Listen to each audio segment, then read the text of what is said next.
In Search of the Castaways, or The Children of Captain Grant, by Jules Verne. Book 2, Australia. Chapter 1, A New Destination. For the first few moments the joy of reunion completely filled the hearts. Lord Glenarvan had taken care that the ill success of their expedition should not throw a gloom over the pleasure of meeting, his very first words being, "Cheer up, friends, cheer up! Captain Grant is not with us, but we have a certainty of finding him." Only such an assurance as this would have restored hope to those on board the DUNCAN. Lady Helena and Mary Grant had been sorely tried by the suspense, as they stood on the poop waiting for the arrival of the boat, and trying to count the number of its passengers. Alternate hope and fear agitated the bosom of poor Mary. Sometimes she fancied she could see her father, Harry Grant, and sometimes she gave way to despair. Her heart throbbed violently. She could not speak, and indeed could scarcely stand. Lady Helena put her arm round her waist to support her, but the captain, John Mangles, who stood close beside them, spoke no encouraging word, for his practised eye saw plainly that the captain was not there. "He is there! He is coming! Oh, father!" exclaimed the young girl. But as the boat came nearer, her illusion was dispelled, all hope forsook her, and she would have sunk in despair, but for the reassuring voice of Glenarvan. After their mutual embraces were over, Lady Helena and Mary Grant and John Mangles were informed of the principal incidents of the expedition, and especially of the new interpretation of the document, due to the sagacity of Jacques Paganel. His lordship also spoke in the most eulogistic terms of Robert, of whom Mary might well be proud. His courage and devotion, and the dangers he had run, were all shown up in strong relief by his patron, till the modest boy did not know which way to look, and was obliged to hide his burning cheeks in his sister's arms. "No need to blush, Robert," said John Mangles. "Your conduct has been worthy of your name." And he leaned over the boy and pressed his lips on his cheek, still wet with Mary's tears. The Major and Paganel, it need hardly be said, came in for their due share of welcome, and Lady Helena only regretted she could not shake hands with the brave and generous Thalcave. McNab soon slipped away to his cabin, and began to shave himself as coolly and composedly as possible, while Paganel flew here and there, like a bee sipping the sweets of compliments and smiles. He wanted to embrace every one on board the yacht, and beginning with Lady Helena and Mary Grant, wound up with Monsieur Olbinett, the steward, who could only acknowledge so polite an attention by announcing that breakfast was ready. "Breakfast!" exclaimed Paganel. "Yes, Monsieur Paganel." "A real breakfast, on a real table, with a cloth and napkins?" "Certainly, Monsieur Paganel." "And we shall have neither charqui, nor hard eggs, nor fillets of ostrich?" "Oh, monsieur!" said Olbinett in an aggrieved tone.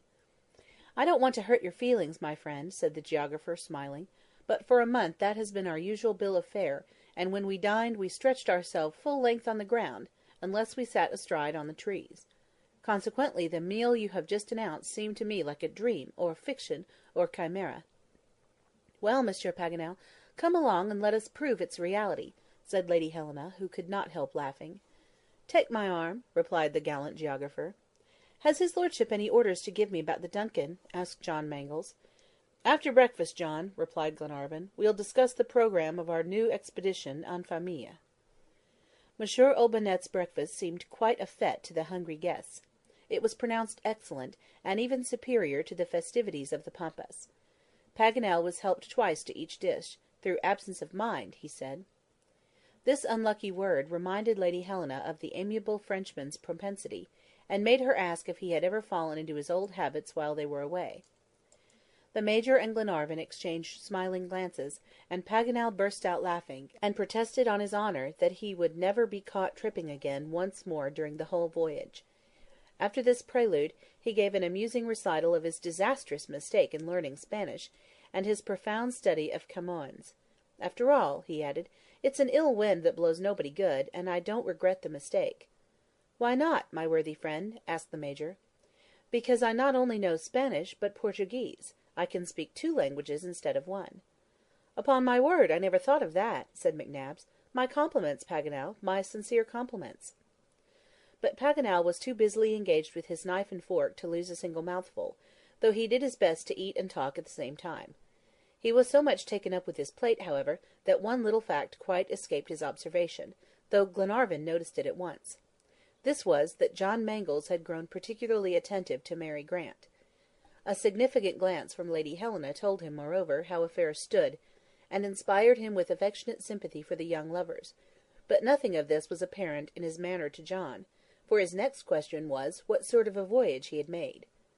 "We could not have had a better, but I must apprise your lordship that I did not go through the Straits of Magellan again."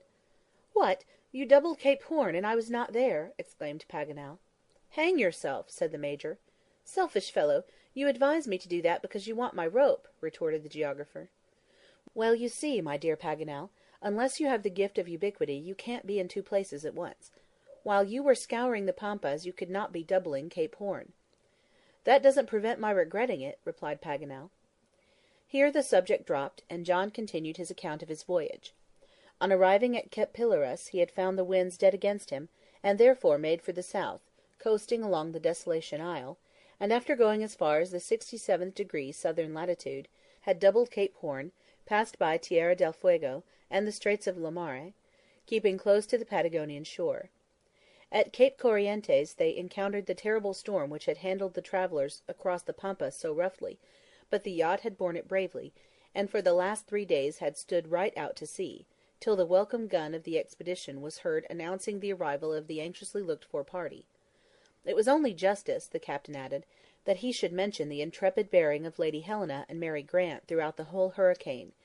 They had not shown the least fear, unless for their friends, who might possibly be exposed to the fury of the tempest. After John Mangles had finished his narrative, Glenarvan turned to Mary and said, "My dear Miss Mary, the captain has been doing homage to your noble qualities, and I am glad to think you are not unhappy on board his ship." "How could I be?" replied Mary naively, looking at Lady Helena, and the young captain too, likely enough. "Oh, my sister is very fond of you, Mr. John, and so am I," exclaimed Robert. "And so am I of you, my dear boy," returned the captain, a little abashed by Robert's innocent avowal, which had kindled a faint blush on Mary's cheek. Then he managed to turn the conversation to safer topics by saying, "And now that your lordship has heard all about the doings of the DUNCAN, perhaps you will give us some details of your own journey, and tell us more about the exploits of our young hero."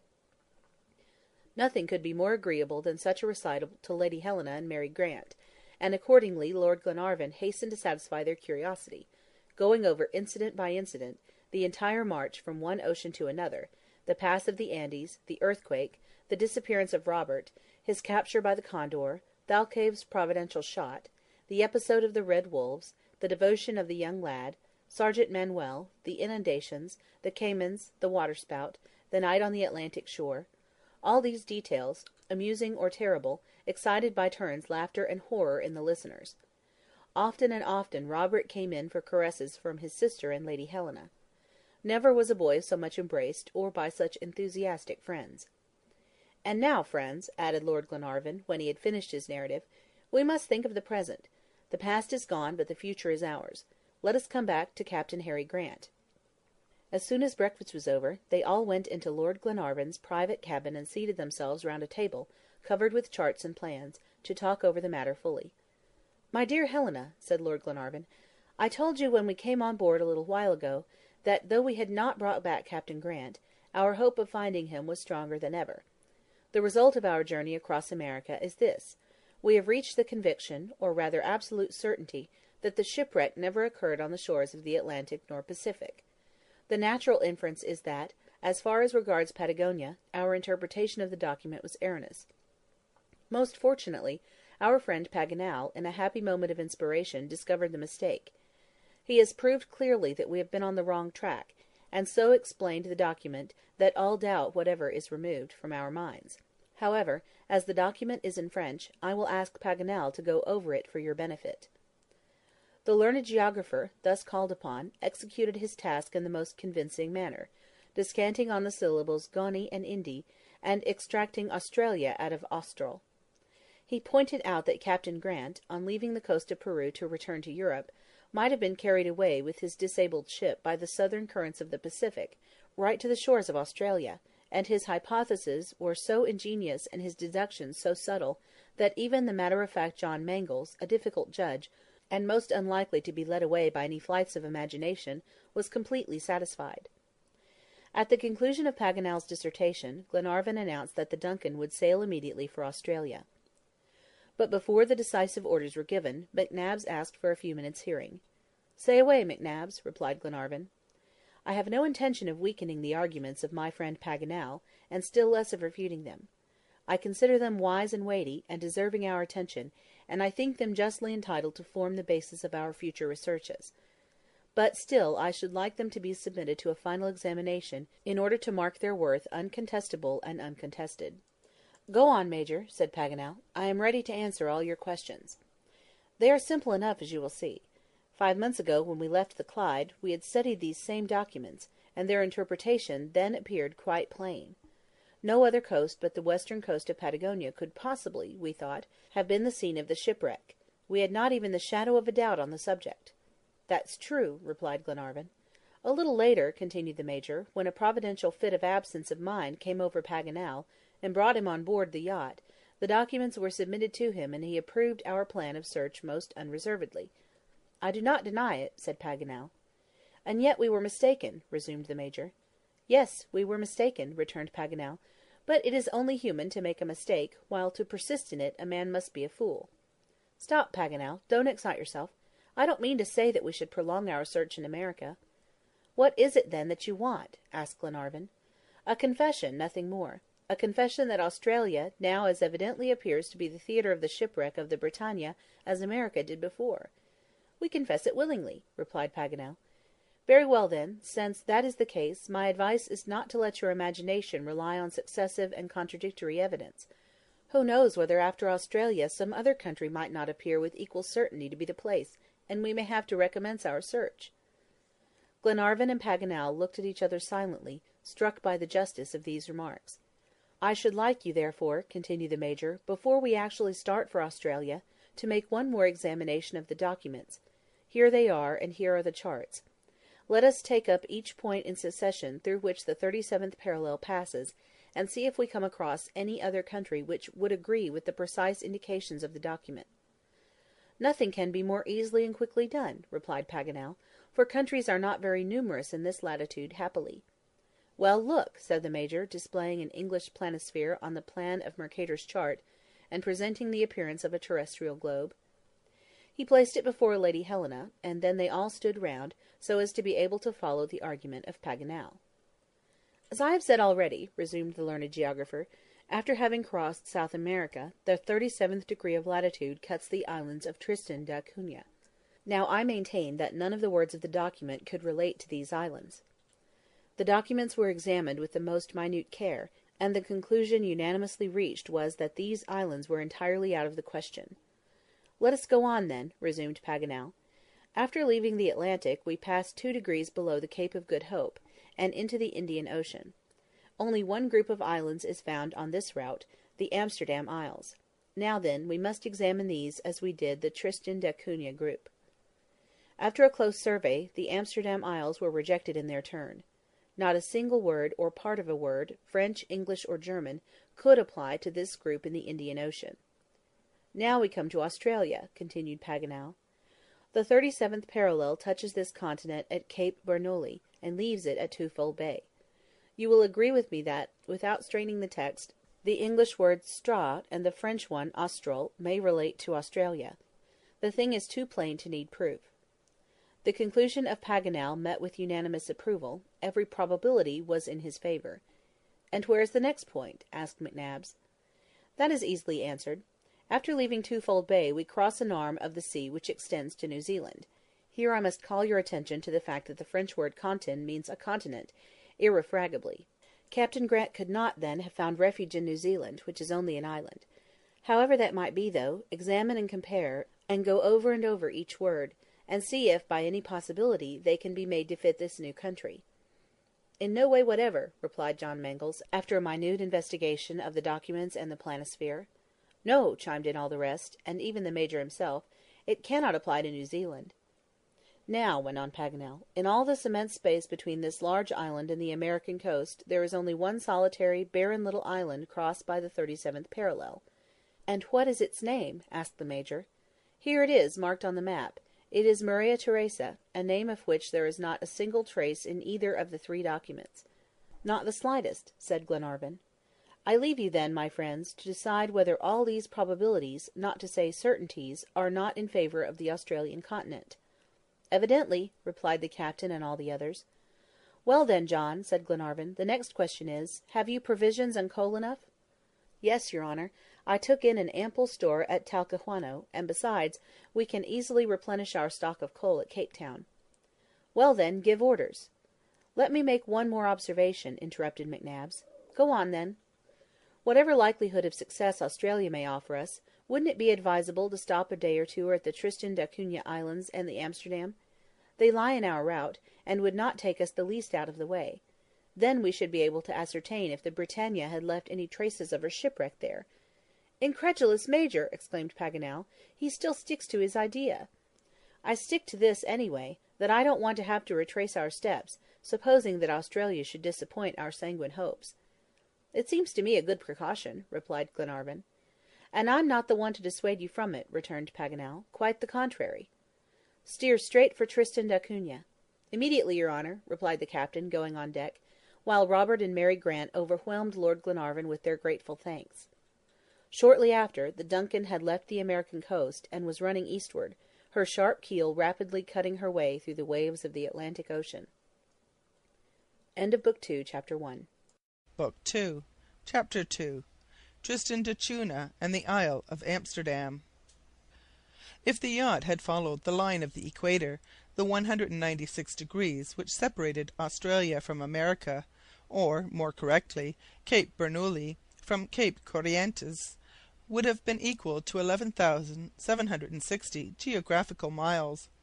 But along the 37th parallel, these same degrees, owing to the form of the earth, only represent 9,480 miles. From the American coast to Tristan d'Acunha is reckoned 2,100 miles, a distance which John Mangles hoped to clear in 10 days, if east winds did not retard the motion of the yacht. But he was not long uneasy on that score, for toward evening the breeze sensibly lulled, and then changed altogether, giving the DUNCAN a fair field on a calm sea for displaying her incomparable qualities as a sailor. The passengers had fallen back into their ordinary ship life, and it hardly seemed as if they really could have been absent a whole month. Instead of the Pacific, the Atlantic stretched itself out before them, and there was scarcely a shade of difference in the ways of the two oceans. The elements, after having handled them so roughly, seemed now disposed to favour them to the utmost. The sea was tranquil, and the wind kept in the right quarter, so that the yacht could spread all her canvas, and lend its aid, if needed, to the indefatigable steam stored up in the boiler. Under such conditions the voyage was safely and rapidly accomplished. Their confidence increased as they found themselves nearer the Australian coast. They began to talk of Captain Grant as if the yacht were going to take him on board at a given port. His cabin was got ready, and berths for the men. This cabin was next to the famous No. 6, which Paganel had taken possession of instead of the one he had booked on the Scotia. It had been till now occupied by Monsieur Olbinett, who vacated it for the expected guest. Mary took great delight in arranging it with her own hands, and adorning it for the reception of the loved inmate. The learned geographer kept himself closely shut up. He was working away from morning till night at a work entitled Sublime Impressions of a Geographer in the Argentine Pampas, and they could hear him repeating elegant periods aloud before committing them to the white pages of his day-book, and more than once, unfaithful to Clio, the muse of history, he invoked in his transports the divine Calliope, the muse of epic poetry. Paganel made no secret of it either. The chaste daughters of Apollo willingly left the slopes of Helicon and Parnassus at his call. Lady Helena paid him sincere compliments on his mythological visitants, and so did the Major, though he could not forbear adding, "But mind no fits of absence of mind, my dear Paganel, and if you take a fancy to learn Australian, don't go and study it in a Chinese grammar." Things went on perfectly smooth on board. Lady Helena and Lord Glenarvan found leisure to watch John Mangles' growing attachment to Mary Grant. There was nothing to be said against it, and, indeed, since John remained silent, it was best to take no notice of it. "What will Captain Grant think?" Lord Glenarvan asked his wife one day. "He'll think John is worthy of Mary, my dear Edward, and he'll think right." Meanwhile the yacht was making rapid progress. 5 days after losing sight of Cape Corrientes, on the 16th of November, they fell in with fine westerly breezes, and the DUNCAN might almost have dispensed with her crew altogether, for she flew over the water like a bird, spreading all her sails to catch the breeze, as if she were running a race with the Royal Thames Club yachts. Next day the ocean appeared covered with immense seaweeds, looking like a great pond choked up with the debris of trees and plants torn off the neighbouring continents. Commander Murray had specially pointed them out to the attention of navigators. The DUNCAN appeared to glide over a long prairie which Paganel justly compared to the Pampas, and her speed slackened a little. 24 hours after, at break of day, the man on the lookout was heard calling out, "Land ahead!" "In what direction?" asked Tom Austin, who was on the watch. "Leeward," was the reply. This exciting cry brought everyone speedily on deck. Soon a telescope made its appearance, followed by Jacques Paganel. The learned geographer pointed the instrument in the direction indicated, but could see nothing that resembled land. "Look in the clouds," said John Mangles. "Ah, now I do see a sort of peak, but very indistinctly." "It is Tristan d'Acunha," replied John Mangles. "Then, if my memory serves me right, we must be 80 miles from it, for the peak of Tristan, 7,000 feet high, is visible at that distance." "That's it, precisely." Some hours later the sharp, lofty crags of the group of islands stood out clearly on the horizon. The conical peak of Tristan looked black against the bright sky, which seemed all ablaze with the splendor of the rising sun. Soon the principal island stood out from the rocky mass, at the summit of a triangle inclining toward the northeast. Tristan d'Acunha is situated in 37 degrees 8 minutes of southern latitude, and 10 degrees 44 minutes of longitude west of the meridian at Greenwich. Inaccessible Island is 18 miles to the southwest, and Nightingale Island is 10 miles to the southeast, and this completes the little solitary group of islets in the Atlantic Ocean. Toward noon the two principal landmarks by which the group is recognized were sighted, and at 3 p.m. the DUNCAN entered Falmouth Bay in Tristan d'Acunha. Several whaling vessels were lying quietly at anchor there, for the coast abounds in seals and other marine animals. John Mangles' first care was to find a good anchorage, and then all the passengers, both ladies and gentlemen, got into the longboat and were rowed ashore. They stepped out on a beach covered with fine black sand, the impalpable debris of the calcined rocks of the island. Tristan d'Acunha is the capital of the group, and consists of a little village lying in the heart of the bay, and watered by a noisy, rapid stream. It contained about 50 houses, tolerably clean, and disposed with geometric regularity. Behind this miniature town there lay 1,500 hectares of meadowland, bounded by an embankment of lava. Above this embankment the conical peaks rose 7,000 feet high. Lord Glenarvan was received by a governor supplied from the English colony at the Cape. He inquired at once respecting Harry Grant and the Britannia, and found the names entirely unknown. The Tristan d'Acunha Isles were out of the route of ships, and consequently little frequented. Since the wreck of the Blendon Hall in 1821 on the rocks of Inaccessible Island, 2 vessels have stranded on the chief island, the Primagut, in 1845, and the 3-mast American Philadelphia in 1857. These 3 events comprise the whole catalogue of maritime disasters in the annals of the Acunhas. Lord Glenarvan did not expect to glean any information, and only asked by way of duty. He even sent the boats to make the circuit of the island, the entire extent of which was not more than 17 miles at most. In the interim the passengers walked about the village. The population does not exceed 150 inhabitants, and consists of English and Americans, married to negroes and Cape Hottentots, who might bear away the palm for ugliness. The children of these heterogeneous households are very disagreeable compounds of Saxon stiffness and African blackness.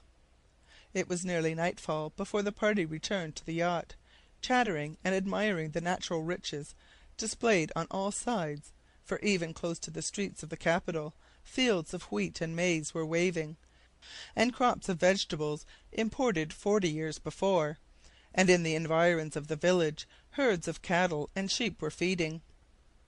The boats returned to the DUNCAN about the same time as Lord Glenarvan. They had made the circuit of the entire island in a few hours, but without coming across the least trace of the BRITANNIA.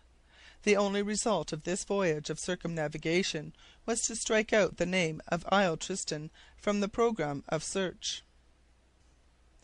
End of Book 2, Chapter 2. Book 2, Chapter 3. Cape Town and Monsieur Voigt.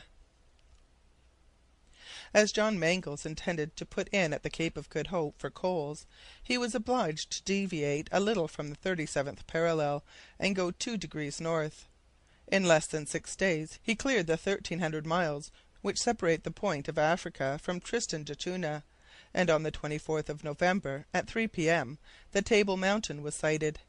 At 8 o'clock they entered the bay, and cast anchor in the port of Cape Town. They sailed away next morning at daybreak. Between the Cape and Amsterdam Island there is a distance of 2,900 miles, but with a good sea and favouring breeze this was only a 10 days' voyage.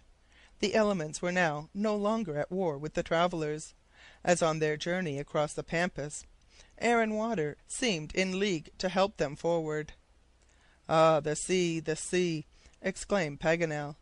"It is the field par excellence for the exercise of human energies, and the ship is the true vehicle of civilization.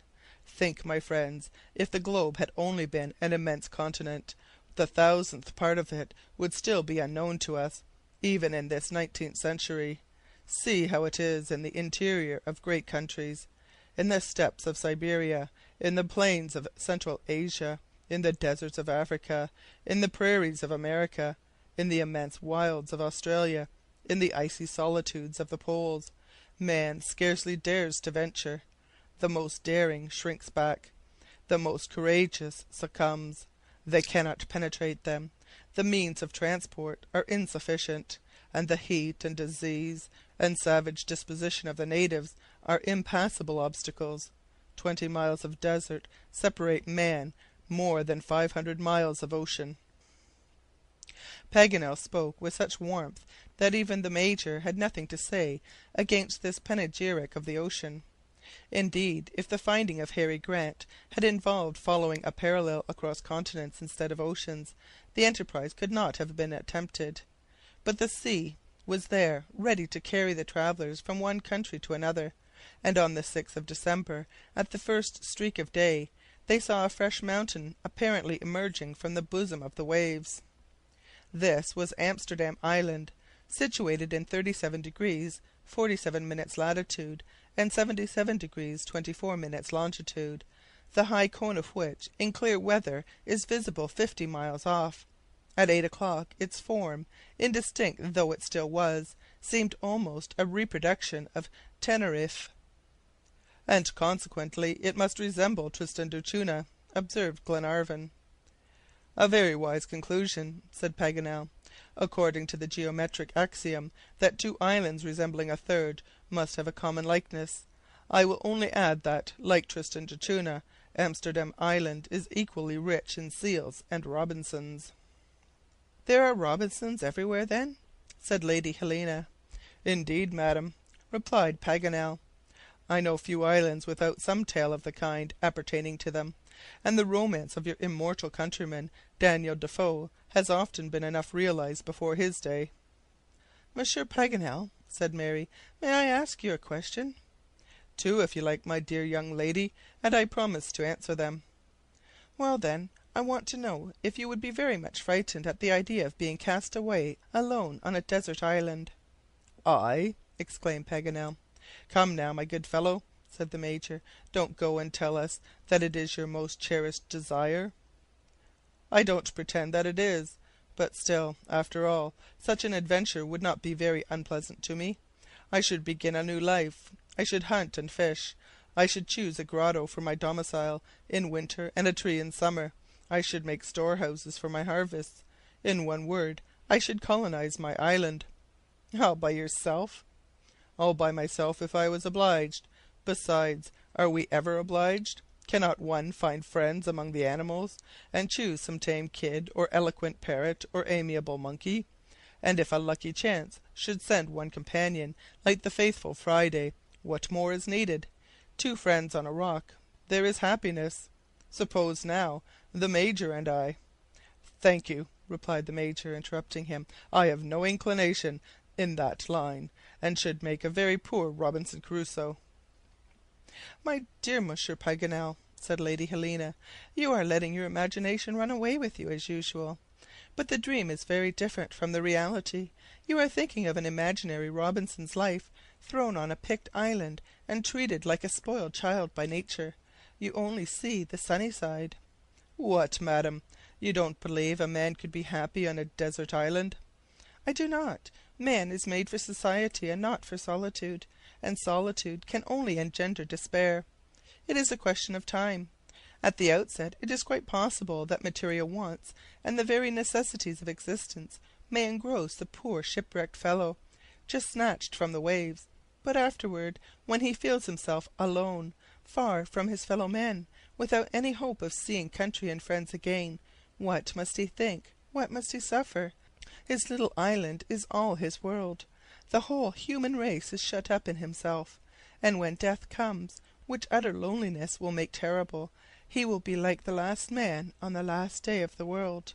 Believe me, Monsieur Paganel, such a man is not to be envied." Paganel gave in, though regretfully, to the arguments of Lady Helena, and still kept up a discussion on the advantages and disadvantages of isolation, till the very moment the DUNCAN dropped anchor about a mile off Amsterdam Island. This lonely group in the Indian Ocean consists of 2 distinct islands, 33 miles apart, and situated exactly on the meridian of the Indian peninsula. To the north is Amsterdam Island, and to the south St. Paul, but they have often been confounded by geographers and navigators. At the time of the DUNCAN's visit to the island, the population consisted of 3 people, a Frenchman and 2 mulattoes, all 3 employed by the merchant proprietor. Paganel was delighted to shake hands with a countryman in the person of good old Monsieur Viot. He was far advanced in years, but did the honours of the place with much politeness. It was a happy day for him when these kindly strangers touched at his island, for St. Peter's was only frequented by seal fishers and now and then a whaler, the crews of which are usually rough, coarse men. Monsieur Viot presented his subjects, the 2 mulattoes. They composed the whole living population of the island, except a few wild boars in the interior and myriads of penguins. The little house where the 3 solitary men lived was in the heart of a natural bay on the southeast, formed by the crumbling away of a portion of the mountain. Twice over, in the early part of the century, Amsterdam Island became the country of deserted sailors, providentially saved from misery and death, but since these events no vessel had been lost on its coast. Had any shipwreck occurred, some fragments must have been thrown on the sandy shore, and any poor sufferers from it would have found their way to Monsieur Viot's fishing huts. The old man had been long on the island, and had never called upon to exercise such hospitality. Of the Britannia and Captain Grant he knew nothing, but he was certain that the disaster had not happened on Amsterdam Island, nor on the islet called St. Paul, for whalers and fishing vessels went there constantly, and must have heard of it. Glenarvan was neither surprised nor vexed at the reply. Indeed, his object in asking was rather to establish the fact that Captain Grant had not been there than that he had. This done, they were ready to proceed on their voyage next day. They rambled about the island till evening, as its appearance was very inviting. Its fauna and flora, however, were poor in the extreme. The only specimens of quadrupeds, birds, fish, and cetacea, were a few wild boars, stormy petrels, albatross, perch, and seals. Here and there thermal springs and chalybeate waters escaped from the black lava, and thin, dark vapours rose above the volcanic soil. Some of these springs were very hot. John Mangles held his thermometer in one of them, and found the temperature was 176 degrees Fahrenheit. Fish caught in the sea a few yards off cooked in 5 minutes in these all but boiling waters, a fact which made Paganel resolve not to attempt to bathe in them. Toward evening, after a long promenade, Glenarvan and his party bade adieu to the old Monsieur Viot, and returned to the yacht, wishing him all the happiness possible on his desert island, and receiving in return the old man's blessing on their expedition. End of Book 2, Chapter 3. Book 2, Chapter 4. A Wager, and How Decided. On the 7th of December, at 3 a.m., the Duncan lay puffing out her smoke in the little harbour, ready to start, and a few minutes afterward the anchor was lifted and the screw set in motion. By 8 o'clock, when the passengers came on deck, the Amsterdam Island had almost disappeared from view behind the mists of the horizon. This was the last halting place on the route, and nothing now was between them and the Australian coast but 3,000 miles distance. Should the west wind continue but a dozen days longer, and the sea remain favourable, the yacht would have reached the end of her voyage. Mary Grant and her brother could not gaze without emotion at the waves through which the Duncan was speeding her course, when they thought that these very same waves must have dashed against the prow of the Britannia but a few days before her shipwreck. Here, perhaps, Captain Grant, with a disabled ship and diminished crew, had struggled against the tremendous hurricanes of the Indian Ocean, and felt himself driven toward the coast with irresistible force. The captain pointed out to Mary the different currents on the ship's chart, and explained to her their constant direction. Among others, there was one running straight to the Australian continent, and its action is equally felt in the Atlantic and Pacific.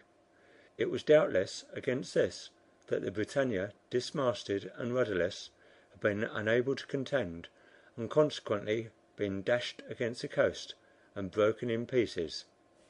A difficulty about this, however, presented itself.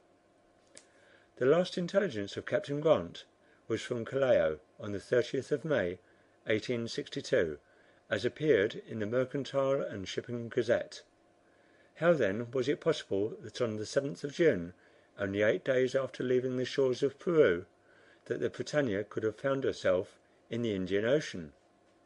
But to this Paganel, who was consulted on the subject, found a very plausible solution.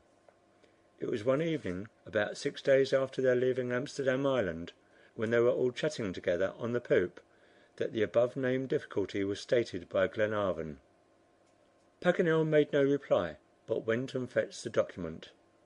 After perusing it, he still remained silent, simply shrugging his shoulders, as if ashamed of troubling himself about such a trifle.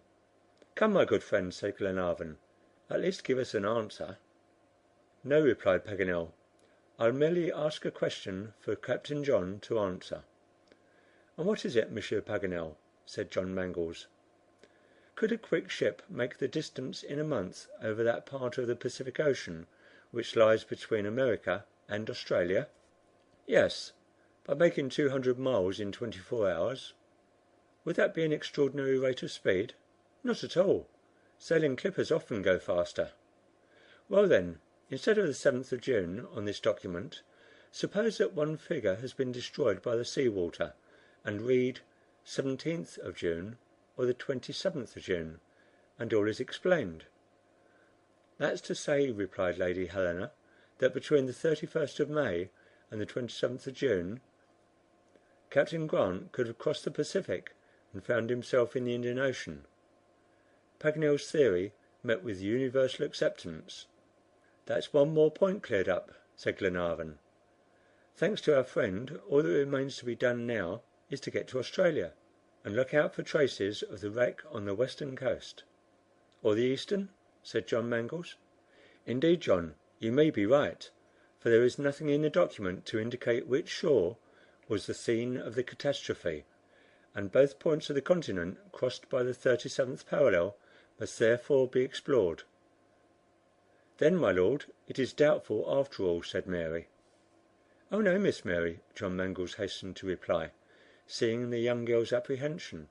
"His lordship will please to consider that if Captain Grant had gained the shore on the east of Australia, he would almost immediately have found refuge and assistance.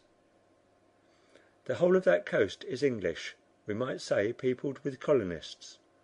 The crew of the Britannia could not have gone 10 miles without meeting a fellow countryman." "I am quite of your opinion, Captain John," said Paganel. "On the eastern coast Harry Grant would not only have found an English colony easily, but he would certainly have met with some means of transport back to Europe." "And he would not have found the same resources on the side we are making for?" asked Lady Helena. "No, madam," replied Paganel.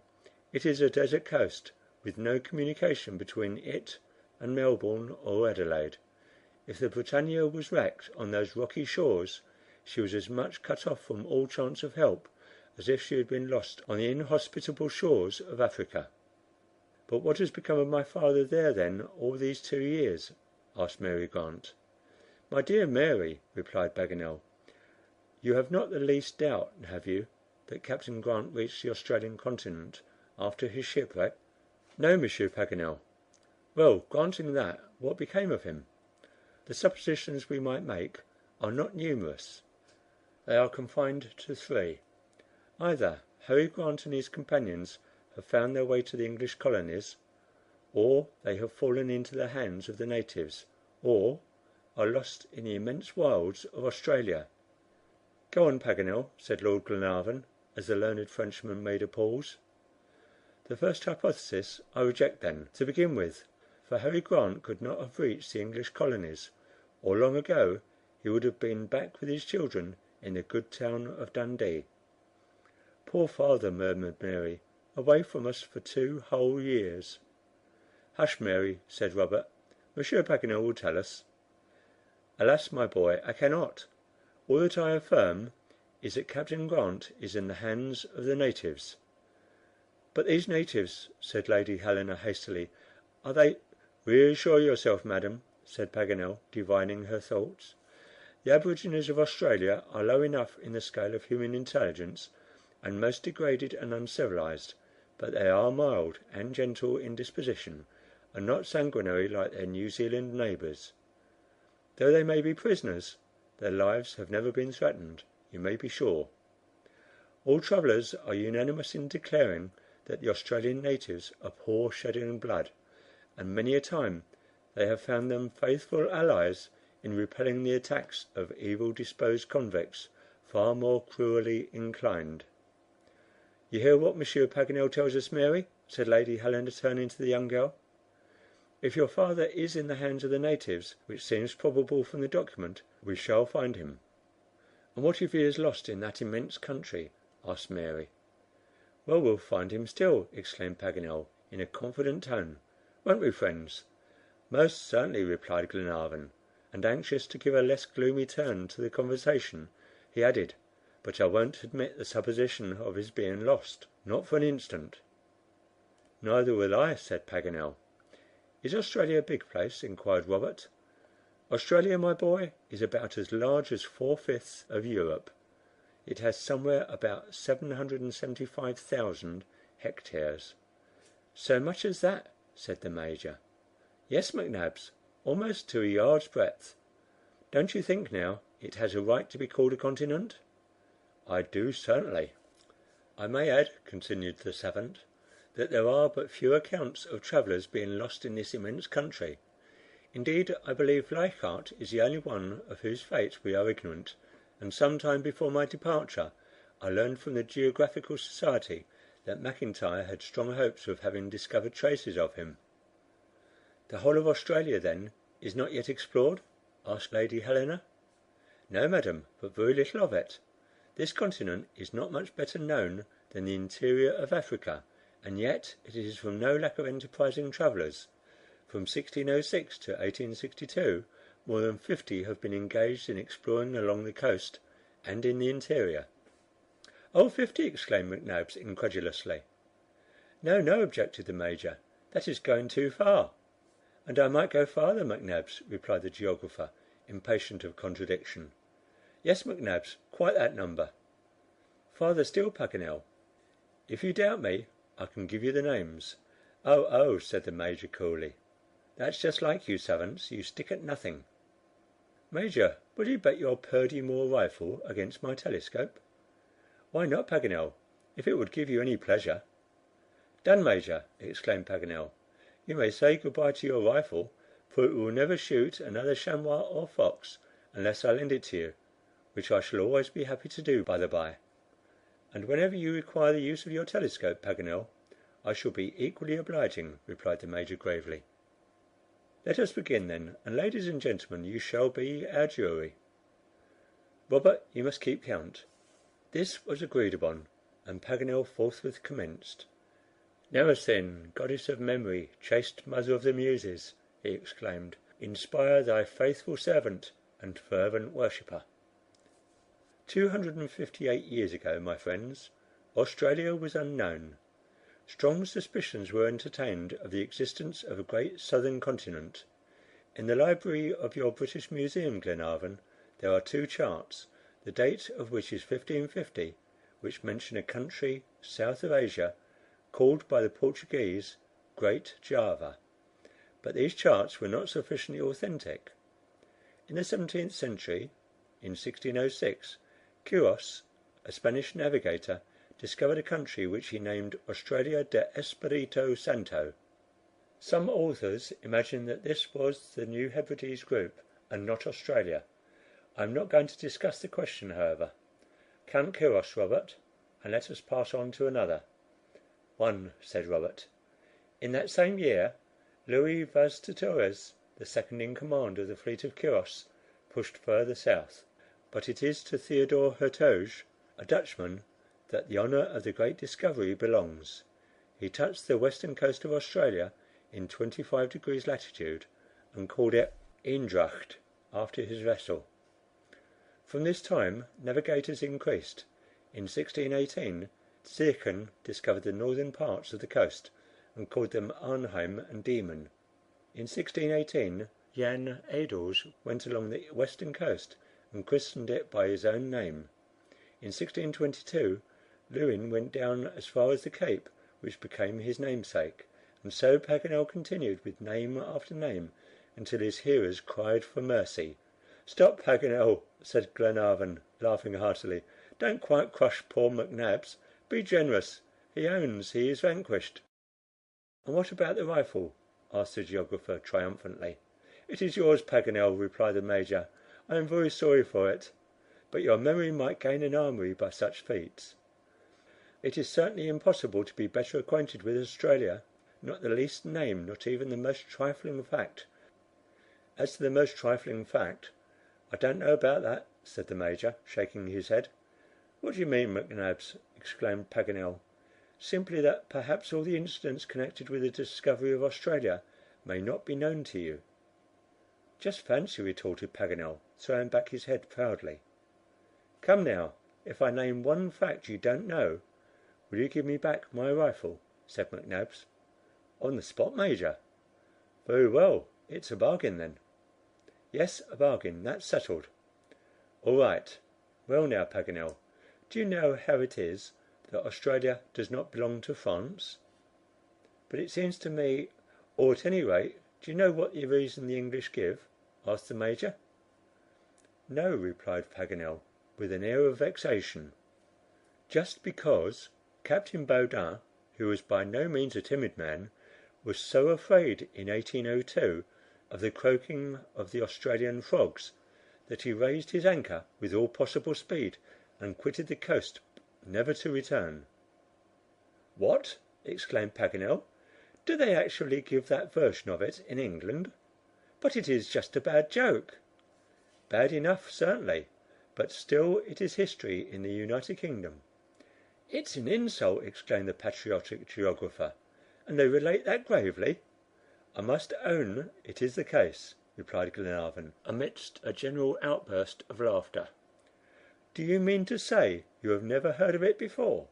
"Never; but I protest against it. Besides, the English call us frog eaters. Now, in general, people are not afraid of what they eat. It is said, though, for all that," replied McNabbs. So the Major kept his famous rifle after all. End of Book 2, Chapter 4.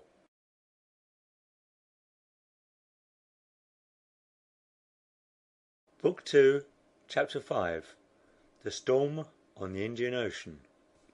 2 days after this conversation, John Mangles announced that the Duncan was in longitude 113 degrees 37 minutes, and the passengers found, on consulting the chart, that consequently Cape Bernouilli could not be more than 5 degrees off. They must be sailing then in that part of the Indian Ocean which washed the Australian continent, and in 4 days might hope to see Cape Bernouilli appear on the horizon.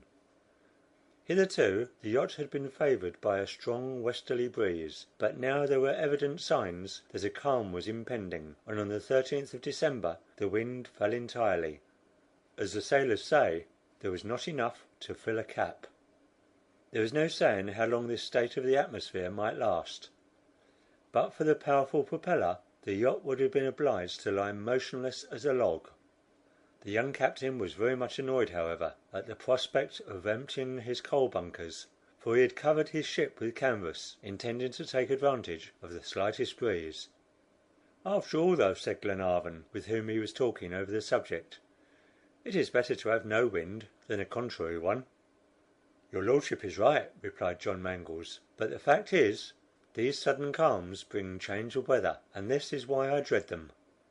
We are close on the trade winds, and if we get them ever so little in our teeth, it will delay us greatly." "Well, John, what if it does?"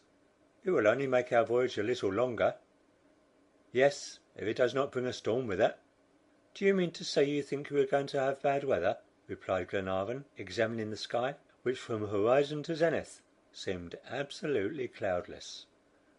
"I do," returned the captain. "I may say so to your lordship, but I should not like to alarm Lady Glenarvan or Miss Grant." "You are acting wisely, but what makes you uneasy?"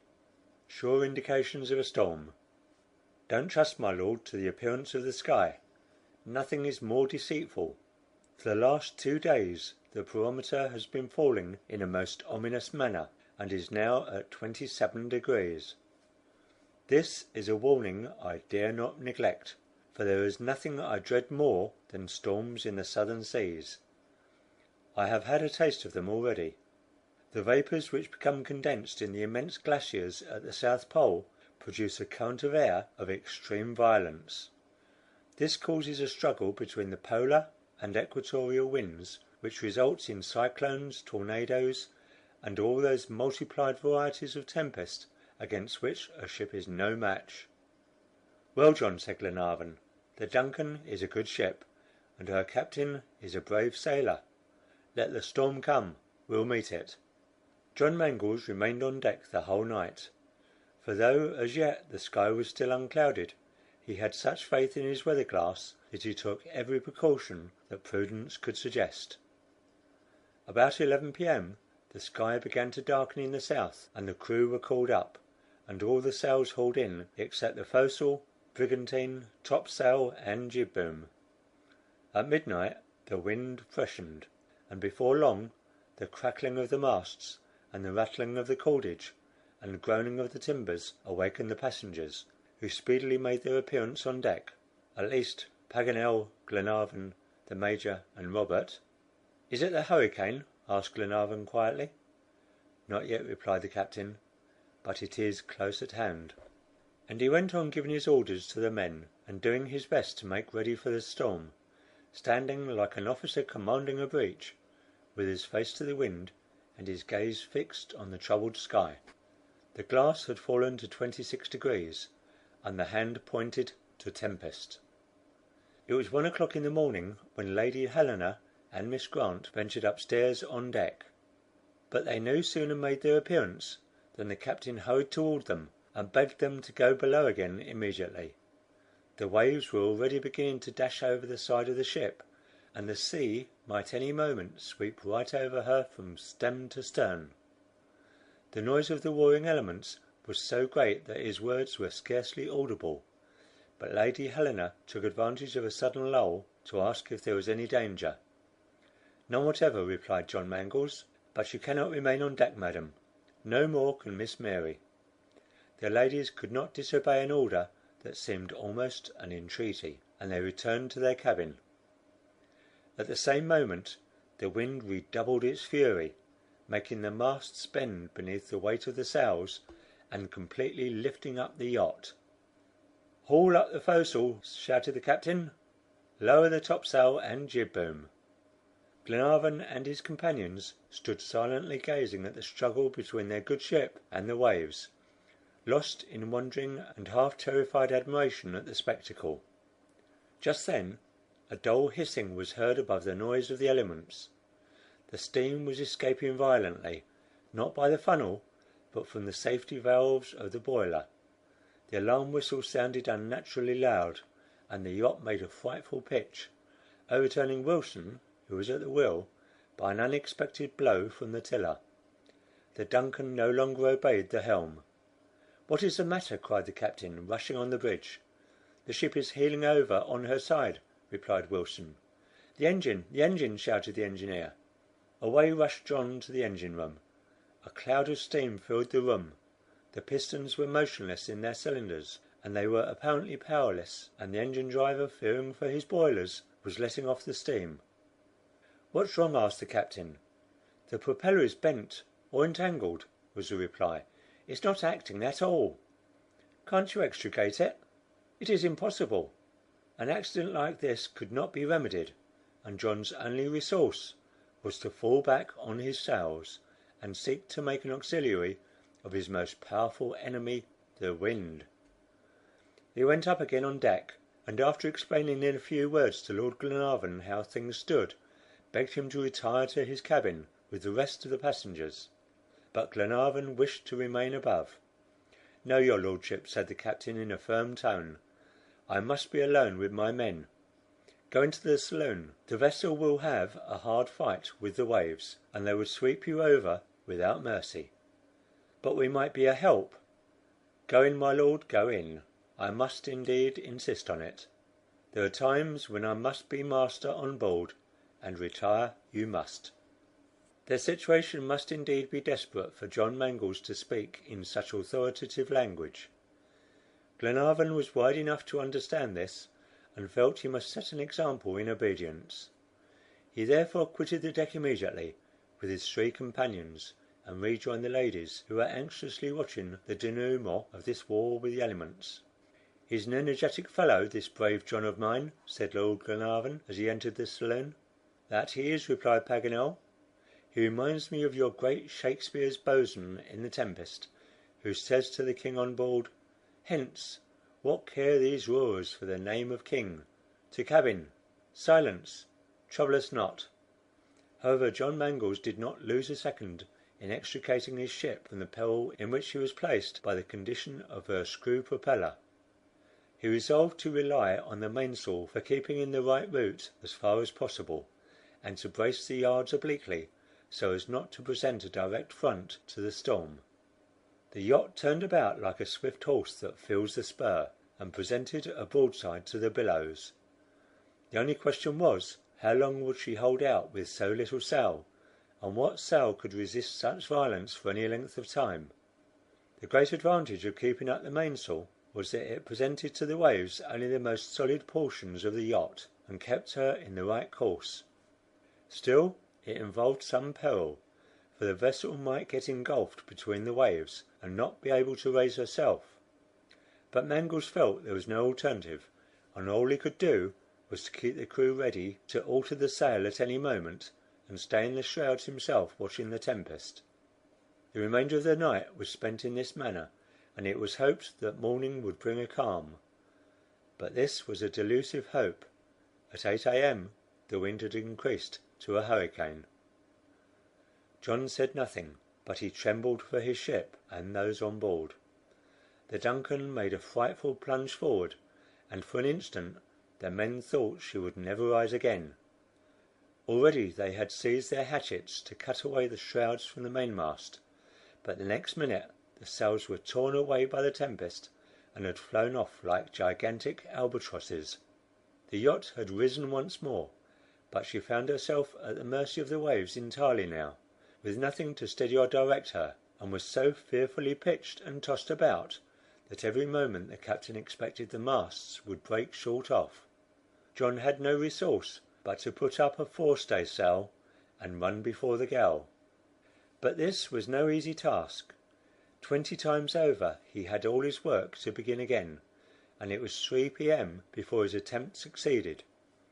A mere shred of canvas though it was enough to drive the DUNCAN forward with inconceivable rapidity to the northeast, of course in the same direction as the hurricane. Swiftness was their only chance of safety. Sometimes she would get in advance of the waves, which carried her along, and cutting through them with her sharp prow, bury herself in their depths. At others she would keep pace with them, and make such enormous leaps that there was imminent danger of her being pitched over on her side, and then again, every now and then, the storm-driven sea would outdistance the yacht, and the angry billows would sweep over the deck from stem to stern with tremendous violence.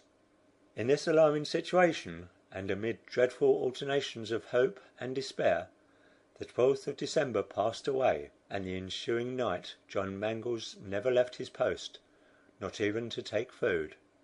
Though his impassive face betrayed no symptoms of fear, he was tortured with anxiety, and his steady gaze was fixed to the north, as if trying to pierce through the thick mists that enshrouded it. There was indeed great cause for fear. The DUNCAN was out of her course, and rushing towards the Australian coast with a speed which nothing could lessen. To John Mangles it seemed as if a thunderbolt were driving them along.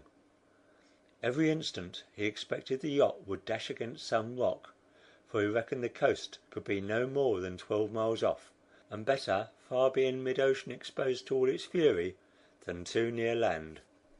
John Mangles went to find Glenarvan, and had a private talk with him about their situation, telling him frankly the true state of affairs, stating the case with all the coolness of a sailor prepared for anything and everything, and he wound up by saying he might, perhaps, be obliged to cast the yacht on shore. "To save the lives of those on board, my lord," he added. "Do it then, John," replied Lord Glenarvan. "And Lady Helena, Miss Grant?" "I will tell them at the last moment, when all hope of keeping out at sea is over. Will you let me know?" "I will, my lord." Glenarvan rejoined his companions, who felt they were in imminent danger, though no word was spoken on the subject. Both ladies displayed great courage, fully equal to any of the party. Paganel descanted in the most inopportune manner about the direction of atmospheric currents, making interesting comparisons between tornadoes, cyclones, and rectilinear tempests. The Major calmly awaited the end with the fatalism of a Mussulman. About 11 o'clock the hurricane appeared to decrease slightly. The damp mist began to clear away, and a sudden gleam of light revealed a low-lying shore about 6 miles distant. They were driving right down on it. Enormous breakers 50 feet high were dashing over it, and the fact of their height showed John there must be solid ground before they could make such a rebound. "Those are sandbanks," said he to Austin. "I think they are," replied the mate. "We are in God's hands," said John. "If we cannot find any opening for the yacht, and if she doesn't find the way in herself, we are lost. The tide is high at present. It is just possible we may ride over those sandbanks. But just see those breakers. What ship could stand them?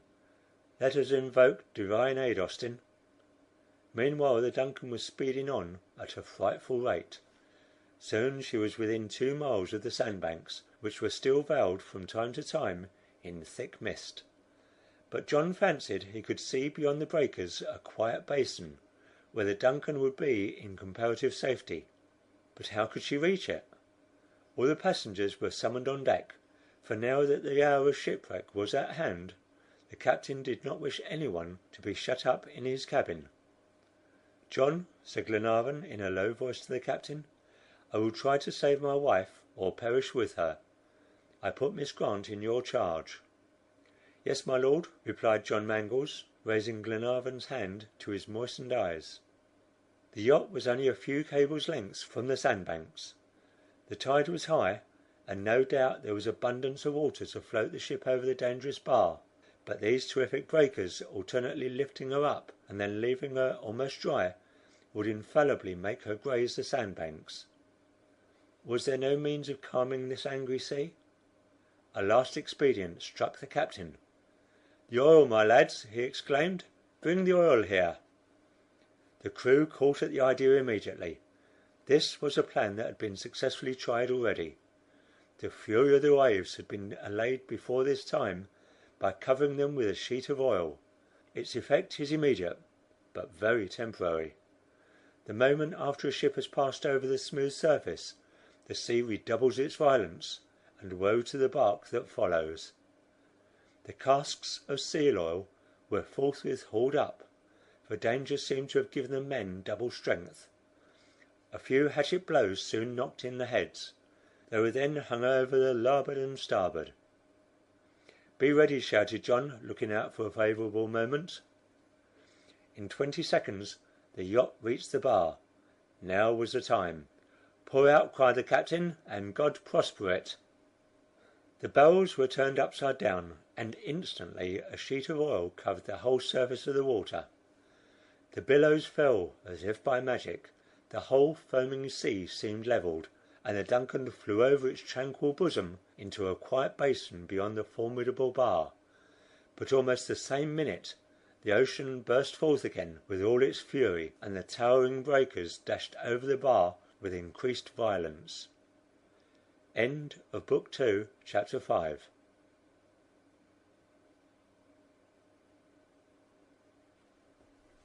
Book 2, Chapter 6.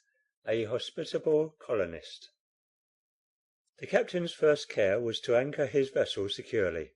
He found excellent moorage in 5 fathoms depth of water, with a solid bottom of hard granite, which afforded a firm hold. There was no danger now of either being driven away or stranded at low water. After so many hours of danger, the DUNCAN found herself in a sort of creek, sheltered by a high circular point from the winds outside in the open sea. Lord Glenarvan grasped John Mangles' hand and simply said, "Thank you, John." This was all, but John felt it ample recompense. Glenarvan kept to himself the secret of his anxiety, and neither Lady Helena, nor Mary, nor Robert suspected the grave perils they had just escaped. One important fact had to be ascertained. On what part of the coast had the tempest thrown them? How far must they go to regain the parallel? At what distance southwest was Cape Bernouilli? This was soon determined by taking the position of the ship, and it was found that she had scarcely deviated 2 degrees from the route. They were in longitude 36 degrees 12 minutes and latitude 32 degrees 67 minutes at Cape Catastrophe, 300 miles from Cape Bernouilli. The nearest port was Adelaide, the capital of Southern Australia. Could the DUNCAN be repaired there? This was the question. The extent of the injuries must first be ascertained, and in order to do this he ordered some of the men to dive down below the stern. The report was that one of the branches of the screw was bent, and had got jammed against the stern post, which of course prevented all possibility of rotation. This was a serious damage, so serious as to require more skilful workmen than could be found in Adelaide.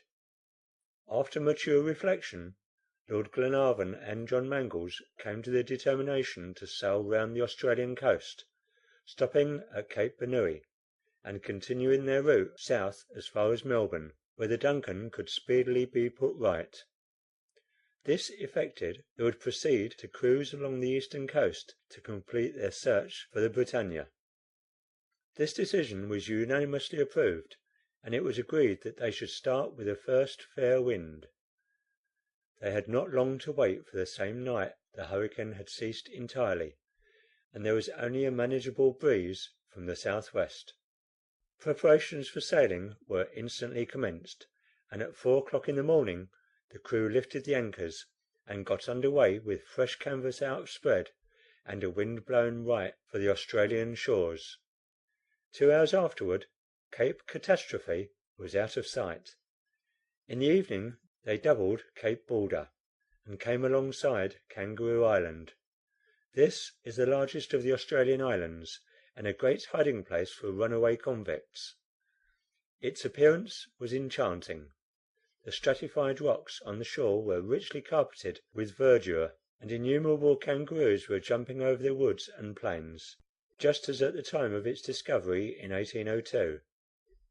Next day boats were sent ashore to examine the coast minutely, as they were now on the 36th parallel, and between that and the 38th Glenarvan wished to leave no part unexplored. The boats had hard, rough work of it now, but the men never complained. Glenarvan and his inseparable companion Paganel and young Robert generally accompanied them. But all this painstaking exploration came to nothing. Not a trace of the shipwreck could be seen anywhere. The Australian shores revealed no more than the Patagonian. However, it was not time yet to lose hope altogether, for they had not reached the exact point indicated by the document. On the 20th of December they arrived off Cape Bernouilli, which terminates Lassipede Bay, and yet not a vestige of the BRITANNIA had been discovered. Still this was not surprising, as it was 2 years since the occurrence of the catastrophe, and the sea might, and indeed must, have scattered and destroyed whatever fragments of the brig had remained. Besides, the natives who scent a wreck as the vultures do a dead body would have pounced upon it and carried off the smaller debris. There was no doubt whatever Harry Grant and his companions had been made prisoners the moment the waves threw them on the shore, and had been dragged away into the interior of the continent. But if so, what becomes of Paganel's ingenious hypothesis about the document, viz., that it had been thrown into a river and carried by a current into the sea? That was a plausible enough theory in Patagonia, but not in the part of Australia intersected by the 37th parallel.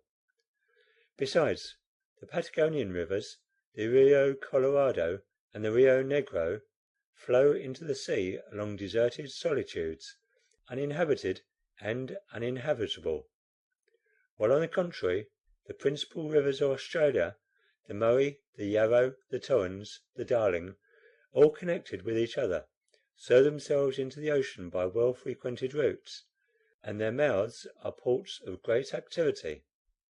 What likelihood, consequently, would there be that a fragile bottle would ever find its way along such busy thoroughfares right out into the Indian Ocean? Paganel himself saw the impossibility of it, and confessed to the Major, who raised a discussion on the subject, that his hypothesis would be altogether illogical in Australia. It was evident that the degrees given related to the place where the BRITANNIA was actually shipwrecked, and not the place of captivity, and that the bottle, therefore, had been thrown into the sea on the western coast of the continent. However, as Glenarvan justly remarked, this did not alter the fact of Captain Grant's captivity in the least degree, though there was no reason now for prosecuting the search for him along the 37th parallel more than any other. It followed, consequently, that if no traces of the BRITANNIA were discovered at Cape Bernouilli, the only thing to be done was to return to Europe. Lord Glenarvan would have been unsuccessful, but he would have done his duty courageously and conscientiously.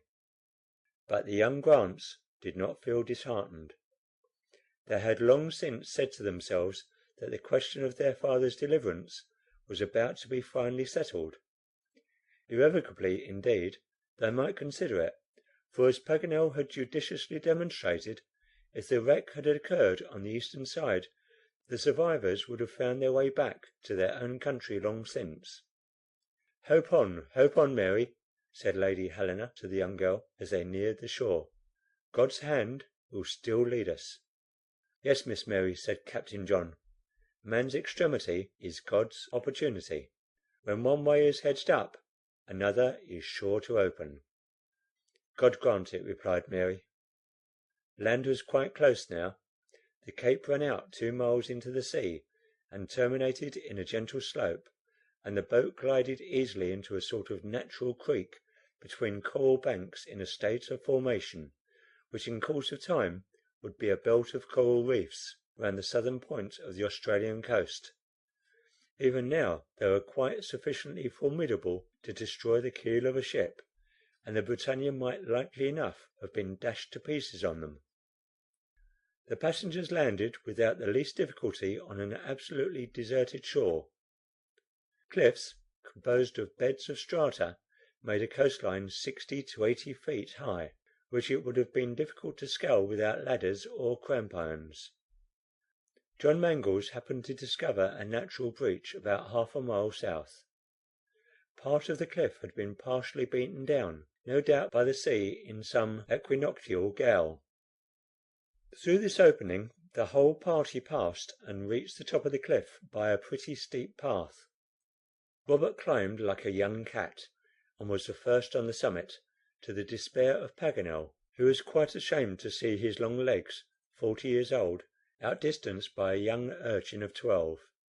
However, he was far ahead of the Major, who gave himself no concern on the subject. They were all soon assembled on the lofty crags, and from this elevation could command a view of the whole plain below. It appeared entirely uncultivated and covered with shrubs and bushes. Glenarvan thought it resembled some glens in the lowlands of Scotland, and Paganel fancied it like some barren parts of Brittany. But along the coast the country appeared to be inhabited, and significant signs of industry revealed the presence of civilized men, not savages.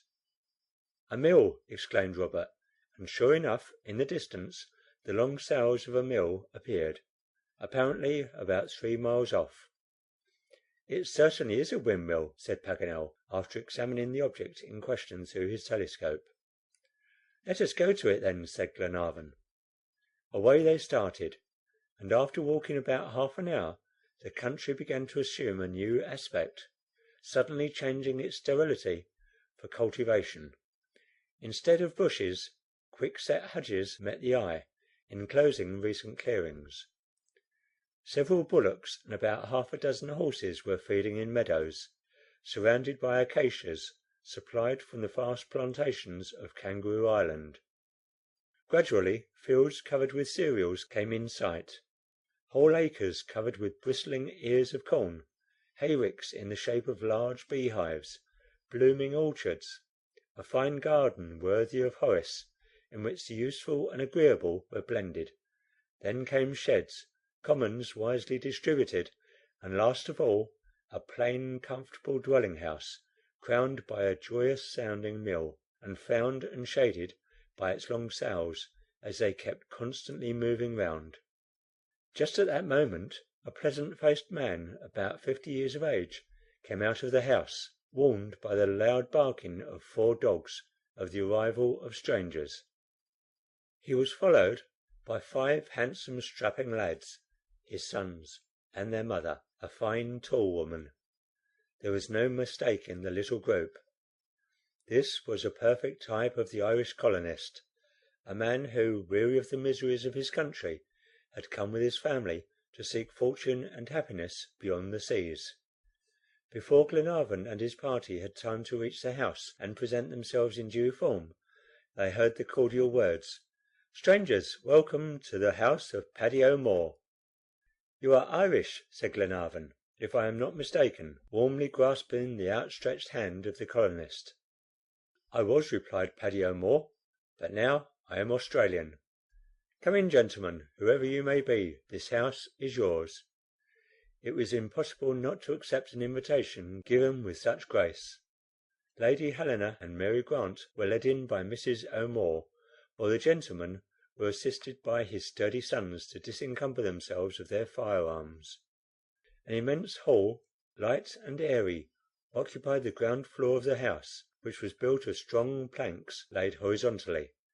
A few wooden benches fastened against the gaily colored walls, about 10 stools, 2 oak chests on tin mugs, a large long table where 20 guests could sit comfortably, composed the furniture, which looked in perfect keeping with the solid house and robust inmates. The noonday meal was spread.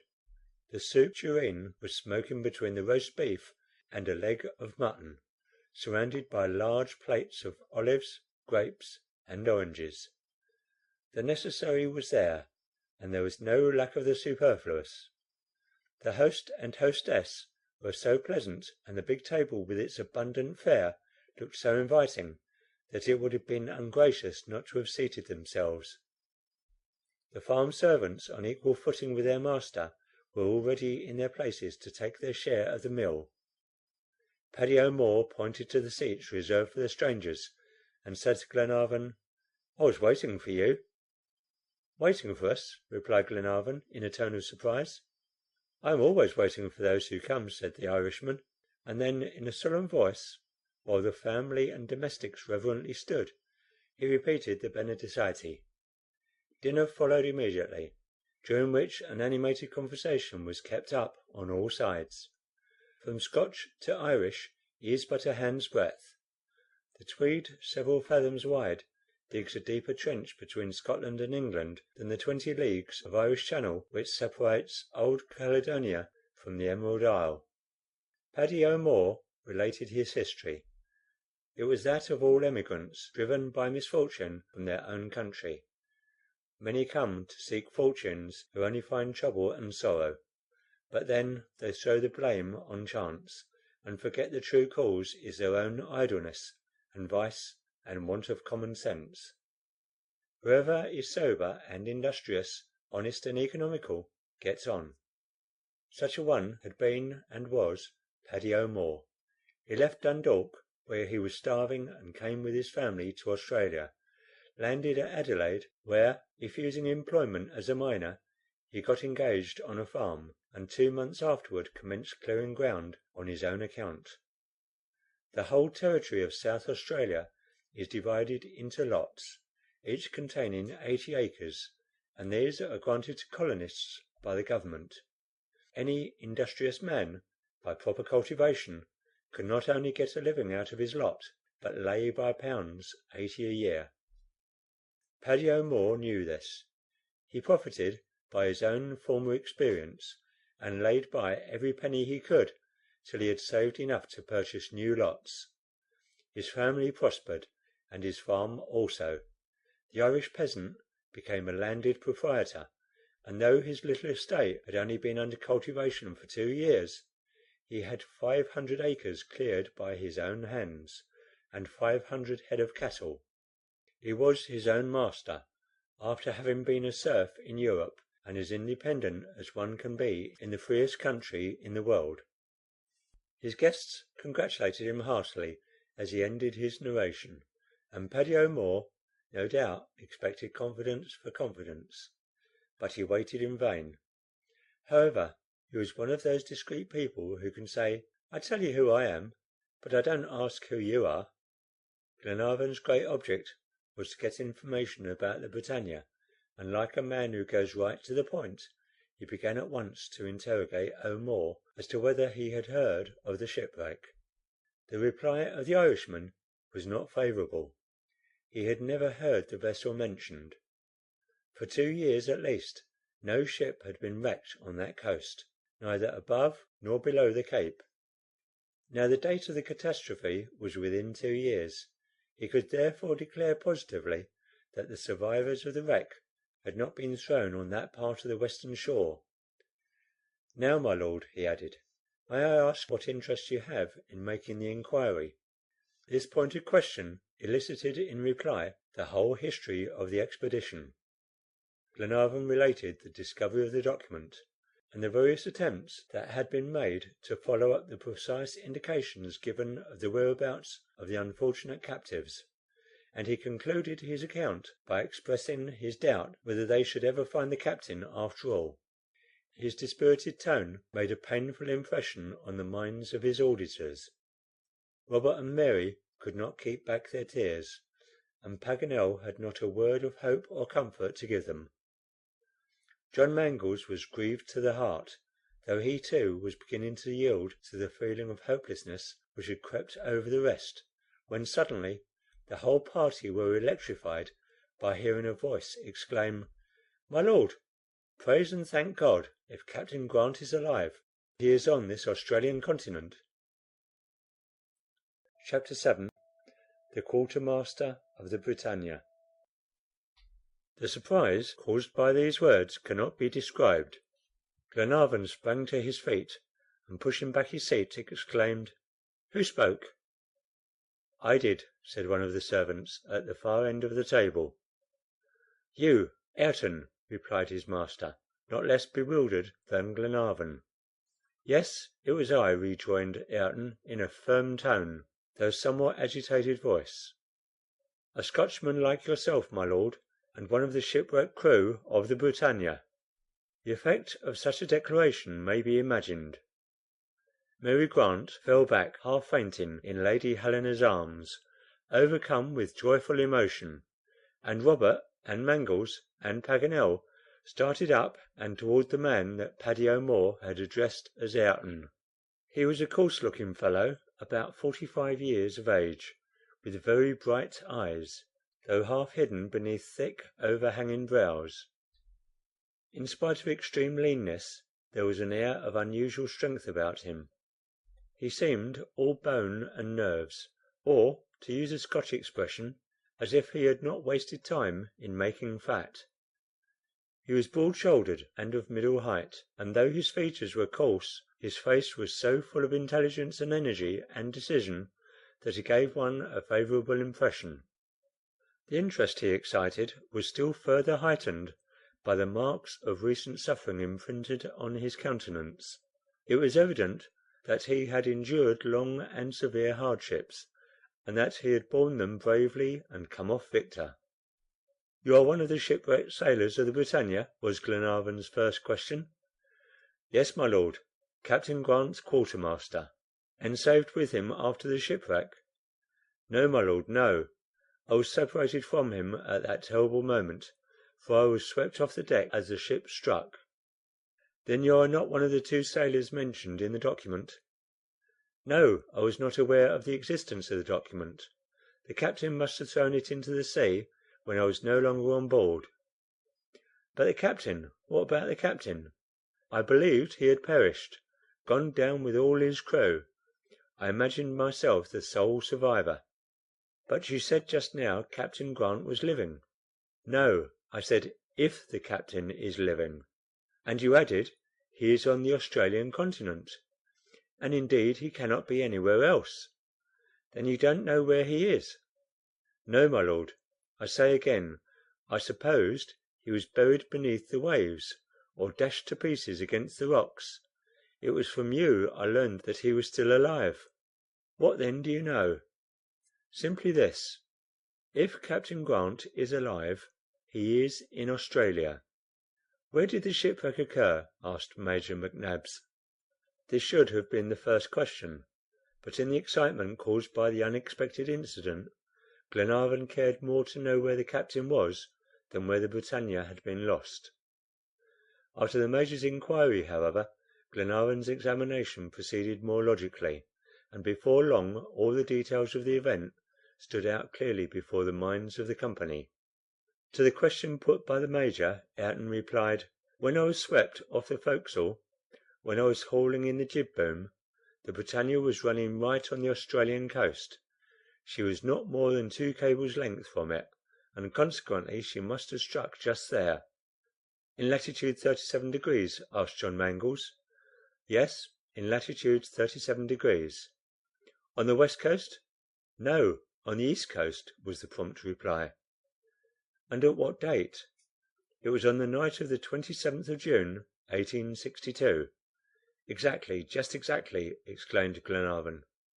"You see, then, my Lord," continued Ayrton, "I might justly say, if Captain Grant is alive, he is on the Australian continent, and it is useless looking for him anywhere else." "And we will look for him there, and find him too, and save him!" exclaimed Paganel. "Ah, precious document!" he added, with perfect naivety. "You must own you have fallen into the hands of uncommonly shrewd people." But doubtless nobody heard his flattering words, for Glenarvan and Lady Helena and Mary Grant and Robert were too much engrossed with Ayrton to listen to anyone else. They pressed round him and grasped his hands. It seemed as if this man's presence was a sure pledge of Harry Grant's deliverance. If this sailor had escaped the perils of the shipwreck, why should not the captain? Ayrton was quite sanguine as to his existence, but on what part of the continent he was to be found, that he could not say. The replies the man gave to the thousand questions that assailed him on all sides were remarkably intelligent and exact. All the while he spake, Mary held one of his hands in hers. This sailor was a companion of her father's, one of the crew of the BRITANNIA. He had lived with Harry Grant, crossed the seas with him, and shared his dangers. Mary could not keep her eyes off his face, rough and homely though it was, and she wept for joy. Up to this time no one had ever thought of doubting either the veracity or the identity of the quartermaster, but the Major, and perhaps John Mangles, now began to ask themselves if this Ayrton's word was to be absolutely believed. There was something suspicious about this unexpected meeting. Certainly the man had mentioned facts and dates which corresponded, and the minuteness of his details was most striking. Still, exactness of details was no positive proof. Indeed, it had been noticed that a falsehood had sometimes gained ground by being exceedingly particular in minutiae. McNabbs therefore prudently refrained from committing himself by expressing any opinion. John Mangles, however, was soon convinced when he heard Ayrton speak to the young girl about her father. He knew Mary and Robert quite well. He had seen them in Glasgow when the ship sailed. He remembered them at the farewell breakfast given on board the BRITANNIA to the captain's friends, at which Sheriff McIntyre was present. Robert, then a boy of 10 years old, had been given into his charge, and he ran away and tried to climb the rigging. "Yes, that I did. It is quite right," said Robert. He went on to mention several other trifling incidents, without attaching the importance to them that John Mangles did, and when he stopped, Mary Grant said in her soft voice, "Oh, go on, Mr. Ayrton. Tell us more about our father." The quartermaster did his best to satisfy the poor girl, and Glenarvan did not interrupt him, though a score of questions far more important crowded into his mind. Lady Helena made him look at Mary's beaming face, and the words he was about to utter remained unspoken. Ayrton gave an account of the BRITANNIA's voyage across the Pacific. Mary knew most of it before, as news of the ship had come regularly up to the month of May, 1862. In the course of the year Harry Grant had touched at all of the principal ports. He had been to the Hebrides, to New Guinea, New Zealand, and New Caledonia, and had succeeded in finding an important point on the western coast of Papua, where the establishment of a Scotch colony seemed to him easy and its prosperity certain. A good port on the Molucca and Philippine route must attract ships, especially when the opening of the Suez Canal would have supplanted the Cape route. Harry Grant was one of those who appreciated the great work of M. de Lesseps, and would not allow political rivalries to interfere with international interests. After reconnoitering Papua, the BRITANNIA went to provision herself at Callao, and left that port on the 30th of May, 1862, to return to Europe by the Indian Ocean and the Cape. 3 weeks afterward his vessel was disabled by a fearful storm, in which they were caught, and obliged to cut away the masts. A leak sprang in the hold, and could not be stopped. The crew were too exhausted to work the pumps, and for 8 days the BRITANNIA was tossed about in the hurricane like a shuttlecock. She had 6 feet of water in her hold, and was gradually sinking. The boats had been all carried away by the tempest. Death stared them in the face when, on the night of the 22nd of June, as Paganel had rightly supposed, they came in sight of the eastern coast of Australia. The ship soon neared the shore, and presently dashed violently against it. Ayrton was swept off by a wave, and thrown among the breakers, where he lost consciousness. When he recovered, he found himself in the hands of natives, who dragged him away into the interior of the country. Since that time he had never heard the BRITANNIA's name mentioned, and reasonably enough came to the conclusion that she had gone down with all hands off the dangerous reefs of Twofold Bay. This ended Ayrton's recital, and more than once sorrowful exclamations were evoked by the story. The Major could not, in common justice, doubt its authenticity. The sailor was then asked to narrate his own personal history, which was short and simple enough. He had been carried by a tribe of natives 400 miles north of the 37th parallel. He spent a miserable existence there. Not that he was ill treated, but the natives themselves lived miserably. He passed 2 long years of painful slavery among them, but always cherished in his heart the hope of one day regaining his freedom, and watching for the slightest opportunity that might turn up, though he knew that his flight would be attended with innumerable dangers. At length, one night in October, 1864, he managed to escape the vigilance of the natives, and took refuge in the depths of immense forests. For a whole month he subsisted on roots, edible ferns, and mimosa gums, wandering through vast solitudes, guiding himself by the sun during the day and by the stars at night. He went on, though often almost despairingly, through bogs and rivers, and across mountains, till he had traversed the whole of the uninhabited part of the continent, where only a few bold travellers have ventured, and at last, in an exhausted and all but dying condition, he reached the hospitable dwelling of Paddy O'Moore, where he said he had found a happy home in exchange for his labour. "And if Ayrton speaks well of me," said the Irish settler, when the narrative ended, "I have nothing but good to say of him. He is an honest, intelligent fellow, and a good worker, and as long as he pleases, Paddy O'Moore's house shall be his." Ayrton thanked him by a gesture, and waited silently for any fresh question that might be put to him, though he thought to himself that he surely must have satisfied all legitimate curiosity. What could remain to be said that he had not said 100 times already? Glenarvan was just about to open a discussion about their future plan of action, profiting by this rencontre with Ayrton and by the information he had given them, when Major McNabbs, addressing the sailor, said, "You were quartermaster, you say, on the BRITANNIA?" "Yes," replied Ayrton, without the least hesitation; but as if conscious that a certain feeling of mistrust, however slight, had prompted the inquiry, he added, "I have my shipping papers with me. I saved them from the wreck."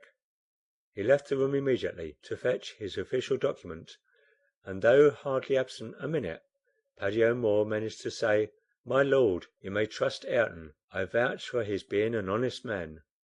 He has been 2 months now in my service, and I have never had once to find fault with him. I knew all this story of his shipwreck and his captivity. He is a true man, worthy of your entire confidence." Glenarvan was on the point of replying that he had never doubted his good faith, when the man came in and brought his engagement written out in due form. It was a paper signed by the ship owners and Captain Grant. Mary recognized her father's writing at once.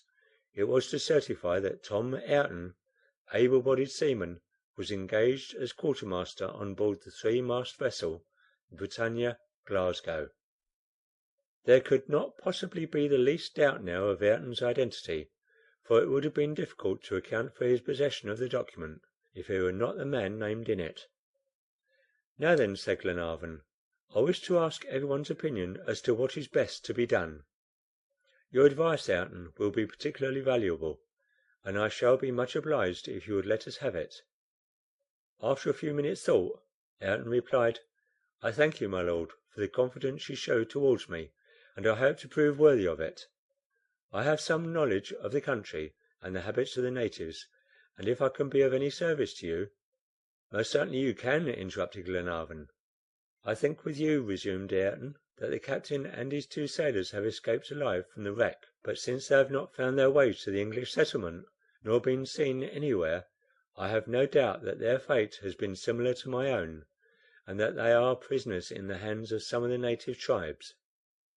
"That's exactly what I have always argued," said Paganel. "The shipwrecked men were taken prisoners, as they feared. But must we conclude without question that, like yourself, they have been dragged away north of the 37th parallel?" "I should suppose so, sir, for hostile tribes would hardly remain anywhere near the districts under the British rule." "That will complicate our search," said Glenarvan, somewhat disconcerted. "How can we possibly find traces of the captives in the heart of so vast a continent?" No one replied, though Lady Helena's questioning glances at her companions seemed to press for an answer. Paganel even was silent. His ingenuity for once was at fault. John Mangles paced the cabin with great strides, as if he fancied himself on the deck of his ship, evidently quite nonplussed. "And you, Mr. Ayrton," said Lady Helena at last, "what would you do?" "Madam," replied Ayrton, readily enough, "I should re embark in the DUNCAN, and go right to the scene of the catastrophe. There I should be guided by circumstances, and by any chance indications we might discover." "Very good," returned Glenarvan, "but we must wait till the DUNCAN is repaired." "Ah, she has been injured, then?" said Ayrton. "Yes," replied Mangles. "To any serious extent?" "No, but such injuries as require more skillful workmanship than we have on board. One of the branches of the screw is twisted, and we cannot get it repaired nearer than Melbourne." "Well, let the ship go to Melbourne, then," said Paganel, "and we will go without her to Twofold Bay." "And how?" asked Mangles. "By crossing Australia as we crossed America, keeping along the 37th parallel." "But the DUNCAN?" repeated Ayrton, as if particularly anxious on that score. "The DUNCAN can rejoin us, or we can rejoin her, as the case may be. Should we discover Captain Grant in the course of our journey, we can all return together to Melbourne. If we have to go on to the coast, on the contrary, then the DUNCAN can come to us there. Who has any objection to make? Have you, Major?" "No, not if there is a practicable route across Australia." "So practicable that I propose Lady Helena and Miss Grant should accompany us." "Are you speaking seriously?" asked Glenarvan. "Perfectly so, my Lord. It is a journey of 350 miles, not more. If we go 12 miles a day, it will barely take us a month, just long enough to put the vessel in trim. If we had to cross the continent in a lower latitude at its wildest part, and traverse immense deserts, where there is no water and where the heat is tropical, and go where the most adventurous travellers have never yet ventured, then that would be a different matter.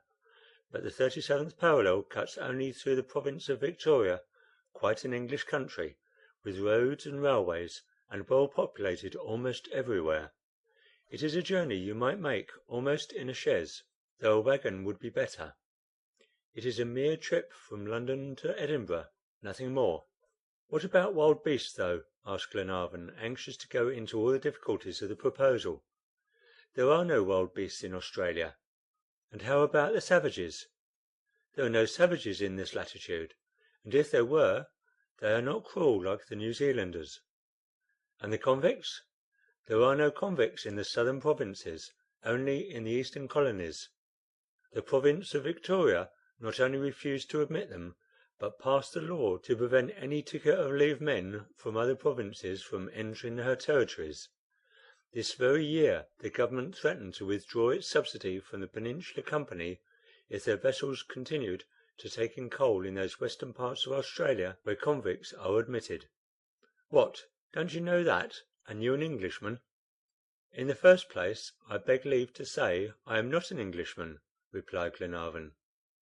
"What M. Paganel says is perfectly correct," said Paddy O'Moore. "Not only the province of Victoria, but also southern Australia, Queensland, and even Tasmania, have agreed to expel convicts from their territories. Ever since I have been on this farm I have never heard of one in this province, and I can speak for myself, I have never come across one." "You see, then, friends," went on Jacques Paganel, "there are few, if any, savages, no ferocious animals, no convicts, and there are not many countries of Europe for which you can say as much. Well, will you go?" "What do you think, Helena?" asked Glenarvan. "What we all think, dear Edward. replied Lady Helena, turning toward her companions. "Let us be off at once." End of Book 2, Chapter 7. Book 2, Chapter 8. Preparation for the Journey. Glenarvan never lost much time between adopting an idea and carrying it out. As soon as he consented to Paganel's proposition, he gave immediate orders to make arrangements for the journey with as little delay as possible. The time of starting was fixed for the 22nd of December, the next day but one. What results might not come out of this journey? The presence of Harry Grant had become an indisputable fact, and the chances of finding him had increased. Not that anyone expected to discover the captain exactly on the 37th parallel, which they intended strictly to follow, but they might come upon his track, and at all events they were going to the actual spot where the wreck had occurred. That was the principal point. Besides, if Ayrton consented to join them and act as their guide through the forests of the province of Victoria and right to the eastern coast, they would have a fresh chance of success.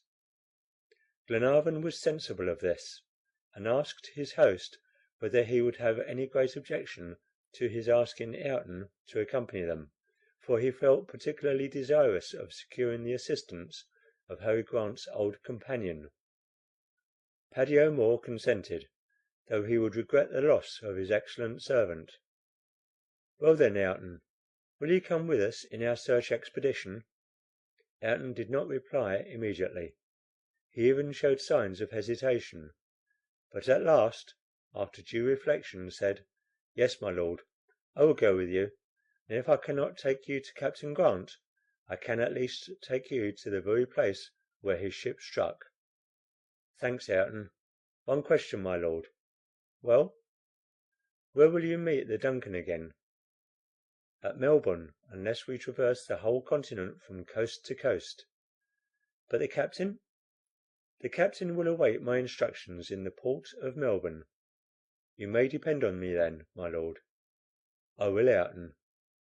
The quartermaster was warmly thanked by the passengers of the DUNCAN, and the children loaded him with caresses. Everyone rejoiced in his decision except the Irishman, who lost in him an intelligent and faithful helper. But Paddy understood the importance Glenarvan attached to the presence of the man, and submitted. The whole party then returned to the ship, after arranging a rendezvous with Ayrton, and ordering him to procure the necessary means of conveyance across the country. When John Mangles supported the proposition of Paganel, he took for granted that he should accompany the expedition. He began to speak to Glenarvan at once about it, and adduced all sorts of arguments to advance his cause: his devotion to Lady Helena and his lordship, how useful could he be in organizing the party, and how useless on board the DUNCAN. Everything, in fact, but the main reason, and that he had no need to bring forward. "I'll only ask you one question, John," said Glenarvan. "Have you entire confidence in your chief officer?" "Absolute," replied Mangles. "Tom Austin is a good sailor. He will take the ship to her destination, see that the repairs are skillfully executed, and bring her back on the appointed day. Tom is a slave to duty and discipline. Never would he take it upon himself to alter or retard the execution of an order. Your lordship may rely on him as on myself." "Very well then, John," replied Glenarvan. "You shall go with us, for it would be advisable," he added, smiling, "that you should be there when we find Mary Grant's father." "Oh, your lordship," murmured John, turning pale. He could say no more, but grasped Lord Glenarvan's hand. Next day John Mangles and the ship's carpenter, accompanied by sailors carrying provisions, went back to Paddy O'Moore's house to consult the Irishman about the best method of transport. All the family met him, ready to give their best help. Ayrton was there, and gave the benefit of his experience. On one point both he and Paddy agreed, that the journey should be made in a bullock wagon by the ladies, and that the gentlemen should ride on horseback. Paddy could furnish both bullocks and vehicle. The vehicle was a cart 20 feet long, covered over by a tilt, and resting on four large wheels, without spokes or felloes or iron tires; in a word, plain wooden discs. The front and hinder part were connected by means of a rude mechanical contrivance which did not allow of the vehicle turning quickly. There was a pole in front 35 feet long, to which the bullocks were to be yoked in couples. These animals were able to draw both with head and neck, as their yoke was fastened on the nape of the neck, and to this a collar was attached by an iron peg. It required great skill to drive such a long, narrow, shaky concern, and to guide such a team by a goad. But Ayrton had served his apprenticeship to it on the Irishman's farm, and Paddy could answer for his competency.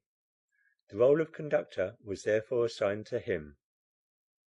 There were no springs to the wagon, and consequently it was not likely to be very comfortable, but such as it was, they had to take it. But if the rough construction could not be altered, John Mangles resolved that the interior should be made as easy as possible. His first care was to divide it into two compartments by a wooden partition. The back one was intended for the provisions and luggage, and Monsieur Olbinett's portable kitchen.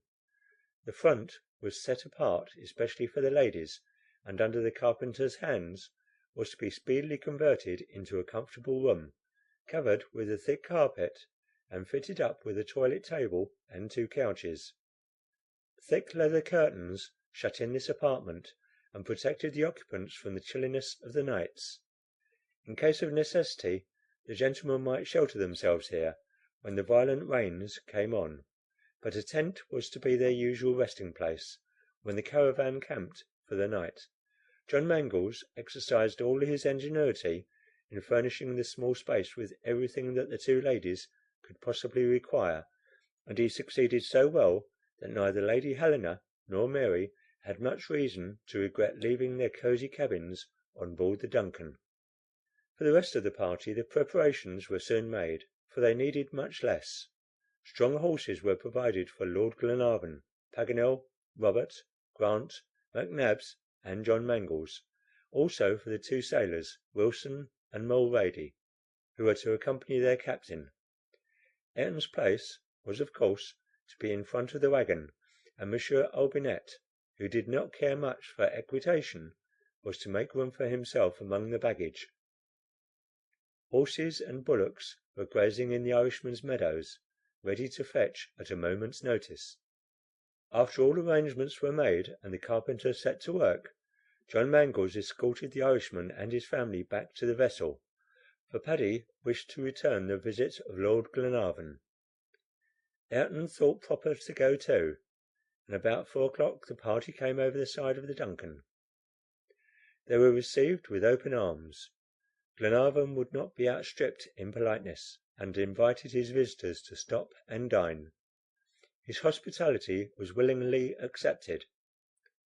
Paddy was quite amazed at the splendor of the saloon, and was loud in admiration of the fitting up of the cabins, and the carpets and hangings, as well as of the polished maple wood of the upper deck. Ayrton's approbation was much less hearty, for he considered it mere costly superfluity. But when he examined the yacht with a sailor's eye, the quartermaster of the BRITANNIA was as enthusiastic about it as Paddy. He went down into the hold, inspected the screw department and the engine room, examining the engine thoroughly, and inquired about its power and consumption. He explored the coal bunkers, the storeroom, the powder store, and armory, in which he seemed to be particularly attracted by a cannon mounted on the forecastle. Glenarvan saw he had to do with a man who understood such matters, as was evident from his questions. Ayrton concluded his investigations by a survey of the masts and rigging. "You have a fine vessel, my Lord," he said, after his curiosity was satisfied. "A good one, and that is best," replied Glenarvan. "And what is her tonnage?" 210 tons. "I don't think I am far out," continued Ayrton, "in judging her speed at 15 knots. I should say she could do that easily." "Say 17," put in John Mangles, "and you've hit the mark." "17!" exclaimed the quartermaster. "Why, Not a man of war, not the best among them, I mean, could chase her." "Not one," replied Mangles.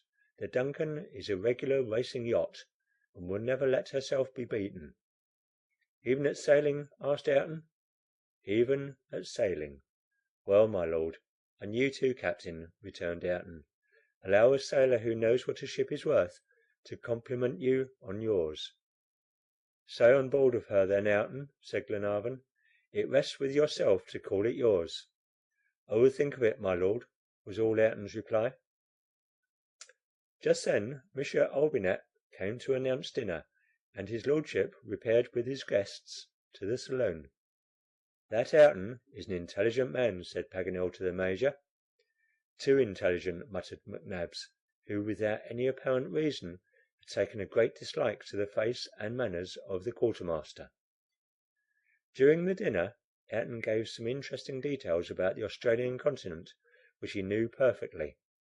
He asked how many sailors were going to accompany the expedition, and seemed astonished to hear that only 2 were going.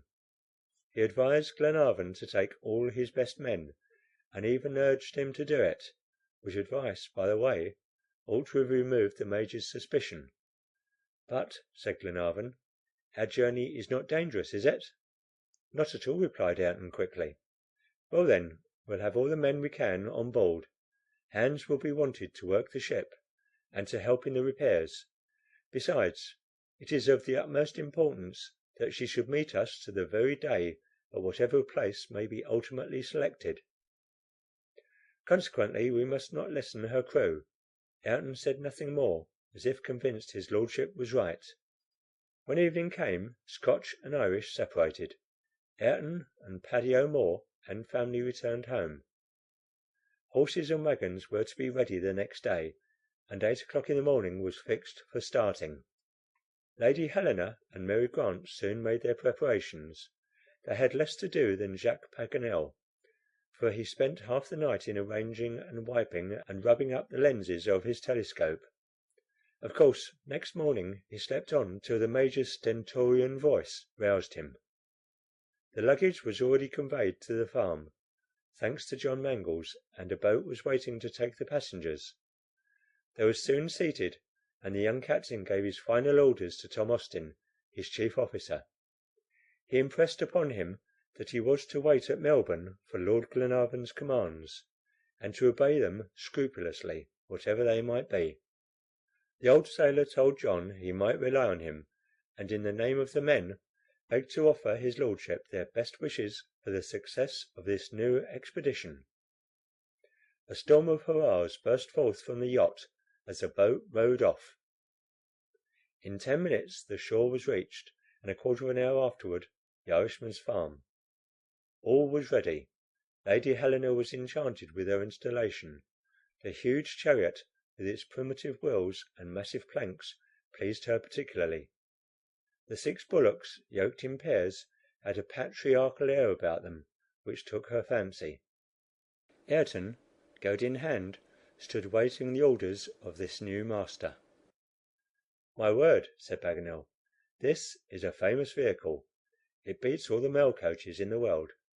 I don't know a better fashion of traveling than in a mountebank's caravan, a movable house which goes or stops wherever you please. What can one wish better? The Samaratians understood that, and never traveled in any other way." "Monsieur Paganel," said Lady Helena, "I hope I shall have the pleasure of seeing you in my salon." "Assuredly, madam. I should count it an honor. Have you fixed the day?" "I shall be at home every day to my friends," replied Lady Helena. "And you are " "The most devoted among them all," interrupted Paganel gaily. These mutual compliments were interrupted by the arrival of the 7 horses, saddled and ready.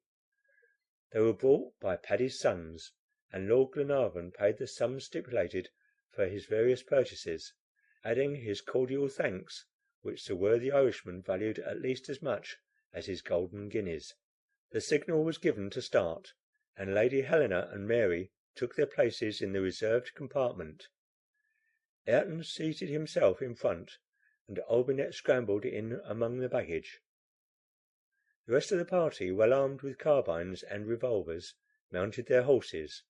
Ayrton gave a peculiar cry, and his team set off. The wagon shook, and the planks creaked, and the axles grated in the naves of the wheels, and before long the hospitable farm of the Irishman was out of sight. End of Book 2, Chapter 8.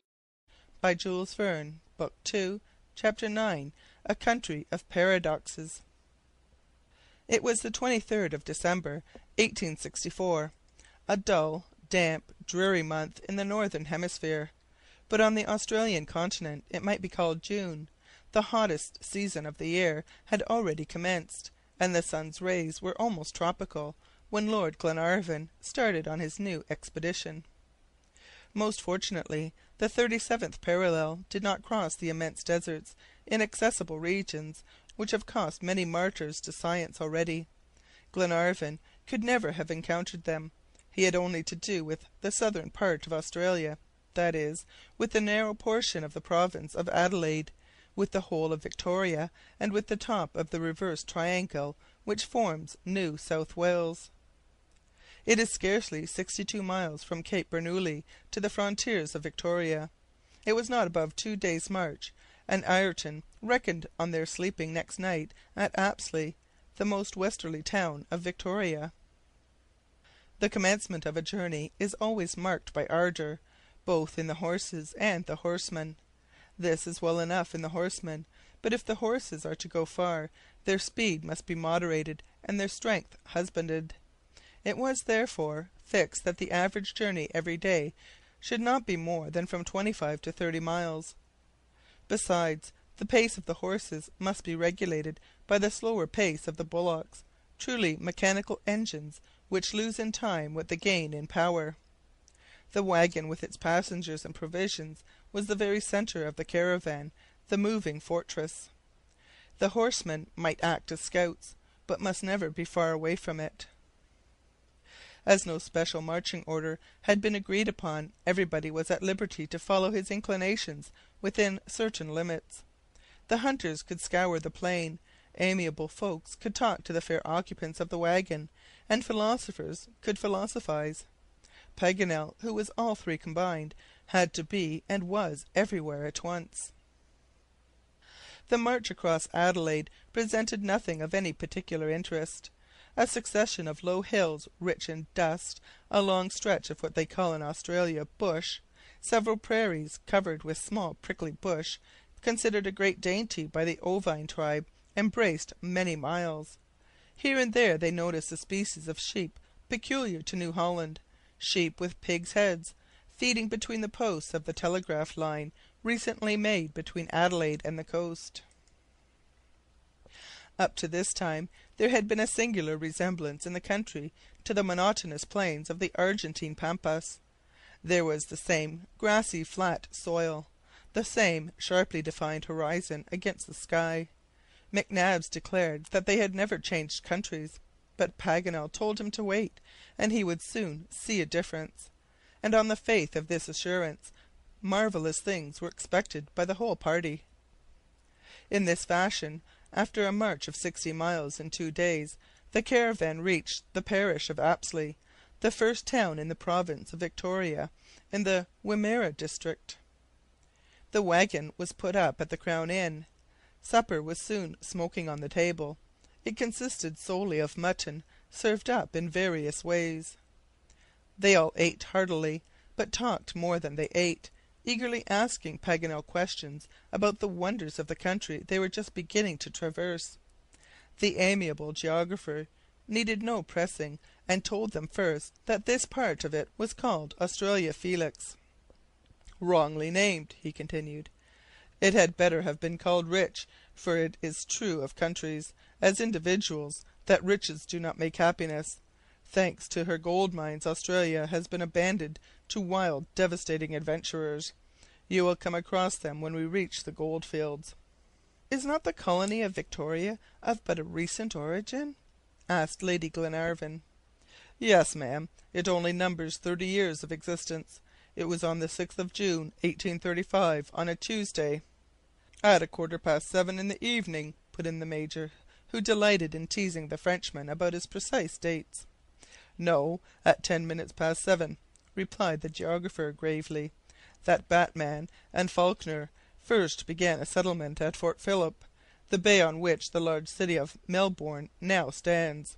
For 15 years the colony was part of New South Wales, and recognized Sydney as the capital. But in 1851 she was declared independent, and took the name of Victoria." "And has greatly increased in prosperity since then, I believe," said Glenarvan. "Judge for yourself, my noble friend," replied Paganel. "Here are the numbers given by the last statistics, and let McNabbs say as he likes, I know nothing more eloquent than statistics." "Go on," said the Major. "Well, then, in 1836 the colony of Port Phillips had 222 inhabitants. Today the province of Victoria numbers 550,000. 7 millions of vines produce annually 121,000 gallons of wine. There are 103,000 horses spreading over the plains, and 675,272 horned cattle graze in her wide-stretching pastures." "Is there not also a certain number of pigs?" inquired McNabbs. "Yes, Major, 79,625. "And how many sheep?" 7,115,943, McNabbs. "Including the one we are eating at this moment?" "No, without counting that, since it is 3 parts devoured." "Bravo, Monsieur Paganel!" exclaimed Lady Helena, laughing heartily. "It must be owned you are posted up in geographical questions, and my cousin McNabbs need not try and find you tripping." "It is my calling, ma'am, to know this sort of thing, and to give you the benefit of my information when you please. You may therefore believe me when I tell you that wonderful things are in store for you in this strange country." "It does not look like it at present," said McNabbs, on purpose to tease Paganel.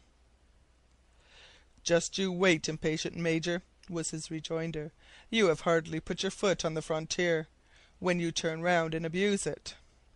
Well, I say, and I say again, and will always maintain, that this is the most curious country on the earth. Its formation and nature, and products and climate, and even its future disappearance, have amazed, and are now amazing, and will amaze, all the savants in the world.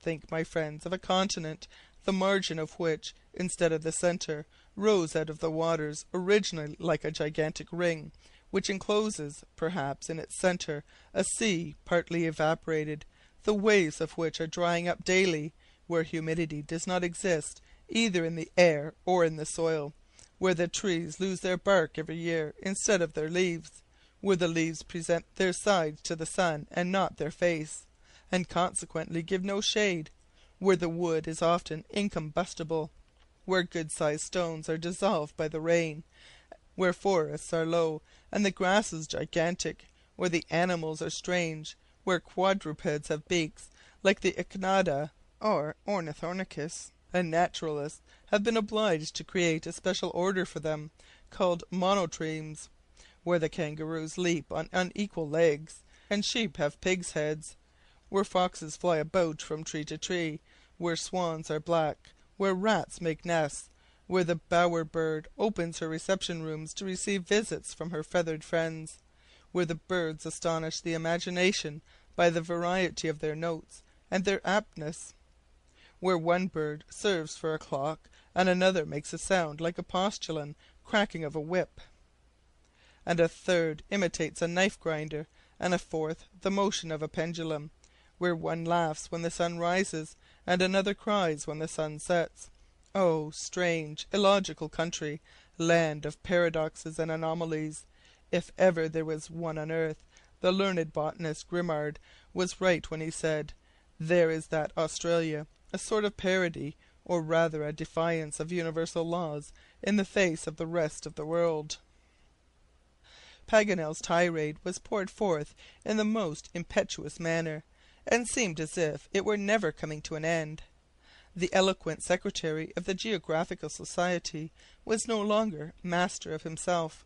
He went on and on, gesticulating furiously, and brandishing his fork to the imminent danger of his neighbours. But at last his voice was drowned in a thunder of applause, and he managed to stop. Certainly, after such an enumeration of Australian peculiarities, he might have been left in peace, but the Major said in the coolest tone possible, "And is that all, Paganel?" "No, indeed not," rejoined the Frenchman, with renewed vehemence.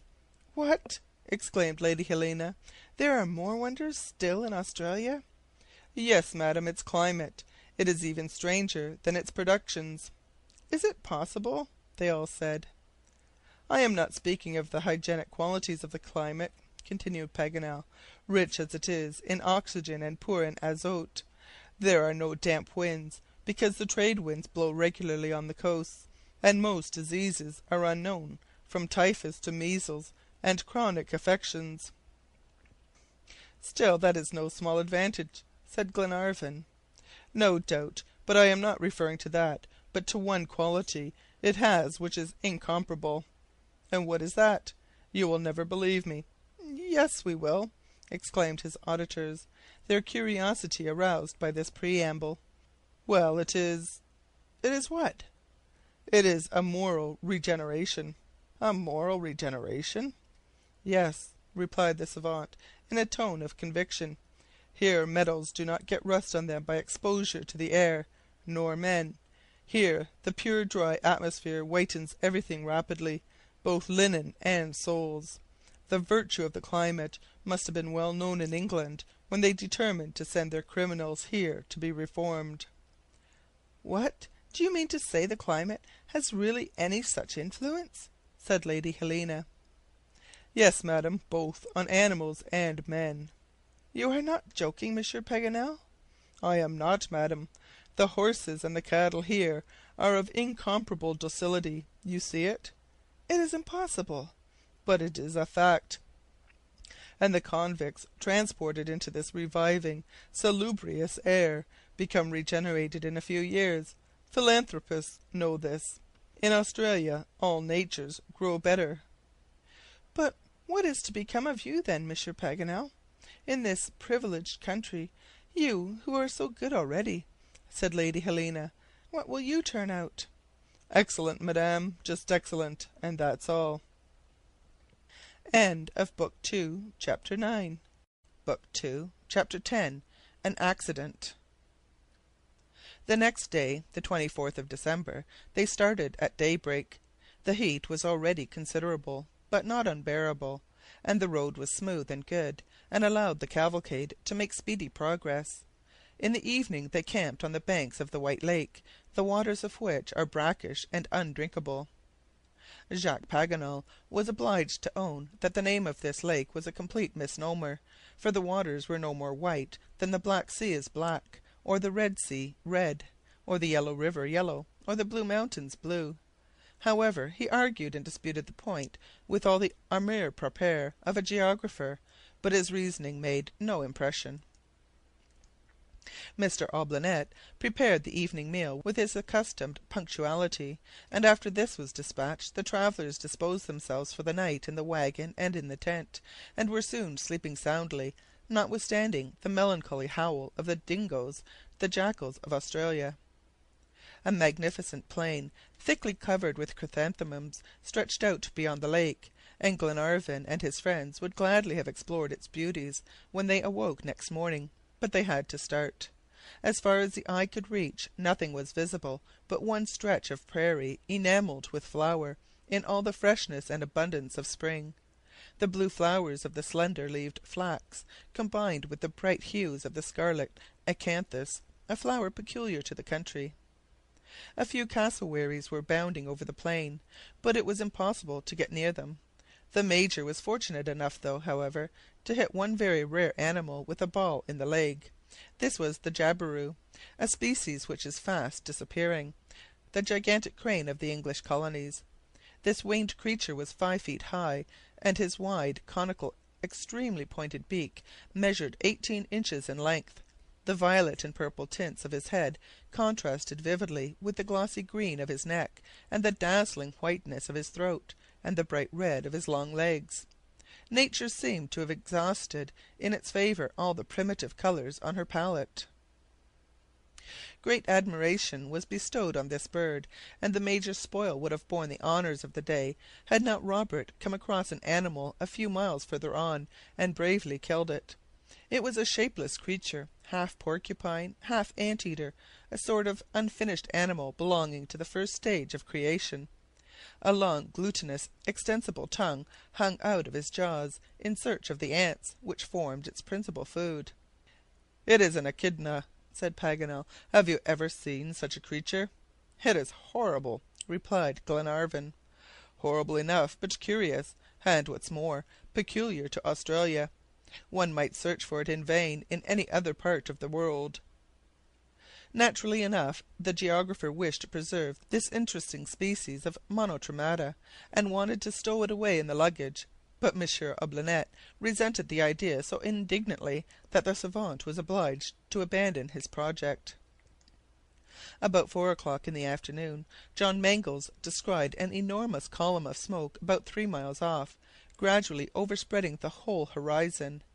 What could be the cause of this phenomenon? Paganel was inclined to think it was some description of meteor, and his lively imagination was already in search of an explanation, when Ayrton cut short all his conjectures summarily by announcing that the cloud of dust was caused by a drove of cattle on the road. The quartermaster proved right, for as the cloud came nearer, quite a chorus of bleatings and neighings and bellowings escaped from it, mingled with the loud tones of a human voice, in the shape of cries, whistles, and vociferations. Presently a man came out of the cloud. This was the leader-in-chief of the 4-footed army. Glenarvan advanced toward him. The friendly relations were speedily established between them. The leader, or to give him his proper designation, the stock-keeper, was part owner of the drove. His name was Sam Machell, and he was on his way from the eastern provinces to Portland Bay. The drove numbered 12,075 head in all, or 1,000 bullocks, 11,000 sheep, and 75 horses. All these had been bought in the Blue Mountains in a poor, lean condition, and were going to be fatted up on the rich pasture lands of southern Australia, and sold again at a great profit. Sam Machell expected to get £2 on each bullock, and 10 shillings on every sheep, which would bring him in pounds 3,750. This was doing good business, but what patience and energy were required to conduct such a restive, stubborn lot to their destination, and what fatigues must have to be endured! Truly the gain was hardly earned. Sam Machell told his history in a few words, while the drove continued their march among the groves of mimosas. Lady Helena and Mary and the rest of the party seated themselves under the shade of a wide-spreading gum tree, and listened to his recital. It was 7 months since Sam Machell had started. He had gone at the rate of 10 miles a day, and his interminable journey would last 3 months longer. His assistants in the laborious task comprised 20 dogs and 30 men, 5 of whom were blacks, and very serviceable in tracking up any stray beasts. 6 wagons made up the rear guard. All the men were armed with stock whips, the handles of which are 18 inches long, and the lash 9 feet, and they move about among the ranks, bringing refractory animals back into order, while the dogs, the light cavalry of the regiment, preserved discipline in the wings. The travellers were struck with the admirable arrangement of the drove. The different stock were kept apart, for wild sheep and bullocks would not have got on together at all. The bullocks would never have grazed where the sheep had passed along, and consequently they had to go first, divided into 2 battalions. 5 regiments of sheep followed, in charge of 20 men, and last of all came the horses. Sam Machell drew the attention of his auditors to the fact that the real guides of the drove were neither the men nor the dogs, but the oxen themselves, beasts of superior intelligence, recognized as leaders by their congenitors. They advanced in front with perfect gravity, choosing the best route by instinct, and fully alive to their claim to respect. Indeed, they were obliged to be studied and humoured in everything, for the whole drove obeyed them implicitly. If they took it into their heads to stop, it was a matter of necessity to yield to their good pleasure, for not a single animal would move a step till these leaders gave the signal to set off. Sundry details added by the stock-keeper completed the history of this expedition, worthy of being written, if not commended, by Xenophon himself. As long as the troop marched over the plains, it was well enough. There was little difficulty or fatigue. The animals fed as they went along, and slaked their thirst at the numerous creeks that watered the plains, sleeping at night and making good progress in the day, always obedient and tractable to the dogs. But when they had to go through great forests and groves of eucalyptus and mimosas, the difficulties increased. Platoons, battalions, and regiments got all mixed together or scattered, and it was work of time to collect them again. Should a leader unfortunately go astray, he had to be found, cost what it might, on pain of general disbandment, and the blacks were often long days in quest of him, before their search was successful. During the heavy rains the lazy beasts refused to stir, and when violent storms chanced to occur, the creatures became almost mad with terror, and were seized with wild, disorderly panic.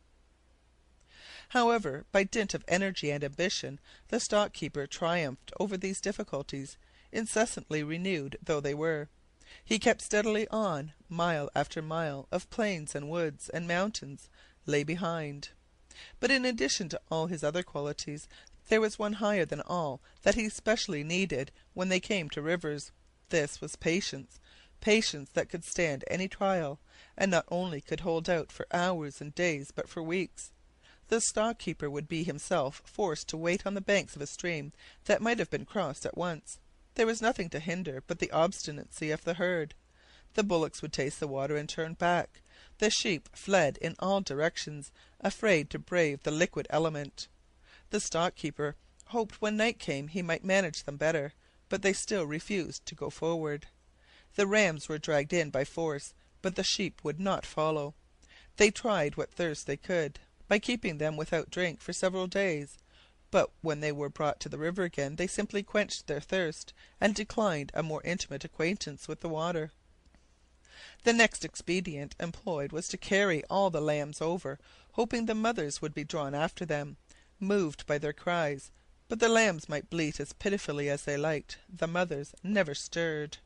Sometimes this state of affairs would last a whole month, and the stock-keeper would be driven to his wits' end by his bleating, bellowing, neighing army.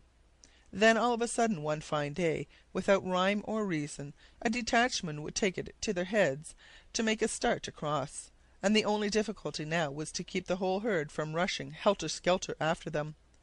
The wildest confusion set in among the ranks, and numbers of the animals were drowned in the passage.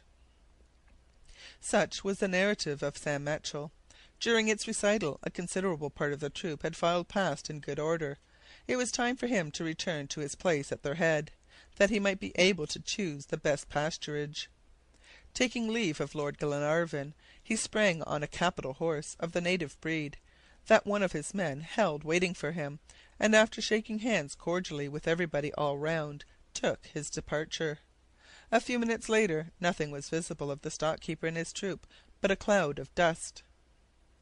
The wagon resumed its course in the opposite direction, and did not stop again till they halted for the night at the foot of Mount Talbot.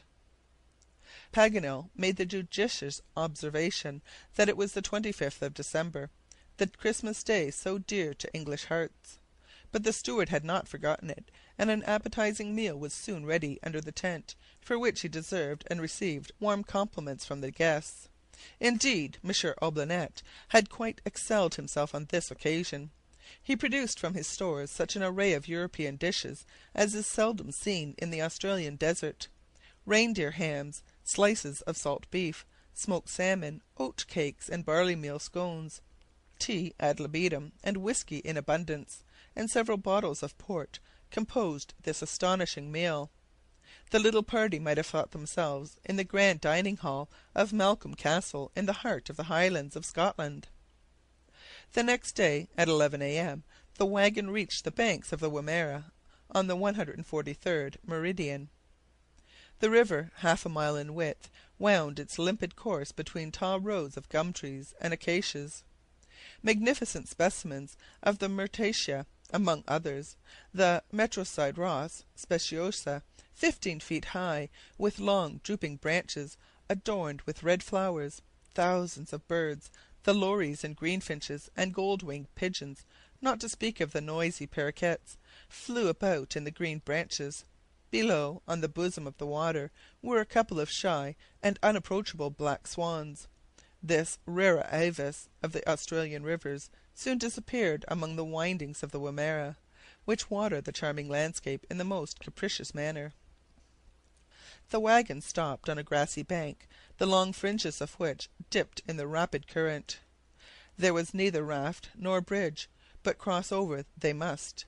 Ayrton looked about for a practicable ford. About a quarter of a mile up the water seemed shallower, and it was here they determined to try and pass over. The soundings in different parts showed a depth of 3 feet only, so that the wagon might safely enough venture. "I suppose there is no other way of fording the river?" said Glenarvan to the quartermaster.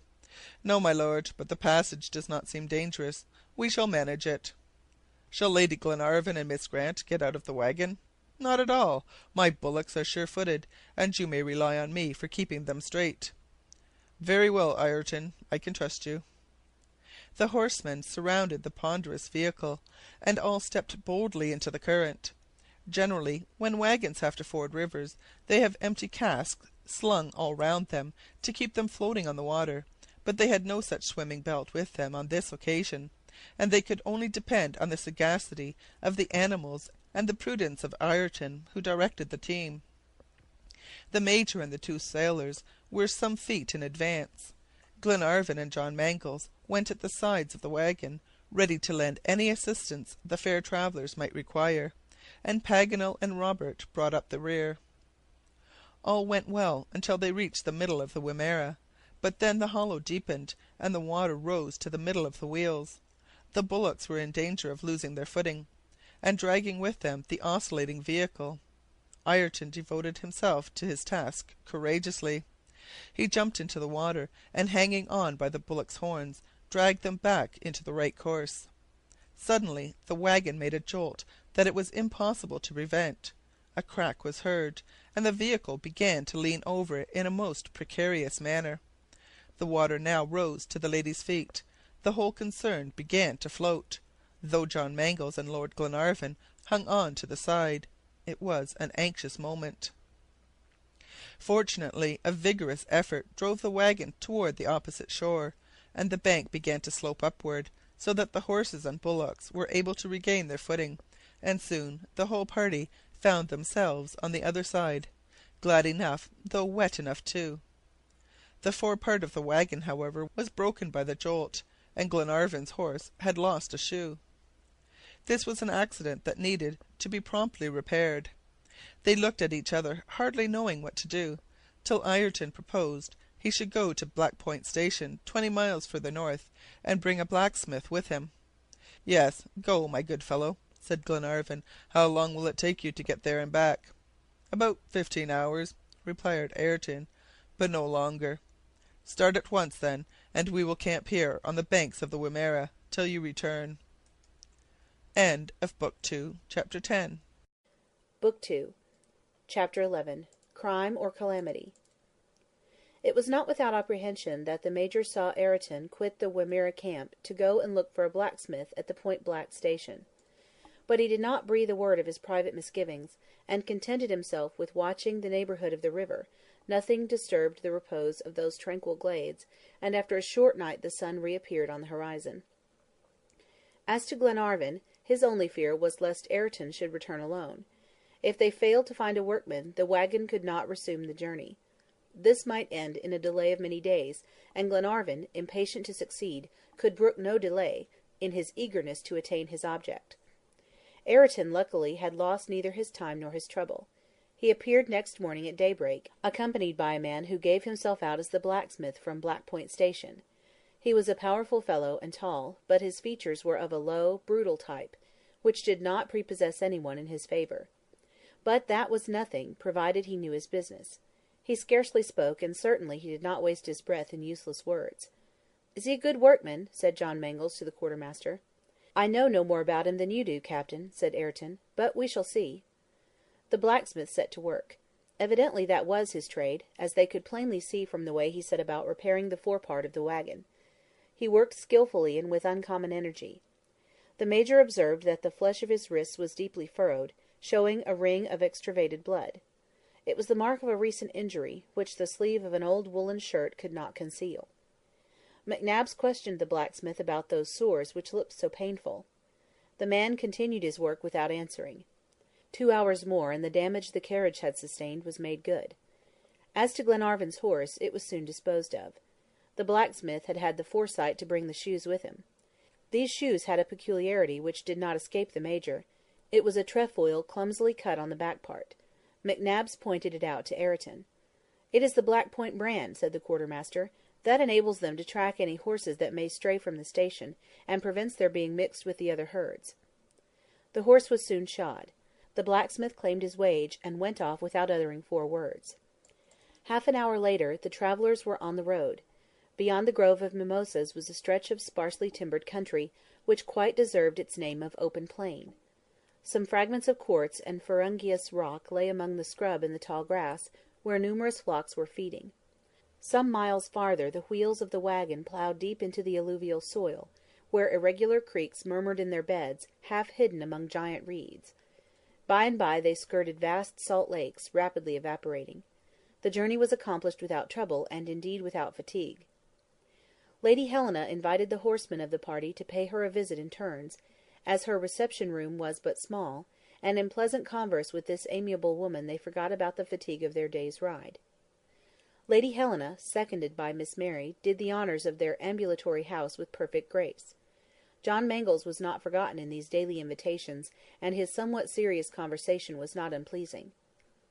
The party crossed, in a diagonal direction, the mail coach road from Crowland to Horsham, which was a very dusty one, and little used by pedestrians. The spurs of some low hills were skirted at the boundary of Talbot County, and in the evening the travellers reached a point about 3 miles from Maryborough. The fine rain was falling, which in any other country would have soaked the ground, but here the air absorbed the moisture so wonderfully that the camp did not suffer in the least. Next day, the 29th of December, the march was delayed somewhat by a succession of little hills, resembling a miniature Switzerland. It was a constant repetition of up and down hill, and many a jolt besides, all of which were scarcely pleasant. The travellers walked part of the way, and thought it no hardship. At 11 o'clock they arrived at Carisbrook, rather an important municipality. Ayrton was for passing outside the town without going through it, in order, he said, to save time. Glenarvan concurred with him, but Paganel, always eager for novelties, was for visiting Carisbrook. They gave him his way, and the wagon went on slowly. Paganel, as was his custom, took Robert with him. His visit to the town was very short, but it sufficed to give him an exact idea of Australian towns. There was a bank, a courthouse, a market, a church, and 100 or so of brick houses, all exactly alike. The whole town was laid out in squares, crossed with parallel streets in the English fashion. Nothing could be more simple, nothing less attractive. As the town grows, they lengthen the streets as we lengthen the trousers of a growing child, and thus the original symmetry is undisturbed. Carisbrook was full of activity, a remarkable feature in these towns of yesterday. It seems in Australia as if towns shot up like trees, owing to the heat of the sun. Men of business were hurrying along the streets, gold buyers were hastening to meet the incoming escort, the precious metal, guarded by the local police, was coming from the mines at Bendigo and Mount Alexander. All the little world was so absorbed in its own interests that the strangers passed unobserved amid the laborious inhabitants. After an hour devoted to visiting Carisbrook, the 2 visitors rejoined their companions, and crossed a high cultivated district. Long stretches of prairie, known as the low level plains, next met their gaze, dotted with countless sheep and shepherds' huts. And then came a sandy tract, without any transition, but with the abruptness of change so characteristic of Australian scenery. Mount Simpson and Mount Tarrangower marked the southern point where the boundary of the Loddon district cuts the 144th meridian. As yet they had not met with any of the aboriginal tribes living in the savage state. Glenarvan wondered if the Australians were wanting in Australia, as the Indians had been wanting in the pampas of the Argentine district, but Paganel told him that, in that latitude, the natives frequented chiefly the Murray Plains, about 100 miles to the eastward. "We are now approaching the gold district," said he. "In a day or 2 we shall cross the rich region of Mount Alexander. It was here that the swarm of diggers alighted in 1852. The natives had to fly to the interior. We are in civilized districts without seeing any sign of it, but our road will, before the day is over, cross the railway which connects the Murray with the sea. Well, I must confess, a railway in Australia does seem to me an astonishing thing." "And pray why, Paganel?" said Glenarvan. "Why? Because it jars on one's ideas. Oh, I know you English are so used to colonizing distant possessions. You, who have electric telegraphs and universal exhibitions in New Zealand, you think it is all quite natural. But it dumbfounders the mind of a Frenchman like myself, and confuses all one's notions of Australia." "Because you look at the past, and not at the present," said John Mangles. A loud whistle interrupted the discussion. The party were within a mile of the railway. Quite a number of persons were hastening toward the railway bridge. The people from the neighbouring stations left their houses, and the shepherds their flocks, and crowded the approaches to the railway. Every now and then there was a shout, "The railway! The railway!" Something serious must have occurred to produce such an agitation, perhaps some terrible accident. Glenarvan, followed by the rest, urged his horse. In a few minutes he arrived at Camden Bridge, and then he became aware of the cause of such an excitement. A fearful accident had occurred, not a collision, but a train had gone off the line, and then there had been a fall. The affair recalled the worst disasters of American railways. The river crossed by the railway was full of broken carriages and the engine. Whether the weight of the train had been too much for the bridge, or whether the train had gone off the rails, the fact remained that 5 carriages out of 6 fell into the bed of the Loddon, dragged down by the locomotive. The 6th carriage, miraculously preserved by the breaking of the coupling chain, remained on the rails, 6 feet from the abyss. Below nothing was discernible but a melancholy heap of twisted and blackened axles, shattered wagons, bent rails, charred sleepers. The boiler, burst by the shock, had scattered its plates to enormous distances. From this shapeless mass of ruins flames and black smoke still rose. After the fearful fall came fire, more fearful still. Great tracts of blood, scattered limbs, charred trunks of bodies, showed here and there. None could guess how many victims lay dead and mangled under those ruins. Glenarvan, Paganel, the Major, Mangles, mixing with the crowd, heard the current talk. Everyone tried to account for the accident, while doing his utmost to save what could be saved. "The bridge must have broken," said one. "Not a bit of it. The bridge is whole enough.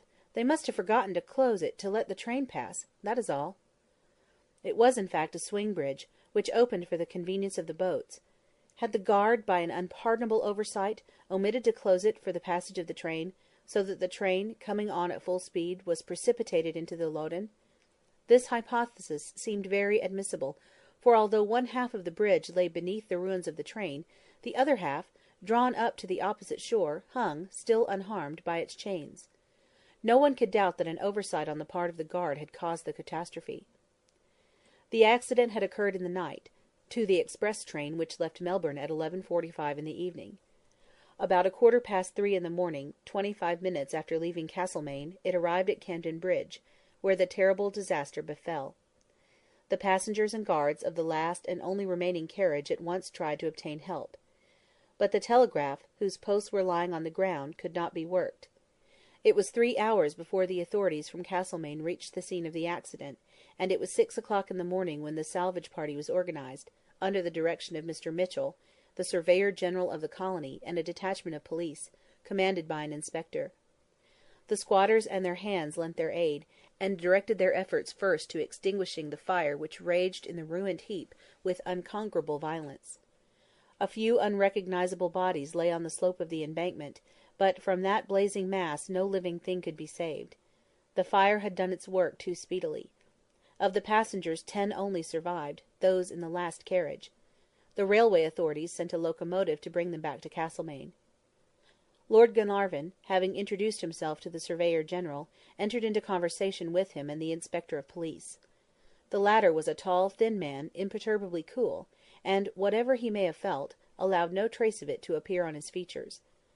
He contemplated this calamity as a mathematician does a problem. He was seeking to solve it, and to find the unknown, and when Glenarvan observed, "This is a great misfortune," he quietly replied, "Better than that, my lord." "Better than that!" cried Glenarvan. "I do not understand you." "It is better than misfortune. It is a crime," he replied, in the same quiet tone. Glenarvan looked inquiringly at Mr. Mitchell for a solution. "Yes, my lord," replied the Surveyor General. Our inquiries have resulted in the conclusion that the catastrophe is the result of a crime. The last luggage van has been robbed. The surviving passengers were attacked by a gang of 5 or 6 villains. The bridge was intentionally opened, and not left open by the neglect of the guard, and connecting with this fact the guard's disappearance, we may conclude that the wretched fellow was an accomplice of these ruffians." The police officer shook his head at this inference. "You do not agree with me?" said Mr. Mitchell. "No, not as to the complicity of the guard." "Well, but granting that complicity, we may attribute the crime to the natives who haunt the Murray. Without him the blacks could never have opened a swing bridge; they know nothing of its mechanism." "Exactly so," said the police inspector. "Well," added Mr. Mitchell, "we have evidence of a boatman whose boat passed Camden Bridge at 11:40 p.m., that the bridge was properly shut after he passed." "True." "Well, after that I cannot see any doubt as to the complicity of the guard." The police officer shook his head gently, but continued, "Then you don't attribute the crime to the natives?" "Not at all." "To whom, then?" Just at this moment a noise was heard from about half a mile up the river. A crowd had gathered, and quickly increased. They soon reached the station, and in their midst were 2 men carrying a corpse. It was the body of the guard, quite cold, stabbed to the heart. The murderers had no doubt hoped, by dragging their victim to a distance, that the police would be put on a wrong scent in their first inquiries. Their discovery, at any rate, justified the doubts of the police inspector. The poor blacks had had no hand in the matter. "Those who dealt that blow," said he, "were already well used to this little instrument," and so saying he produced a pair of darbies, a kind of handcuff made of a double ring of iron secured by a lock. "I shall soon have the pleasure of presenting them with these bracelets as a New Year's gift." "Then you suspect—" "Some folks who came out free in Her Majesty's ships." "What! Convicts?" cried Paganel, who recognised the formula employed in the Australian colonies.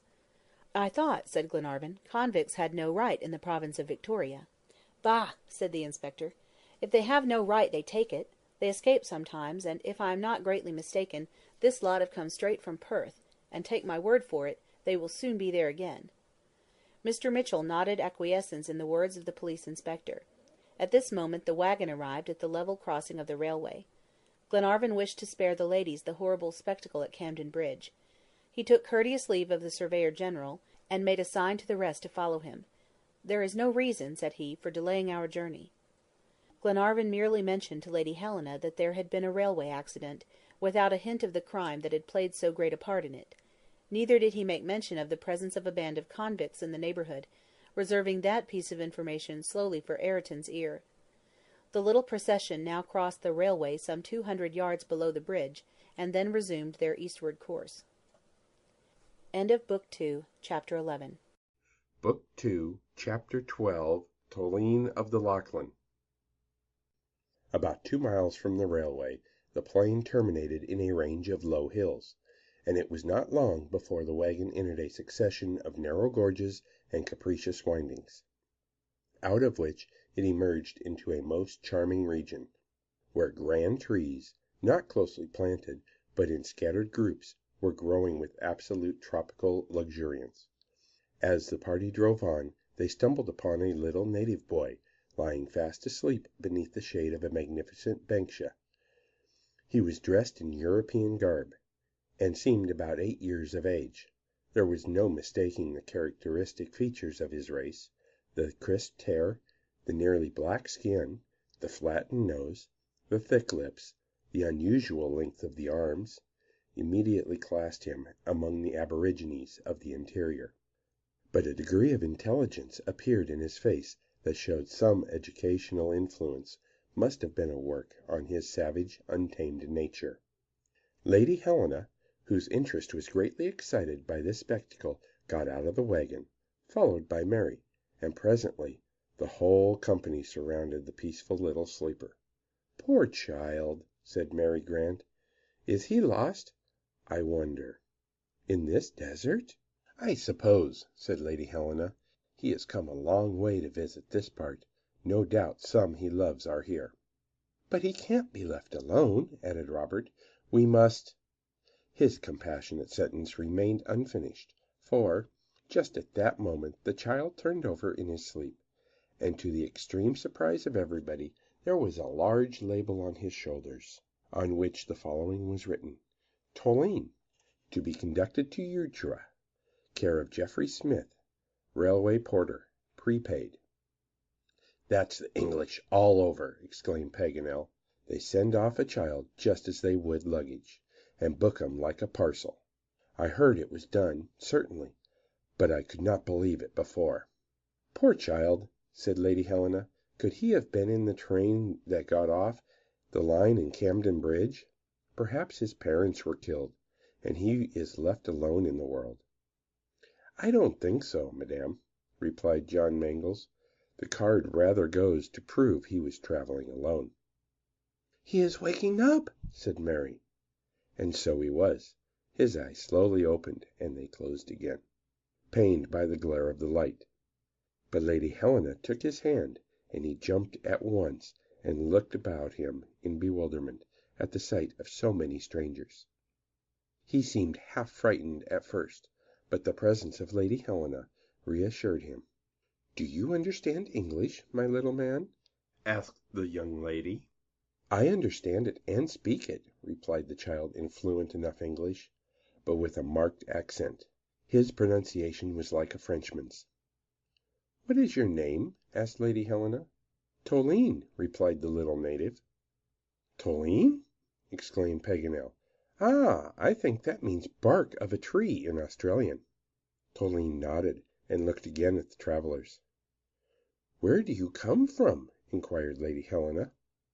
"From Melbourne, by way of rail from Sandhurst." "Were you in the accident at Camden Bridge?" asked Glenarvan. "Yes, sir," was Toline's reply, "but the God of the Bible protected me." "Are you traveling alone?" "Yes, alone. The Reverend Paxton put me in charge of Geoffrey Smith, but unfortunately the poor man was killed." "And you did not know anyone else on the train?" "No one, ma'am. But God watches over children and never forsakes them." Toline added this in soft, quiet tones, which went to her heart. When he mentioned the name of God, his voice was grave, and his eyes beamed with all the fervor that animated his young soul.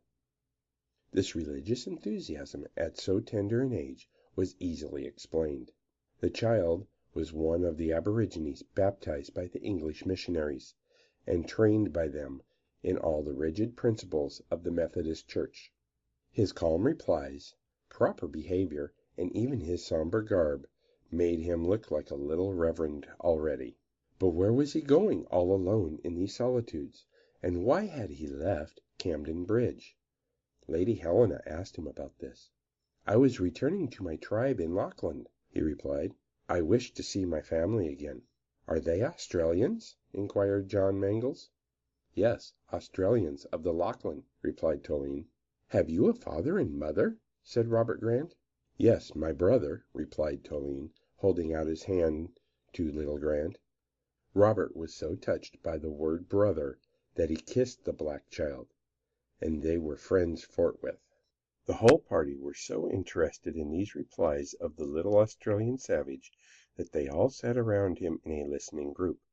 But the sun had meantime sunk behind the tall trees, and as a few miles would not greatly retard their progress, and the spot they were in would be suitable for a halt, Glenarvan gave orders to prepare for camp for the night at once. Ayrton unfastened the bullocks and turned them out to feed at will.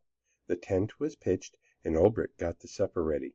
Toline consented after some difficulty to share it, though he was hungry enough. He took his seat beside Robert, who chose out all the tidbits for his new friend. Toline accepted them with a shy grace that was very charming. The conversation with him, however, was still kept up, for everyone felt an interest in the child, and wanted to talk to him and hear his history. It was simple enough. He was one of the poor native children confined to the care of charitable societies by the neighboring tribe. The Australian aborigines are gentle and inoffensive, never exhibiting the fierce hatred toward their conquerors which characterizes the New Zealanders, and possibly a few of the races of northern Australia. They often go to the large towns, such as Adelaide, Sydney, and Melbourne, to walk about in very primitive costume. They go to barter their few articles of industry, hunting and fishing implements, weapons, etc., and some of the chiefs, from culinary motives, no doubt, willingly leave their children to profit by the advantages of gratuitous education in English. This was how Toline's parents had acted. They were true Australian savages living in the Lachlan, a vast region lying beyond the Murray. The child had been in Melbourne 5 years, and during that time he had never once seen any of his own people. And yet the imperishable feeling of kindred was still so strong in his heart that he had dared to brave his journey over the wilds to visit his tribe once more, scattered throughout perchance it might be, and his family, even should he find it, be decimated. "And after you have kissed your parents, are you coming back to Melbourne?" asked Lady Glenarvan. "Yes, madame," replied Toline, looking at the lady with loving expression. "And what are you going to be some day?" she continued. "I am going to snatch my brothers from misery and ignorance, and I am going to teach them, to bring them to know and love God. I am going to be a missionary." Words like those, spoken with such animation from a child of only 8 years, might have provoked a smile in light, scoffing auditors, but they understood and appreciated by the grave Scotch, who admired the courage of the young disciple, already armed for the battle. Even Paganel, who stirred in the depths of his heart, and felt his warmer sympathy awakened for the poor child. To speak the truth, up to the moment he did not care much for a savage in European attire. He had not come to Australia to see Australians in coats and trousers.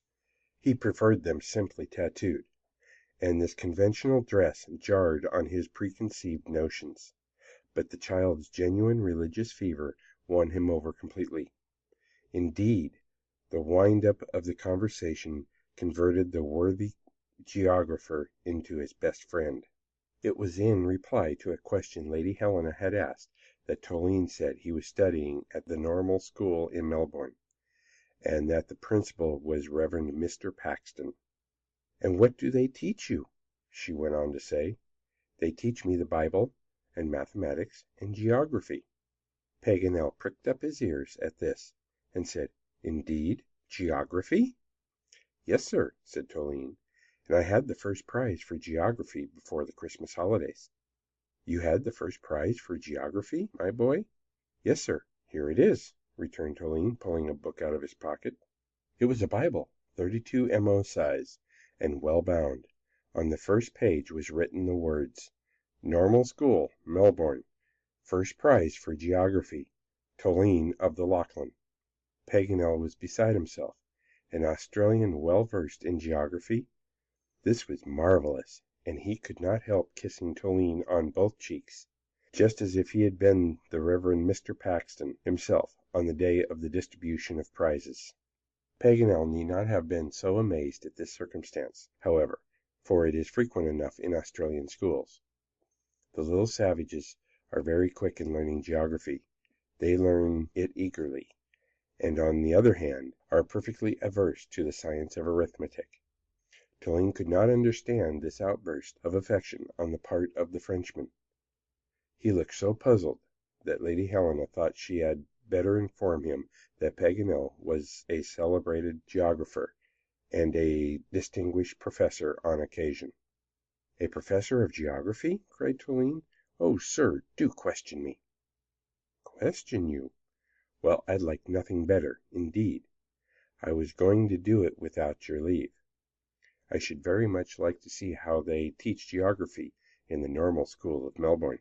"And suppose Toline trips you up, Paganel?" said McNabbs. "What a likely idea!" exclaimed the geographer. "Trip up the secretary of the Geographical Society of France." Their examination then commenced, after Paganel had settled his spectacles firmly on his nose, drawn himself up to his full height, and put on a solemn voice becoming the professor. "Pupil Toline, stand up." As Toline was already standing, he could not get any higher, but he waited modestly for the geographer's question. "Pupil Toline, what are the 5 divisions of the globe?" "Oceania, Asia, Africa, America, and Europe." "Perfectly so.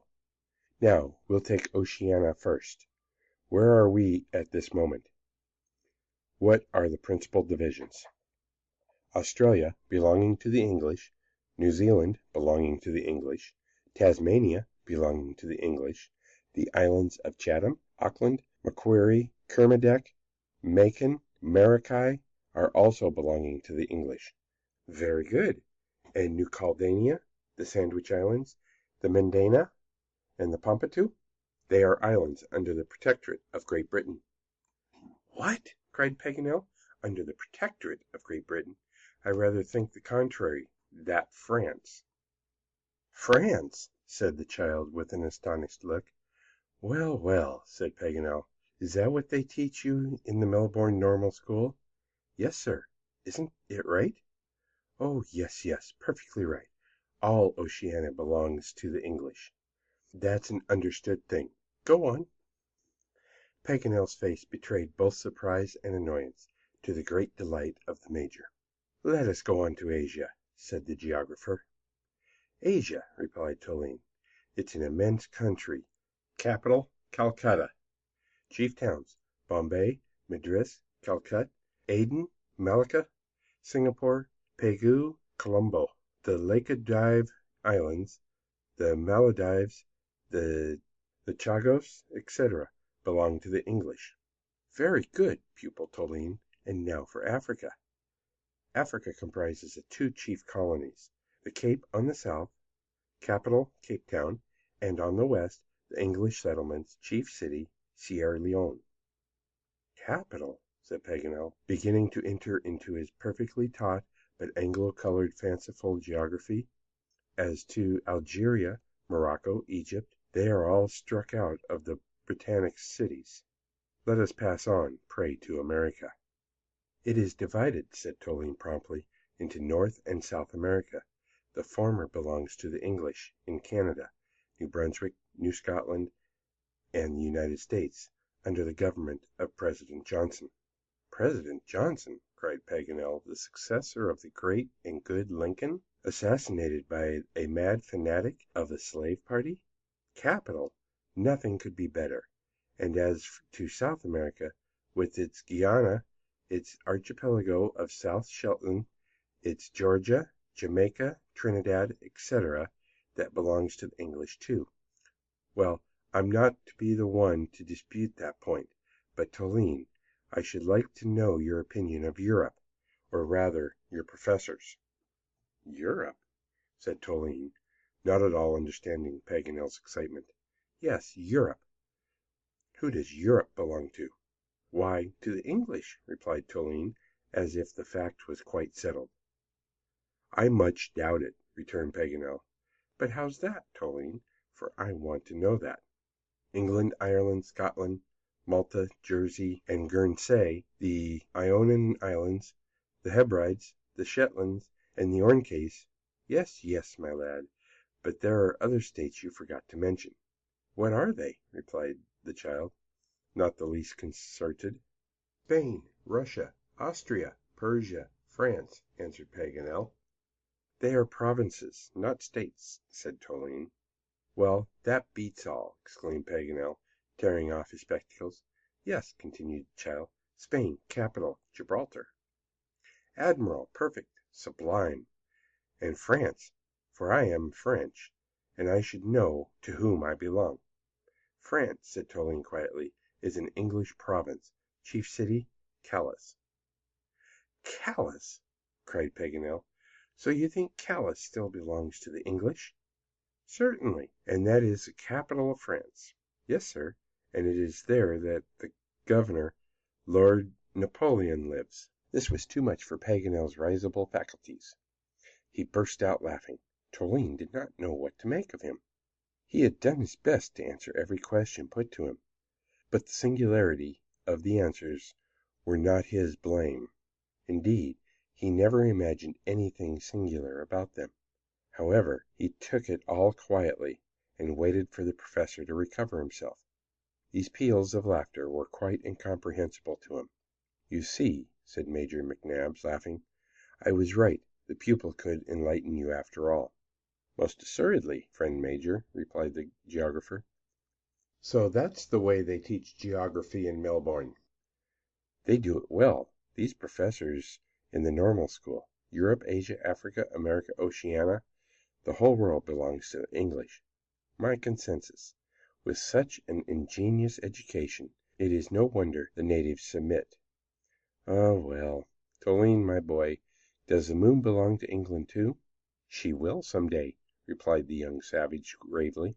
This was the climax. Paganel could not stand any more. He was obliged to go away and take his laugh out, for he was actually exploding with mirth, and he went fully a quarter of a mile from the encampment before his equilibrium was restored. Meanwhile Glenarvan looked up a geography they had brought among their books. It was Richardson's Compendium, a work of great repute in England, and more in argument with modern science than the manual in use in the normal school in Melbourne. "Here, my child," he said to Toline, "take this book and keep it. You have a few wrong ideas about geography, which it would be well for you to rectify. I will give you this as a keepsake from me." Toline took the book silently, but, after examining it attentively, he shook his head with an air of incredulity. He could not even make up his mind to put it in his pocket. By this time night had closed in. It was 10 p.m. and time to think of rest, if they were to start betimes next day.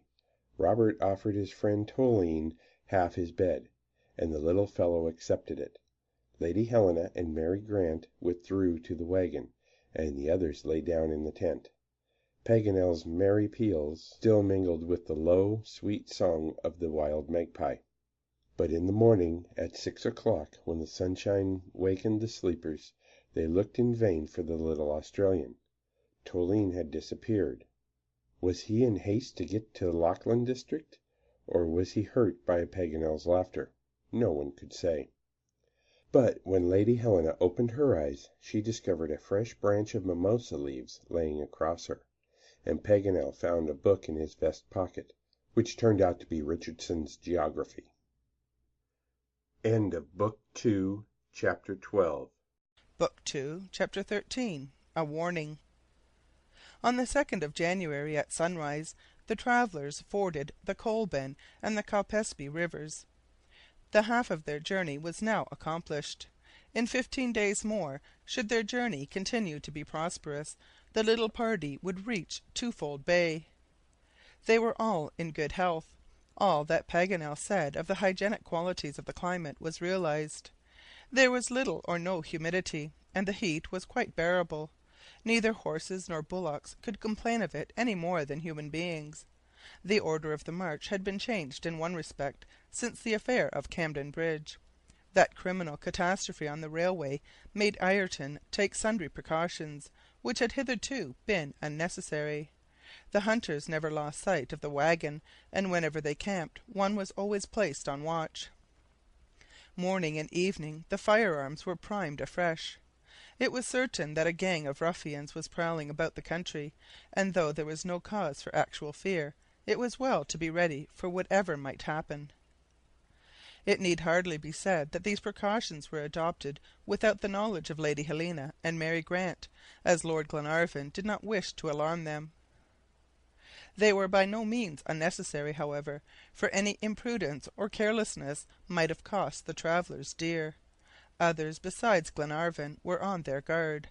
In lonely settlements and on stations, the inhabitants and the squatters prepared carefully against any attack or surprise. Houses are closed at nightfall. The dogs let loose inside the fences barked at the slightest sound. Not a single shepherd on horseback gathered his numerous flocks together at close of day, without having a carbine slung from his saddle. The outrage at Camden Bridge was the reason for all this, and many a colonist fastened himself in with bolts and bars now at dusk, who used to sleep with open doors and windows. The government itself displayed zeal and prudence, especially in the post office department. On this very day, just as Glenarvan and his party were on their way from Kilmore to Heathcote, the mail dashed by at full speed, but though the horses were at a gallop, Glenarvan caught sight of the glittering weapons of the mounted police that rode by its side, as they swept past in a cloud of dust. The travelers might have fancied themselves back in those lawless times when the discovery of the first goldfields deluged the Australian continent with the scum of Europe. A mile beyond the road to Kilmore, the wagon, for the first time since leaving Cape Bernouilli, struck into one of those forests of gigantic trees which extend over a superficies of several degrees. A cry of admiration escaped the travellers at the sight of the eucalyptus trees, 200 feet high, with tough bark 5 inches thick, the trunks measuring 20 feet round, and furrowed with foamy streaks of an odorous resin, rose 150 feet above the soil. Not a branch, not a twig, not a stray shoot, not even a knot spoiled the regularity of their outline. They could not have come out smoother from the hands of a turner. They stood like pillars, all moulded exactly alike, and could be counted by hundreds. At an enormous height they spread out in chaplets of branches, rounded and adorned at their extremity with alternate leaves. At the axil of these leaves solitary flowers droop down, the calyx of which resembles an inverted urn. Under this leafy dome, which never lost its greenness, the air circulated freely, and dried up the dampness of the ground. Horses, cattle, and wagon could easily pass between the trees, for they were standing in wide rows, and parcelled out like a wood that was being felled. This was neither like the densely packed woods, choked with brambles, nor the virgin forest, barricaded with trunks of fallen trees, and overgrown with inextricable tangles of creepers, where only iron and fire could open up a track. A grassy carpet at the foot of the trees, and a canopy of verdure above, long perspectives of bold colours, little shade, little freshness at all, a peculiar light, as if the rays came through a thin veil, dappled lights and shades sharply reflected on the ground, made up a whole, and constituted a peculiar spectacle, rich in novel effects. The forests of the oceanic continent do not in the least resemble the forests of the New World, and the eucalyptus, the Tara of the aborigines, belonging to the family of Myrtaceae, the different varieties of which can hardly be enumerated, is the tree par excellence of the Australian flora. The reason of the shade not being deep, nor the darkness profound under these domes of verdure, was that these trees presented a curious anomaly in the disposition of the leaves. Instead of presenting their broad surface to the sunlight, only the side is turned. Only the profile of the leaves is seen in this singular foliage. Consequently, the sun's rays slant down them to the earth, as if through the open slats of a Venetian blind. Glenarvan expressed his surprise at this circumstance, and wondered what could be the cause of it. Paganel, who was never at a loss for an answer, immediately replied: "What astonishes me is not the caprice of nature. She knows what she is about, but botanists don't always know what they are saying. Nature made no mistake in giving this peculiar foliage to the tree, but men have erred in calling them eucalyptus." "What does the word mean?" asked Mary Grant. "It comes from a Greek word meaning 'I cover well.' They took care to commit the mistake in Greek, that it might not be so self-evident, for any one can see that the eucalyptus covers badly." "I agree with you there," said Glenarvan. "But now tell us, Paganel, how is it that the leaves grow in this fashion?" "From a purely physical cause, friends," said Paganel, "and one that you will easily understand. In this country, where the air is dry and rain seldom falls, the ground is parched, the trees have no need of wind or sun. Moisture lacking, sap is lacking also. Hence these narrow leaves, which seek to defend themselves against the light, and prevent too great evaporation. This is why they present the profile and not the face to the sun's rays. There is nothing more intelligent than a leaf."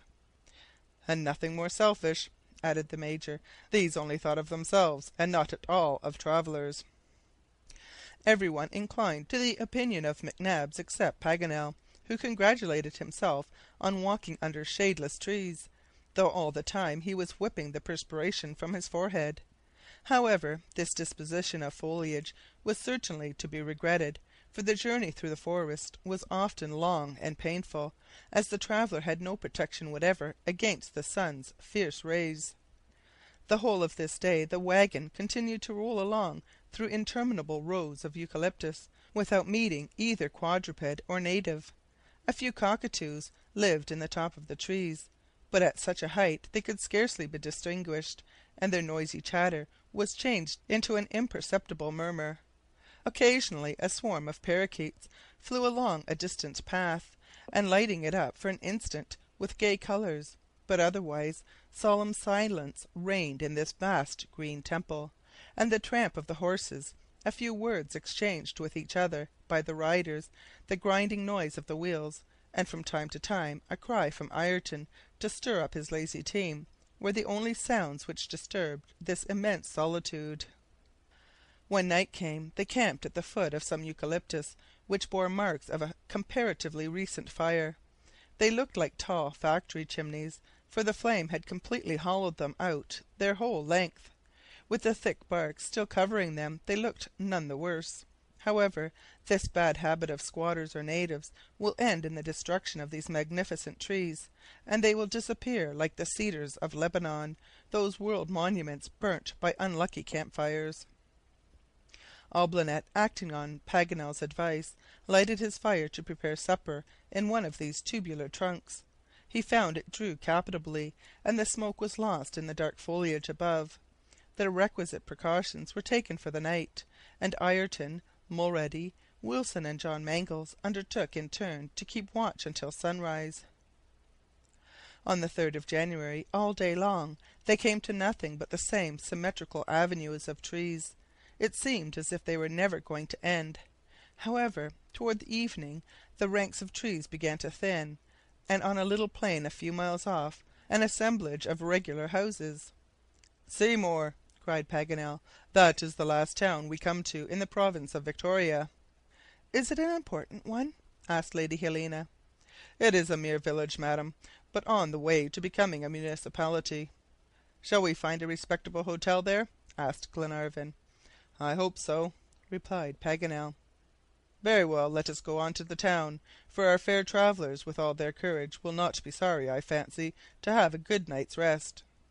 "My dear Edward, Mary and I will accept it gladly, but only on the condition that it will cause no delay, or take us the least out of the road." "It will do neither," replied Lord Glenarvan. "Besides, our bullocks are fatigued, and we will start tomorrow at daybreak." It was now 9 o'clock. The moon was just beginning to rise, but her rays only slanting yet, and lost in the mist. It was gradually getting dark when the little party entered the wide streets of Seymour, under Paganel's guidance, who seemed always to know what he had never seen, but his instinct led him right, and he walked straight to Campbell's North British Hotel. The Major, without even leaving the hotel, was soon aware that fear absorbed the inhabitants of the little town. 10 minutes' conversation with Dickson, the loquacious landlord, made him completely acquainted with the actual state of affairs, but he never breathed a word to anyone. When supper was over, though, and Lady Glenarvan and Mary and Robert had retired, the Major detained his companions a little, and said, "They have found out the perpetrators of the crime on the Sandhurst Railroad." "And are they arrested?" asked Ayrton eagerly. "No," replied McNabbs, without apparently noticing the empressement of the quartermaster, an empressment which, moreover, was reasonable enough under the circumstances. "So much the worse," replied Ayrton. "Well," said Glenarvan, "who are the authors of the crime?" "Read," replied the Major, offering Glenarvan a copy of the Australian and New Zealand Gazette, "and you will see that the inspector of the police was not mistaken." Glenarvan read aloud the following message: Sydney, January 2nd, 1866. It will be remembered that on the night of the 29th or 30th of last December there was an accident at Camden Bridge, 5 miles beyond the station at Castlemaine, on the railway from Melbourne to Sandhurst. The night express, 11:45, dashing along at full speed, was precipitated into the Loddon River. Camden Bridge had been left open. The numerous robberies committed after the accident, the body of the guard, picked up about half a mile from Camden Bridge, proved that this catastrophe was the result of a crime. Indeed, the coroner's inquest decided that the crime must be attributed to the band of convicts which escaped 6 months ago from the penitentiary at Perth, Western Australia, just as they were about to be transferred to Norfolk Island. The gang numbers 29 men. They are under the command of a certain Ben Joyce, a criminal of the most dangerous class, who arrived in Australia a few months ago, by what ship is not known, and who has hitherto succeeded in evading the hands of justice. The inhabitants of towns, colonists, and squatters at stations are hereby cautioned to be on their guard, and to communicate to the Surveyor General any information that may aid his search. J. P. Mitchell, S.G. When Glenarvan had finished reading this article, McNabbs turned to the geographer and said, "You see, Paganel, there can be convicts in Australia." "Escaped convicts, that is evident," replied Paganel, "but not regularly transported criminals. Those fellows have no business here." "Well, they are here at any rate," said Glenarvan, "but I don't suppose the fact need materially alter our arrangements. What do you think, John?" John Mangles did not reply immediately. He hesitated between the sorrow it would cause the two children to give up the search, and the fear of compromising the expedition. "If Lady Glenarvan and Miss Grant were not with us," he said, "I should not give myself much concern about these wretches." Glenarvan understood him, and added, "Of course, I need not say that it is not a question of giving up our task, but would it perhaps be prudent, for the sake of our companions, to rejoin the DUNCAN at Melbourne, and proceed with our search for traces of the Henry Grant on the eastern side? What do you think of it, McNabbs?" "Before I give my opinion," replied the Major, "I should like to hear Ayrton's." At this direct appeal, the quartermaster looked at Glenarvan and said, "I think we are 200 miles from Melbourne, and that the danger, if it exists, is as great on the route to the south as on the route to the east. Both are little frequented, and both will serve us. Besides, I do not think that 30 scoundrels can frighten 8 well-armed, determined men. My advice, then, is to go forward." "And good advice too, Ayrton," replied Paganel. "By going on we may come across the traces of Captain Grant. In returning south, on the contrary, we turn our backs to them. I think with you, then, and I don't care a snap for these escaped fellows. A brave man wouldn't care a bit for them." Upon this they agreed with one voice to follow their original programme. "Just one thing, my lord," said Ayrton, when they were about to separate. "Say on, Ayrton." "Wouldn't it be advisable to send orders to the DUNCAN to be at the coast?" "What good would that be?" replied John Mangles. "When we reach Twofold Bay it will be time enough for that. If any unexpected event should oblige us to go to Melbourne, we might be sorry not to find the DUNCAN there.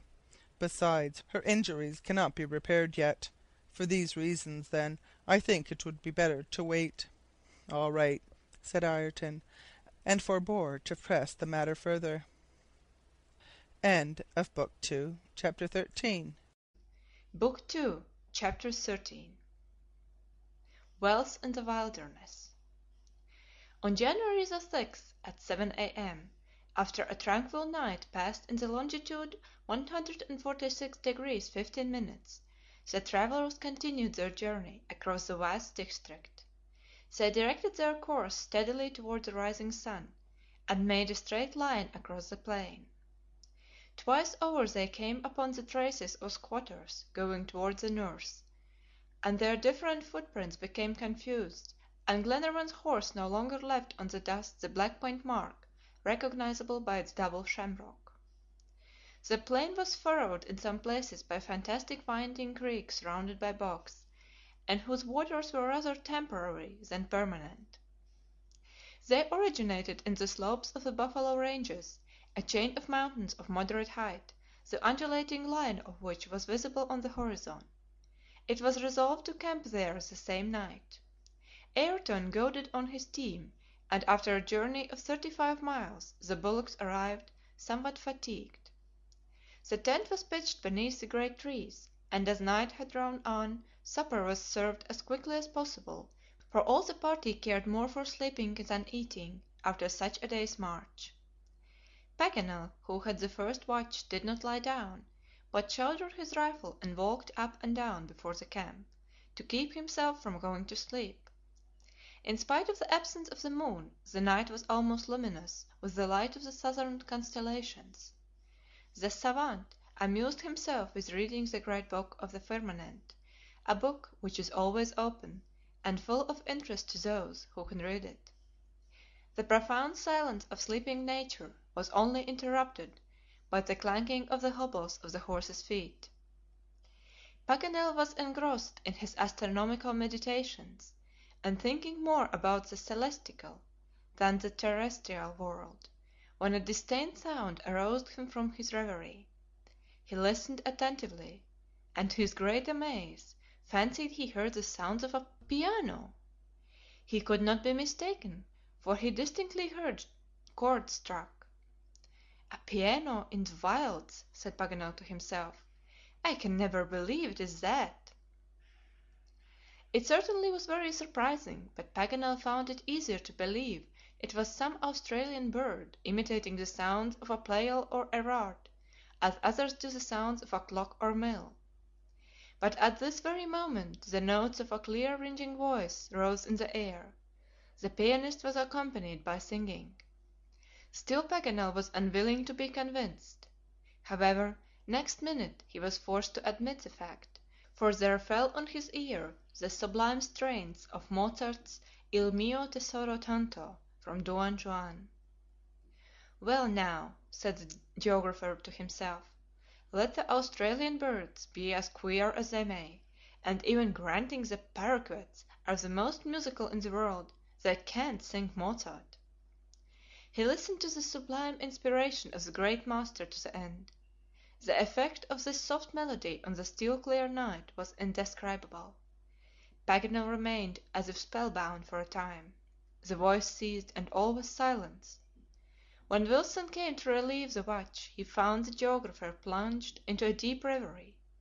Paganel made no remark, however, to the sailor, but reserved his information for Glenarvan in the morning, and went into the tent to bed. Next day they were all aroused from sleep by the sudden loud barking of dogs. Glenarvan got up forthwith. Two magnificent pointers, admirable specimens of English hunting dogs, were bounding in front of the little wood, into which they had retreated at the approach of the travelers, redoubling their clamor. "There is some station in this desert, then," said Glenarvan, "and hunters too, for these are regular setters." Paganel was just about to recount his nocturnal experiences when two young men appeared, mounted on horses of the most perfect breed, true hunters. The two gentlemen, dressed in elegant hunting costume, stopped at the sight of the little group camping in gypsy fashion. They looked as if they wondered what could bring an armed party there, but when they saw the ladies get out of the wagon, they dismounted instantly, and went toward them hat in hand. Lord Glenarvan came to meet them, and, as a stranger, announced his name and rank. The gentlemen bowed, and the elder of them said: "My Lord, will not these ladies and yourself and friends honor us by resting a little beneath our roof?" "Mr. " began Glenarvan.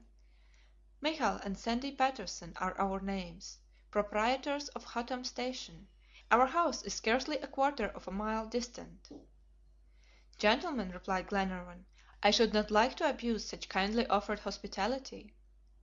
"My Lord," returned Michael Patterson, "by accepting it you will confer a favor on poor exiles, who will be only too happy to do the honors of the wilds." Glenarvan bowed in token of acquiescence. "Sir," said Paganel, addressing Michael Patterson, "if it is not an impudent question, may I ask whether it was you that sang an air from the divine Mozart last night?" "It was, sir," replied the stranger, "and my cousin Sandy accompanied me." "Well, sir," replied Paganel, holding out his hand to the young man, "receive the sincere compliments of a Frenchman who is a passionate admirer of this music." Michael grasped his hand cordially, and then, pointing out the road to take, set off, accompanied by the ladies and Lord Glenarvan and his friends, for the station. The horses and the camp were left to the care of Ayrton and the sailors. Hottam Station was truly a magnificent establishment, kept as scrupulously in order as an English park. Immense meadows, enclosed in gray fences, stretched away out of sight. In these thousands of bullocks and millions of sheep were grazing, tended by numerous shepherds, and still more numerous dogs. The crack of the stockwhip mingled continually with the barking of the collies, and the bellowing and bleating of the cattle and sheep. Toward the east there was a boundary of myalls and gum trees, beyond which rose Mount Hottam, its imposing peak towering 7,500 feet high. Long avenues of green trees were visible on all sides. Here and there was a thick clump of grass trees, tall bushes 10 feet high, like the dwarf palm, quite lost in their crown of long narrow leaves. The air was balmy and odorous with the perfume of scented laurels, whose white blossoms, now in full bloom, distilled on the breeze the finest aromatic perfume.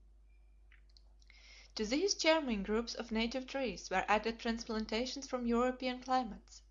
The peach, pear, and apple trees were there, the fig, the orange, and even the oak, to the rapturous delight of the travelers, who greeted them with loud hurrahs.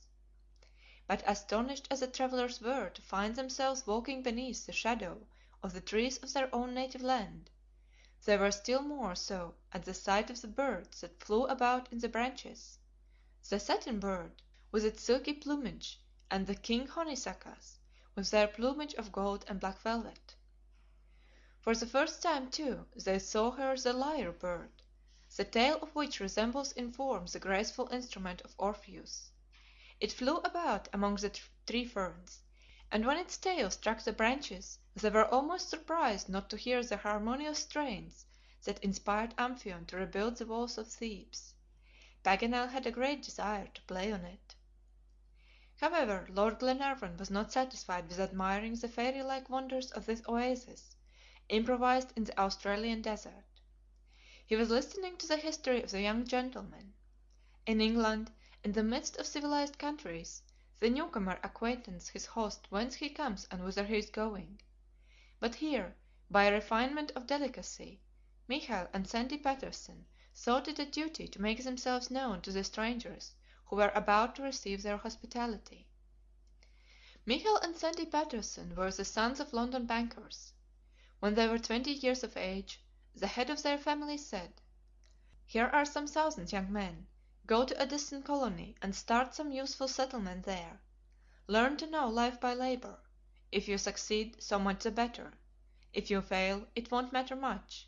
We shall not regret the money which makes you men." The two young men obeyed. They chose the colony of Victoria, in Australia, as the field for sowing the paternal banknotes, and had no reason to repent the selection. At the end of 3 years the establishment was flourishing. In Victoria, New South Wales, and Southern Australia, there are more than 3,000 stations, some belonging to squatters who rear cattle, and others to settlers who farm the ground. Till the arrival of the two Pattersons, the largest establishment of this sort was that of Mr. Jamieson, which covered an area of 75 miles, with a frontage of about 8 miles along the Pearl, one of the affluents of the Darling. Now Hottam Station bore the palm for business and extent. The young men were both squatters and settlers. They managed their immense property with rare ability and uncommon energy. The station was far removed from the chief towns in the midst of the unfrequented districts of the Murray. It occupied a long wide space of 5 leagues in extent, lying between the Buffalo Ranges and Mount Hottam. At the two angles north of this vast quadrilateral, Mount Aberdeen rose on the left and the peaks of High Barven on the right. Winding, beautiful streams were not wanting, thanks to the creeks and affluents of the Owens River, which throws itself at the north into the bed of the Murray. Consequently, they were equally successful in cattle breeding and farming. 10,000 acres of ground, admirably cultivated, produced harvests of native productions and exotics, and several millions of animals fattened in the fertile pastures. The products of Hottam Station fetched the very highest price in the markets of Castlemaine and Melbourne. Michael and Sandy Patterson had just concluded these details of their busy life when their dwelling came in sight, at the extremity of the avenue of the oaks. It was a charming house, built of wood and brick, hidden in groves of emerophiles. Nothing at all, however, belonging to a station was visible, neither sheds, nor stables, nor cart houses. All these outbuildings, a perfect village, comprising more than 20 huts and houses, were about a quarter of a mile off in the heart of a little valley. Electric communication was established between this village and the master's house, which, far removed from all noise, seemed buried in a forest of exotic trees. At Sandy Patterson's bidding, a sumptuous breakfast was served in less than a quarter of an hour. The wines and viands were of the finest quality, but what pleased the guests more of all in the midst of these refinements of opulence was the joy of the young squatters in offering them this splendid hospitality. It was not long before they were told the history of the expedition, and had their liveliest interest awakened for its success. They spoke hopefully to the young Grants, and Michael said, "Harry Grant has evidently fallen into the hands of natives, since he has not turned up at any of the settlements on the coast. He knows his position exactly, as the document proves, and the reason he did not reach some English colony is that he must have been taken prisoner by the savages the moment he landed." "That is precisely what befell his quartermaster, Ayrton," said John Mangles. "But you gentlemen, then, have never heard the catastrophe of the BRITANNIA mentioned?" inquired Lady Helena. "Never, madam," replied Michael. "And what treatment, in your opinion, has Captain Grant met with among the natives?" "The Australians are not cruel, madam," replied the young squatter, "and Miss Grant may be easy on that score. There have been many instances of the gentleness of their nature, and some Europeans have lived a long time among them without having the least cause to complain of their brutality." "King, among others, the sole survivor of the Burke expedition," put in Paganel.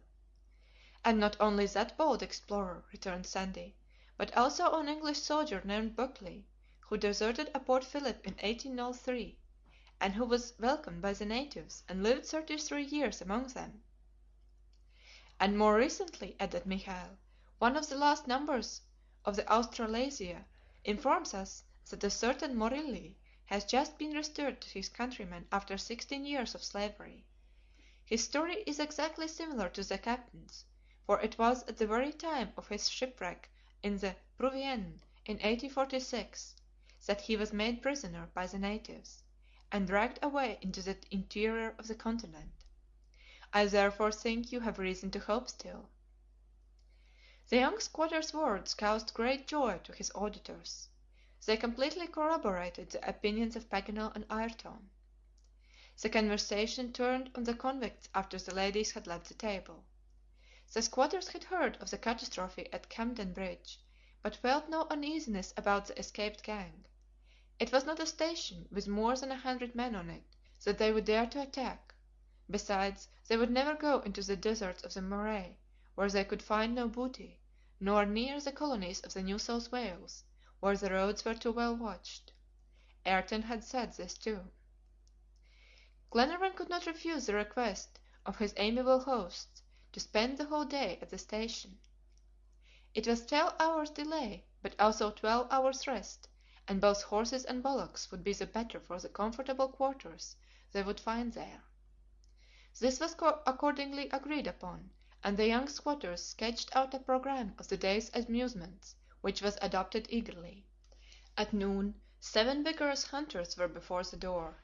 An elegant brake was intended for the ladies, in which the coachman could exhibit his skill in driving four in hand. The cavalcade set off preceded by huntsmen, and armed with first-rate rifles, followed by a pack of pointers, barking joyously as they bounded through the bushes. For 4 hours the hunting party wandered through the paths and avenues of the park, which was as large as a small German state. The Reuiss Schleitz or Saxe Coburg Gotha would have gone inside it comfortably.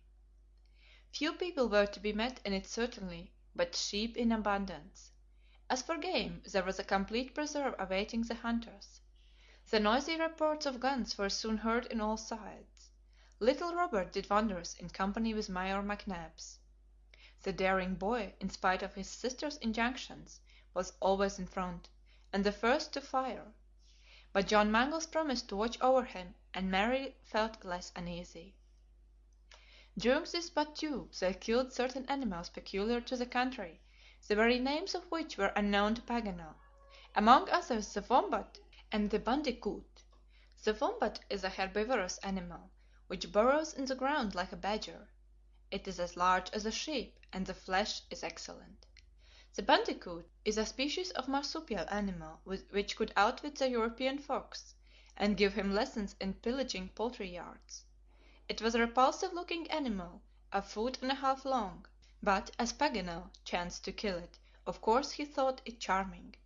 An adorable creature, he called it. But the most interesting event of the day by far was the kangaroo hunt. About 4 o'clock the dogs roused a troop of these curious marsupials. The little ones retreated precipitately into the maternal pouch, and all the troop decamped in file. Nothing could be more astonishing than the enormous bounds of the kangaroo. The hind legs of the animal are twice as long as the front ones, and unbend like a spring. At the head of the flying troop was a male 5 feet high, a magnificent specimen of the Macropus giganteus, an "old man," as the Bushmen say. For 4 or 5 miles the chase was vigorously pursued. The kangaroos showed no signs of weariness, and the dogs, who had reason enough to fear the strong paws and sharp nails, did not care to approach them. But at last, worn out with the race, the troop stopped, and the "old man" leaned against the trunk of a tree, ready to defend himself. One of the pointers, carried away by excitement, went up to him. Next minute the unfortunate beast leaped into the air and fell down again completely ripped up. The whole pack, indeed, would have had little chance with these powerful marsupia.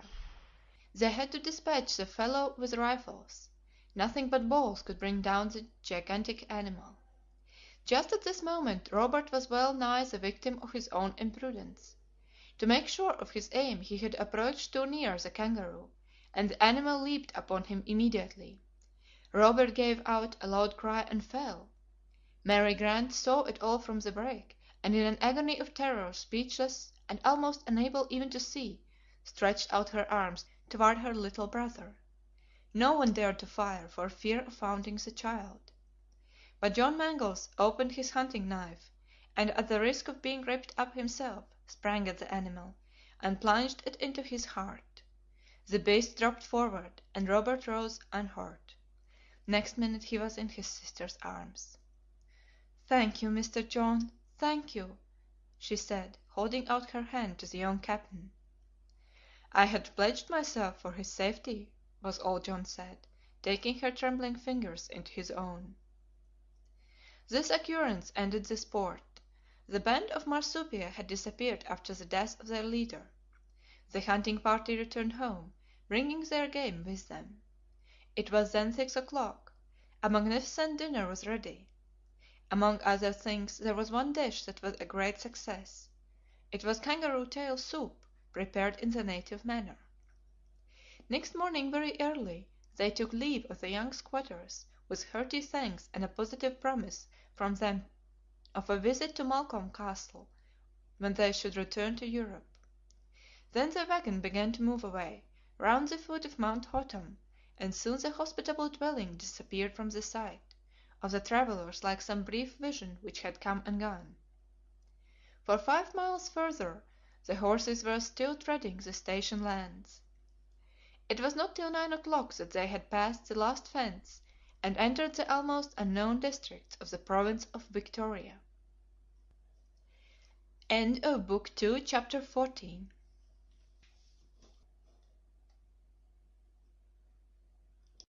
Book 2, Chapter 15. Suspicious Occurrences. An immense barrier lay across the route to the southeast. It was the Australian Alps, a vast fortification, the fantastic curtain of which extended 1,500 miles and pierced the clouds at the height of 4,000 feet. The cloudy sky only allowed the heat to reach the ground through a close veil of mist. The temperature was just bearable, but the road was toilsome from its uneven character. The extumescences on the plain became more and more marked. Several mounds planted with green young gum trees appeared here and there. Further on these protuberances rising sharply, formed the first steps of the great Alps. From this time their course was a continual ascent, as was soon evident in the strain it made on the bullocks to drag along the cumbrous wagon. Their yoke creaked, they breathed heavily, and the muscles of their hooves were stretched as if they would burst. The planks of the vehicle groaned at the unexpected jolts, which Ayrton, with all his skill, could not prevent. The ladies bore their share of discomfort bravely. John Mangles and his two sailors acted as scouts, and went about 100 steps in advance. They found out practical paths or passes, indeed they might be called, for these projections of the ground were like so many rocks, between which the wagon had to steer carefully. It required absolute navigation to find a safe way over the billowy region. It was a difficult and often perilous task. Many a time Wilson's hatchet was obliged to open a passage through thick tangles of shrubs. The damp, argillaceous soil gave way under their feet. The route was indefinitely prolonged, owing to the insurmountable obstacles, huge blocks of granite, deep ravines, suspected lagoons which obliged them to make 1,000 detours. When night came they found they had only gone over half a degree. They camped at the foot of the Alps, on the banks of the creek of Cobongra, on the edge of a little plain, covered with little shrubs 4 feet high, with bright red leaves which gladdened the eye.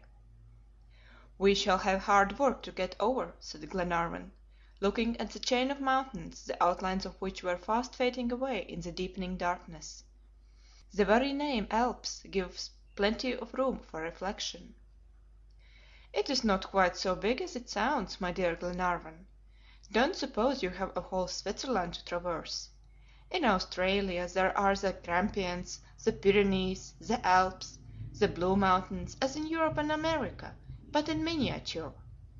This simply implies either that the imagination of geographers is not infinite, or that their vocabulary of proper names is very poor."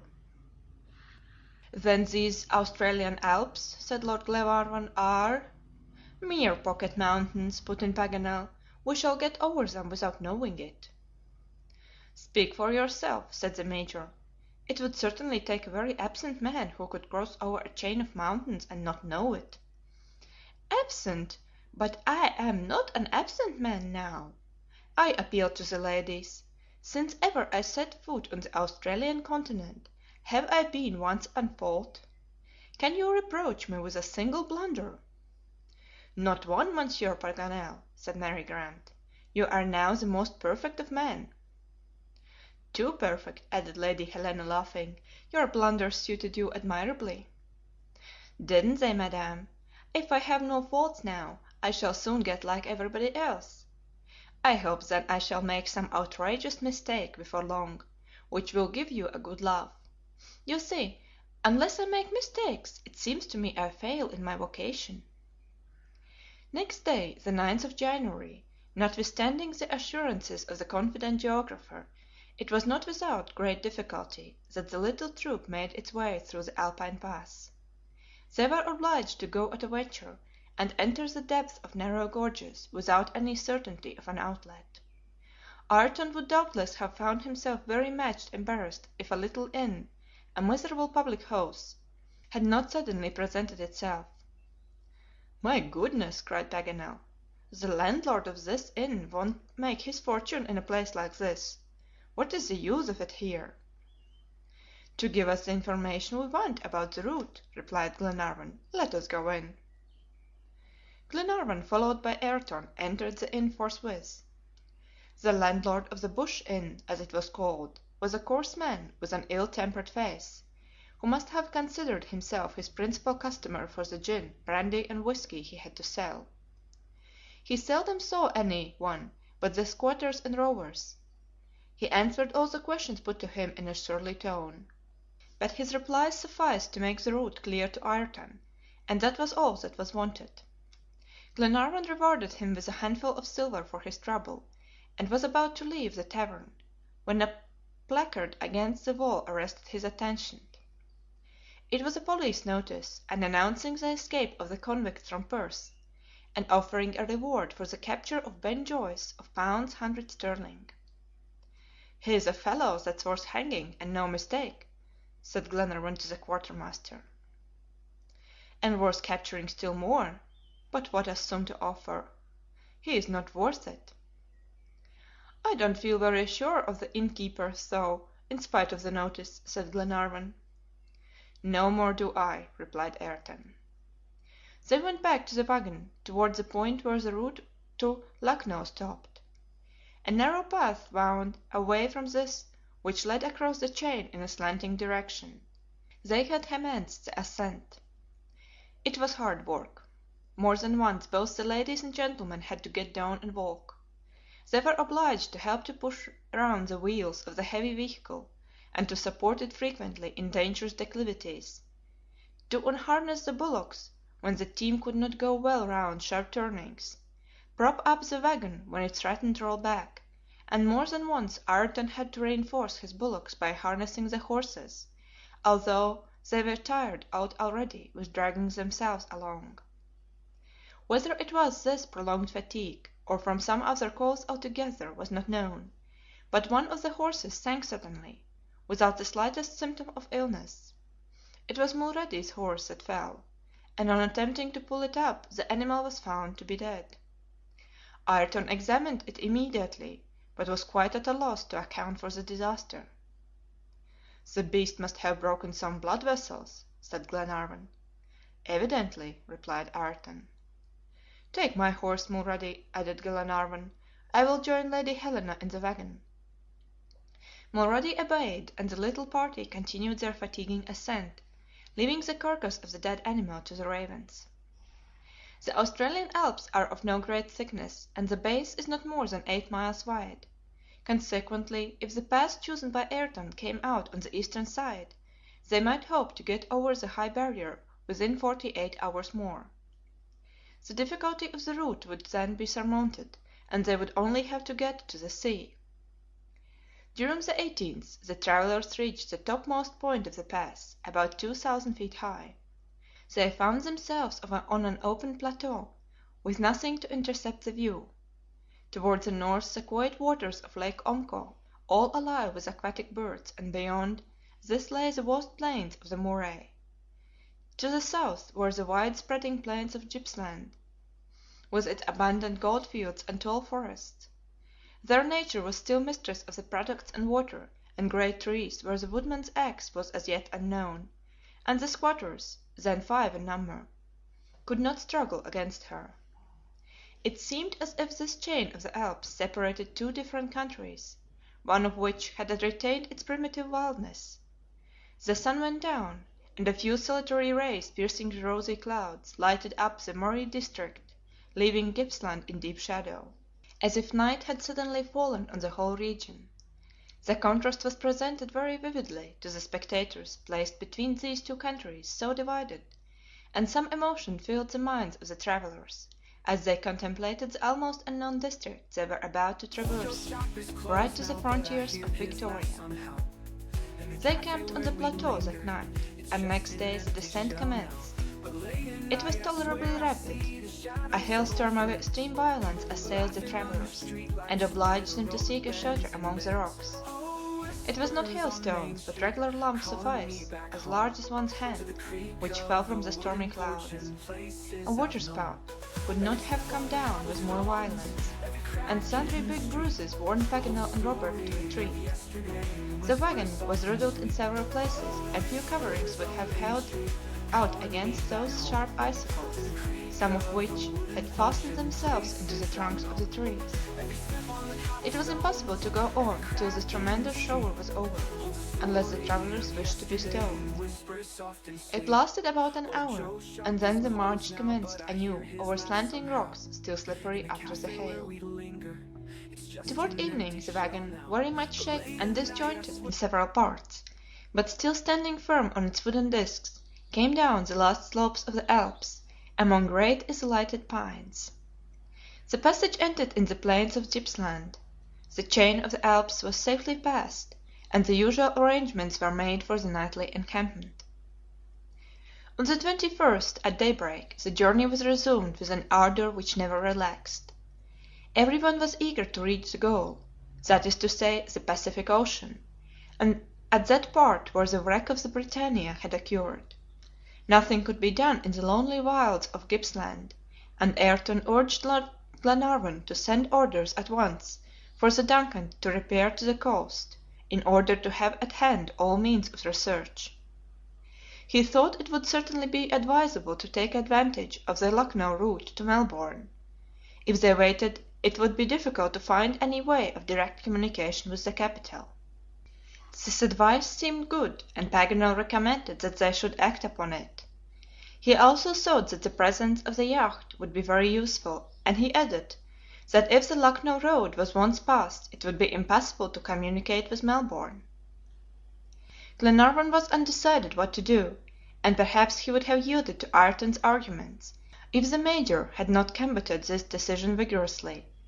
He maintained that the presence of Ayrton was necessary to the expedition, that he would know the country about the coast, and that if any chance should put them on the track of Harry Grant, the quartermaster would be better able to follow it up than any one else, and finally, that he alone could point out the exact spot where the shipwreck occurred. McNabbs voted therefore for the continuation of the voyage, without making the least change in their programme. John Mangles was of the same opinion. The young captain said even that orders would reach the DUNCAN more easily from Twofold Bay than if a message was sent 200 miles over a wild country. His counsel prevailed. It was decided that they should wait till they come to Twofold Bay. The Major watched Ayrton narrowly, and noticed his disappointed look. But he said nothing, keeping his observations, as usual, to himself. The plains which lay at the foot of the Australian Alps were level, but slightly inclined toward the east. Great clumps of mimosas and eucalyptus, and various odorous gum trees, broke the uniform monotony here and there. The Gastrolobium grandiflorum covered the ground, with its bushes covered with gay flowers. Several unimportant creeks, mere streams full of little rushes, and half covered up with orchids, often interrupted the route. They had to ford these. Flocks of bustards and emus fled at the approach of the travelers. Below the shrubs, kangaroos were leaping and springing like dancing jacks. But the hunters of the party were not thinking much of the sport, and the horses little needed any additional fatigue. Moreover, a sultry heat oppressed the plain. The atmosphere was completely saturated with electricity, and its influence was felt by men and beasts. They just dragged themselves along, and cared for nothing else. The silence was only interrupted by the cries of Ayrton urging on his burdened team. From noon to 2 o'clock they went through a curious forest of ferns, which would have excited the admiration of less weary travelers. These plants in full flower measured 30 feet in height. Horses and riders passed easily beneath their drooping leaves, and sometimes the spurs would clash against the woody stems. Beneath these immovable parasols there was a refreshing coolness which everyone appreciated. Jacques Paganel, always demonstrative, gave such deep sighs of satisfaction that the paroquets and cockatoos flew out in alarm, making a deafening chorus of noisy chatter. The geographer was going on with his sighs and jubilations with the utmost coolness, when his companions suddenly saw him reel forward, and he and his horse fell down in a lump. Was it giddiness, or worse still, suffocation caused by the high temperature? They ran to him, exclaiming, "Paganel, Paganel, what is the matter?" "Just this, I have no horse now," he replied, disengaging his feet from the stirrups. "What, your horse?" "Dead like Mulrady's, as if a thunderbolt had struck him." Glenarvan, John Mangles, and Wilson examined the animal, and found Paganel was right. His horse had been suddenly struck dead. "That is strange," said John. "Very strange, truly," muttered the Major. Glenarvan was greatly disturbed by this fresh accident. He could not get a fresh horse in the desert, and if an epidemic was going to seize their steeds, they would be seriously embarrassed how to proceed. Before the close of the day, it seemed as if the word epidemic was really going to be justified. A third horse, Wilson's, fell dead, and what was perhaps equally disastrous, one of the bullocks also. The means of traction and transport were now reduced to 3 bullocks and 4 horses. The situation became grave. The unmounted horsemen might walk, of course, as many squatters had done already, but if they abandoned the wagon, what would the ladies do? Could they go over the 120 miles which lay between them and Twofold Bay? John Mangles and Lord Glenarvan examined the surviving horses with great uneasiness. But there was not the slightest symptom of illness or feebleness in them. The animals were in perfect health, and bravely bearing the fatigues of the voyage. This somewhat reassured Glenarvan, and made him hope that malady would strike no more victims. Ayrton agreed with him, but was unable to find the least solution of the mystery. They went on again, the wagon serving from time to time as a house of rest for the pedestrians. In the evening, after a march of only 10 miles, the signal to halt was given, and the tent pitched. The night passed without inconvenience beneath a vast mass of bushy ferns, under which enormous bats, properly called flying foxes, were flapping about. The next day's journey was good. There were no new calamities. The health of the expedition remained satisfactory. Horses and cattle did their task cheerily. Lady Helena's drawing room was very lively thanks to the number of visitors. Mr. Olbinett busied himself in passing round refreshments which were very acceptable in such hot weather. Half a barrel of Scotch ale was sent in bodily. Barclay and Co. was declared to be the greatest man in Great Britain, even above Wellington, who could never have manufactured such good beer. This was a Scotch estimate. Jacques Paganel drank largely, and discoursed still more, de omni rescibili. A day so well commenced seemed as if it could not but end well. They had gone 15 good miles, and managed to get over a pretty hilly district where the soil was reddish. There was every reason to hope they might camp that same night on the banks of the Snowy River, an important river which throws itself into the Pacific south of Victoria. Already the wheels of the wagon were making deep ruts on the wide plains, covered with blackish alluvium, as it passed on between tufts of luxuriant grass and fresh fields of gastrolobium. As evening came on, a white mist on the horizon marked the course of the Snowy River. Several additional miles were got over, and a forest of tall trees came in sight at a bend of the road, behind a gentle eminence. Ayrton turned his team a little toward the great trunks, lost in shadow, and he had got to the skirts of the wood, about half a mile from the river, when the wagon suddenly sank up to the middle of the wheels. "Stop!" he called out to the horsemen following him. "What is wrong?" inquired Glenarvan. "We have stuck in the mud," replied Ayrton. He tried to stimulate the bullocks to a fresh effort by voice and goad, but the animals were buried halfway up their legs and could not stir. "Let us camp here," suggested John Mangles. "It would certainly be the best place," said Ayrton. "We shall see by daylight tomorrow how to get ourselves out." Glenarvan acted on their advice, and came to a halt. Night came on rapidly after a brief twilight, but the heat did not withdraw with the light. Stifling vapors filled the air, and occasionally bright flashes of lightning, the reflections of a distant storm, lighted up the sky with a fiery glare. Arrangements were made for the night immediately. They did the best they could with the sunk wagon, and the tent was pitched beneath the shelter of the great trees, and if the rain did not come they had not much to complain about. Ayrton succeeded, though with some difficulty, in extricating the 3 bullocks. These courageous beasts were engulfed up to their flanks. The quartermaster turned them out with the 4 horses, and allowed no one but himself to see after their pasturage. He always executed his task wisely, and this evening Glenarvan noticed he redoubled his care, for which he took occasion to thank him, the preservation of the team being of supreme importance. Meantime the travelers were dispatching a hasty supper. Fatigue and heat destroy appetite, and sleep was needed more than food. Lady Helena and Miss Grant speedily bade the company good night, and retired. Their companions soon stretched themselves under the tent or outside under the trees, which is no great hardship in this salubrious climate. Gradually they all fell into a heavy sleep. The darkness deepened owing to a thick current of clouds which overspread the sky. There was not a breath of wind. The silence of night was only interrupted by the cries of the moorpork in the minor key, like the mournful cuckoos of Europe. Towards 11 o'clock, after a wretched, heavy, unrefreshing sleep, the Major woke.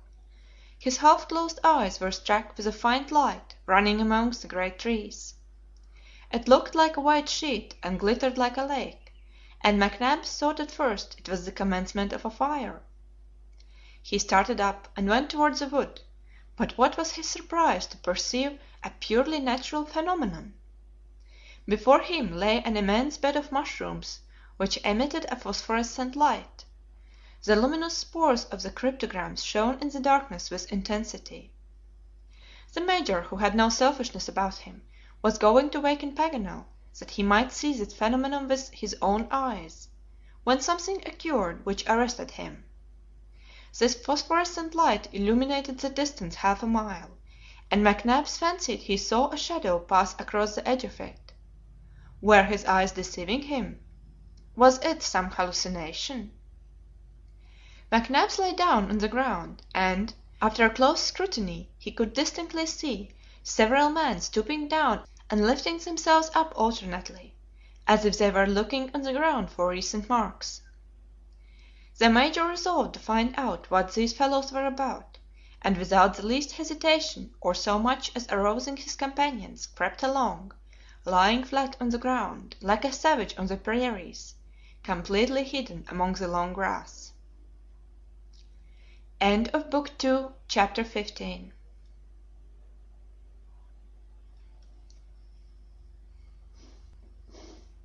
By Jules Verne.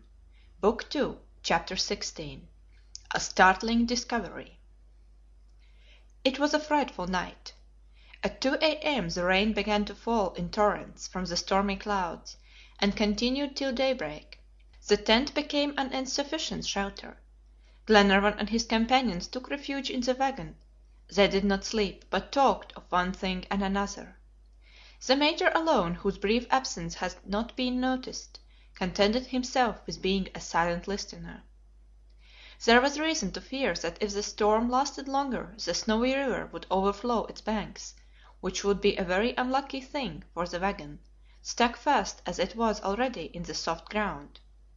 Mulrady, Ayrton, and Mangles went several times to ascertain the height of the water, and came back dripping from head to foot. At last day appeared, the rain ceased, but sunlight could not break through the thick clouds.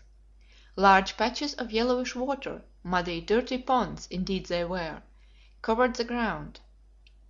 A hot steam rose from the soaking earth, and saturated the atmosphere with unhealthy humidity. Glenarvan's first concern was the wagon. This was the main thing in his eyes. They examined the ponderous vehicle, and found it sunk in the mud in a deep hollow in a stiff clay.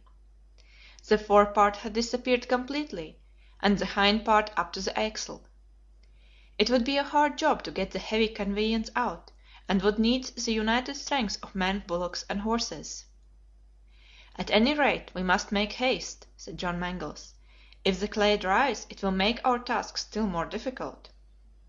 "Let us be quick, then," replied Ayrton. Glenarvan, his two sailors, John Mangles, and Ayrton went off at once into the wood, where the animals had passed the night. It was a gloomy looking forest of tall gum trees, nothing but dead trees, with wide spaces between, which had been barked for ages, or rather skinned like the cork oak at harvest time. A miserable network of bare branches was seen above 200 feet high in the air. Not a bird built its nest in these aerial skeletons, not a leaf trembled on the dry branches, which rattled together like bones. To what cataclysm is this phenomenon to be attributed, so frequent in Australia? Entire forests struck dead by some epidemic? No one knows. Neither the oldest natives, nor their ancestors who have lain a long buried in the groves of the dead, have ever seen them green. Glenarvan, as he went along, kept his eye fixed on the gray sky, on which the smallest branch of the gum trees was sharply defined. Ayrton was astonished not to discover the horses and bullocks where he had left them the preceding night. They could not have wandered far with their hobbles on their legs. They looked over the wood, but saw no signs of them, and Ayrton returned to the banks of the river, where magnificent mimosas were growing. He gave a cry well known to his team, but there was no reply. The quartermaster seemed uneasy, and his companions looked at him with disappointed faces. An hour had passed in vain endeavors, and Glenarvan was about to go back to the wagon, when a neigh struck on his ear, and immediately after a bellow. "They are there!" cried John Mangles, slipping between the tall branches of gastrolobium, which grew high enough to hide a whole flock. Glenarvan, Mulrady, and Ayrton darted after him, and speedily shared his stupefaction at the spectacle which met their gaze. Two bullocks and three horses lay stretched on the ground, struck down like the rest. Their bodies were already cold, and a flock of half-starved looking ravens, croaking among the mimosas, were watching the unexpected prey. Glenarvan and his party gazed at each other, and Wilson could not keep back the oath that rose to his lips. "What do you mean, Wilson?" said Glenarvan, with difficulty controlling himself. "Ayrton, bring away the bullock and the horse we have left. They will have to serve us now." "If the wagon were not sunk in the mud," said John Mangles, "these two animals, by making short journeys, would be able to take us to the coast, so we must get the vehicle out, cost what it may." "We will try, John," replied Glenarvan. "Let us go back now, or they will be uneasy at our long absence." Ayrton removed the hobbles from the bullock and Mulrady from the horse, and they began to return to the encampment, following the winding margin of the river. In half an hour they rejoined Paganel and McNabbs and the ladies, and told them of this fresh disaster. "Upon my honor, Ayrton," the Major could not help saying, "it is a pity that you hadn't had the shoeing of all our beasts when we forded the Wimerra." "Why, sir?" asked Ayrton. "Because out of all our horses only the one you blacksmith had in his hands has escaped the common fate." "That's true," said John Mangles. "It's strange it happens so." "A mere chance, and nothing more," replied the quartermaster, looking firmly at the Major. Major McNabbs bit his lips, as if to keep back something he was about to say. Glenarvan and the rest waited for him to speak out his thoughts, but the Major was silent, and went up to his wagon, which Ayrton was examining. "What was he going to say, Mangles?" asked Glenarvan. "I don't know," replied the young captain, "but the Major is not at all a man to speak without reason." "No, John," said Lady Helena, "McNabbs must have suspicions about Ayrton." "Suspicions!" exclaimed Paganel, shrugging his shoulders. "And what can they be?" asked Glenarvan. "Does he suppose him capable of having killed our horses and bullocks? And for what purpose? Is not Ayrton's interest identical with our own?" "You are right, dear Edward," said Lady Helena; "and what is more, the quartermaster has given us incontestable proofs of his devotion ever since the commencement of the journey." "Certainly he has," replied Mangles; "but still what could the Major mean? I wish he would speak his mind plainly out." "Does he suppose him acting in concert with the convicts?" asked Paganel, imprudently. "What convicts?" said Miss Grant. "Monsieur Paganel is making a mistake," replied John Mangles, instantly. "He knows very well there are no convicts in the province of Victoria." "Ah, that's true," returned Paganel, trying to get out of his unlucky speech. "Whatever had I got in my head? Convicts! Who ever heard of convicts being in Australia? Besides, they would scarcely have disembarked before they would turn into good, honest men. The climate, you know, Miss Mary, the regenerative climate." Here the poor SAVANT stuck fast, unable to get further, like the wagon in the mud. Lady Helena looked at him in surprise, which quite deprived him of his remaining sang-froid; but seeing his embarrassment, she took Mary away to the side of the tent, where M. Olbinett was laying out an elaborate breakfast. "I deserve to be transported myself," said Paganel, woefully. "I think so," said Glenarvan. And after this grave reply, which completely overwhelmed the worthy geographer, Glenarvan and John Mangles went toward the wagon. They found Ayrton and the two sailors doing their best to get it out of the deep ruts, and the bullock and horse, yoked together, were straining every muscle. Wilson and Mulrady were pushing the wheels, and the quartermaster urging on the team with voice and goad. But the heavy vehicle did not stir; the clay, already dry, held it as firmly as if sealed by some hydraulic cement. John Mangles had the clay watered to loosen it, but it was of no use. After renewed vigorous efforts men and animals stopped. Unless the vehicle was taken to pieces it would be impossible to extricate it from the mud, but they had no tools for the purpose, and could not attempt such a task. However, Ayrton, who was for conquering this obstacle at all costs, was about to commence afresh, when Glenarvan stopped him by saying: "Enough, Ayrton, enough. We must husband the strength of our remaining horse and bullock. If we are obliged to continue our journey on foot, the one animal can carry the ladies, and the other the provisions. They may thus still be of great service to us." "Well, well, my Lord," replied the quartermaster, unyoking the exhausted beasts. "Now, friends," added Glenarvan, "let us return to the encampment and deliberately examine our situation, and determine on our course of action." After a tolerably good breakfast to make up for their bad night, the discussion was opened, and every one of the party was asked to give his opinion.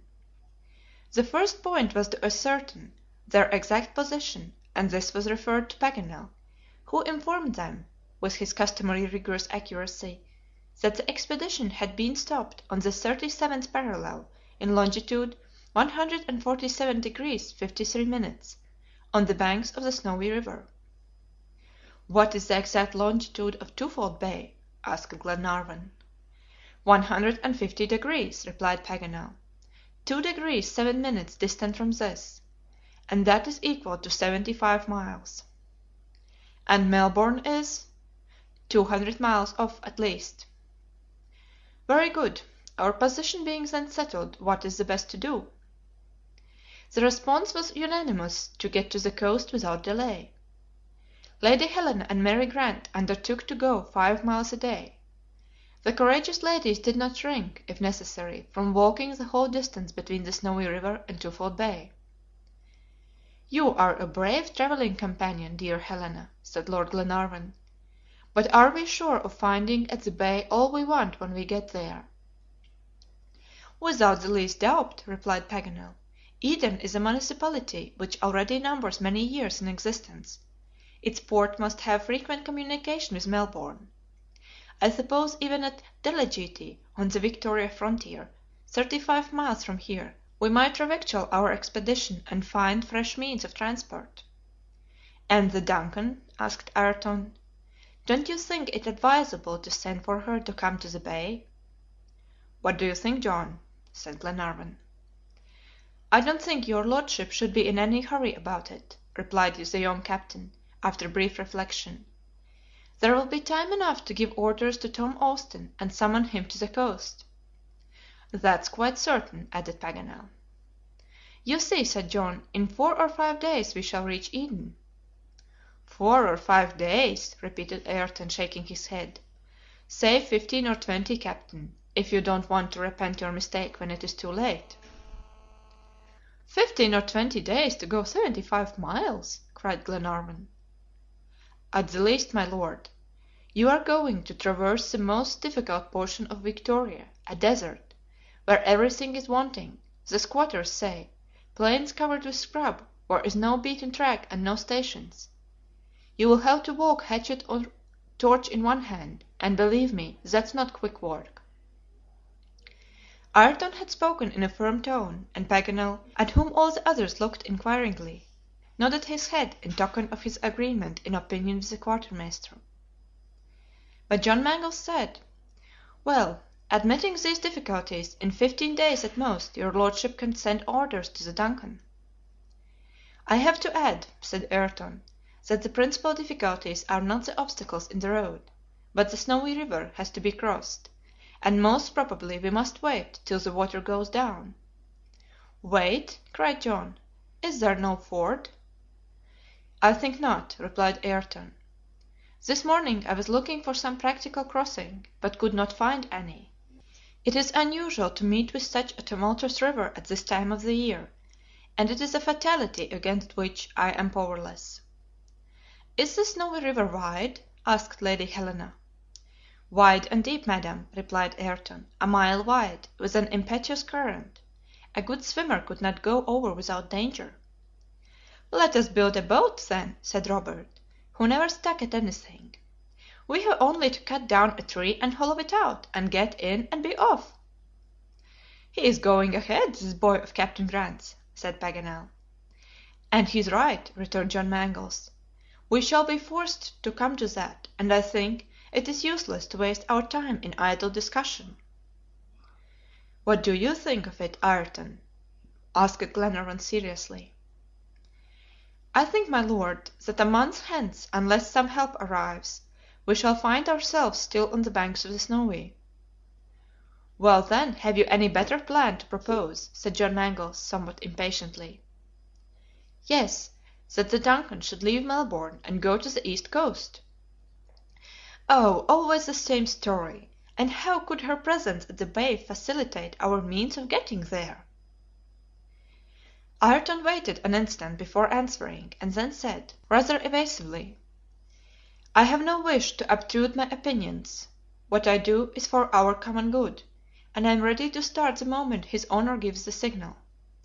And he crossed his arms and was silent. "That is no reply, Ayrton," said Glenarvan. "Tell us your plan, and we will discuss it. What is it you propose?" Ayrton replied in a calm tone of assurance, "I propose that we should not venture beyond the Snowy in our present condition. It is here we must wait till help comes, and this help can only come from the DUNCAN. Let us camp here, where we have provisions, and let one of us take your orders to Tom Austin to go on to Twofold Bay." This unexpected proposition was greeted with astonishment, and by John Mangles with openly expressed opposition. Continued Ayrton, "Either the river will get lower and allow us to ford it, or we shall have time to make a canoe. This is the plan I submit for your Lordship's approval." "Well, Ayrton," replied Glenarvan, "your plan is worthy of serious consideration. The worst thing about it is the delay it would cause, but it would save us a great fatigue, and perhaps danger. What do you think of it, friends?" "Speak your mind, McNabbs," said Lady Helena. "Since the beginning of the discussion you have been only a listener, and very sparing of your words." "Since you ask my advice," said the Major, "I will give it you frankly. I think Ayrton has spoken wisely and well, and I side with him." Such a reply was hardly looked for, as hitherto the Major had been strongly opposed to Ayrton's project. Ayrton himself was surprised, and gave a hasty glance at the Major.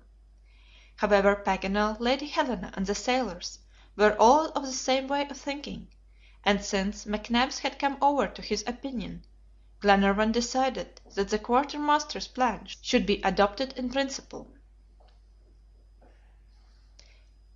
"And now, John," he added, "don't you think yourself it would be prudent to encamp here, on the banks of the river Snowy, till we can get some means of conveyance?" "Yes," replied John Mangles, "if our messenger can get across the Snowy where we cannot." All eyes were turned to the quartermaster, who said, with the air of a man who knew what he was about, "The messenger will not cross the river." "Indeed," said John Mangles. "He will simply go back to the Lucknow road, which leads straight to Melbourne." "Go 250 miles on foot?" cried the young captain. "On horseback," replied Ayrton. "There is one horse sound enough at present. It will only be an affair of 4 days. Allow the DUNCAN 2 days more to get to the bay and 20 hours to get back to the camp, and in a week the messenger can be back with the entire crew of the vessel." The Major nodded approvingly as Ayrton spoke, to the profound astonishment of John Mangles. But as every one was in favor of the plan, all there was to do was to carry it out as quickly as possible.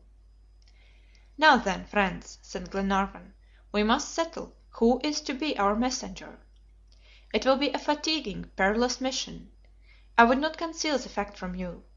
Who is disposed then to sacrifice himself for his companions and carry our instructions to Melbourne?" Wilson and Mulrady, and also Paganel, John Mangles, and Robert instantly offered their services. John particularly insisted that he should be entrusted with the business. But Ayrton, who had been silent until that moment, now said: "With your Honor's permission, I will go myself. I am accustomed to all the country round. Many a time I have been across worse parts. I can go through where another would stick. I ask then for the good of all, that I may be sent to Melbourne. A word from you will accredit me with your chief officer, and in 6 days I guarantee the DUNCAN shall be in Twofold Bay." "That's well spoken," replied Glenarvan. "You are a clever, daring fellow, and you will succeed." It was quite evident the quartermaster was the fittest man for the mission. All the rest withdrew from the competition. John Mangles made this one last objection, that the presence of Ayrton was necessary to discover traces of the BRITANNIA or Harry Grant. But the Major justly observed that the expedition would remain on the banks of the Snowy till the return of Ayrton, that they had no idea of resuming their search without him, and that consequently his absence would not in the least prejudice the captain's interests. "Well, go, Ayrton," said Glenarvan. "Be as quick as you can, and come back by Eden to our camp." A gleam of satisfaction shot across the quartermaster's face. He turned away his head, but not before John Mangles caught the look, and instinctively felt his old distrust of Ayrton revive. The quartermaster made immediate preparations for departure, assisted by the two sailors, one of whom saw to the horse and the other to the provisions. Glenarvan, meantime, brought his letter to Tom Austin. He ordered his chief officer to repair without delay to Twofold Bay. He introduced the quartermaster to him as a man worthy of all confidence. On arriving at the coast, Tom was to dispatch a detachment of sailors from the yacht under his orders. Glenarvan was just at this part of his letter when McNabbs, who was following him with his eyes, asked him in a singular tone how he wrote Ayrton's name. "Why, as it is pronounced, of course," replied Glenarvan. "It is a mistake," replied the Major quietly. "He pronounces it Ayrton, but he writes it Ben Joyce." End of Book 2, Chapter 16.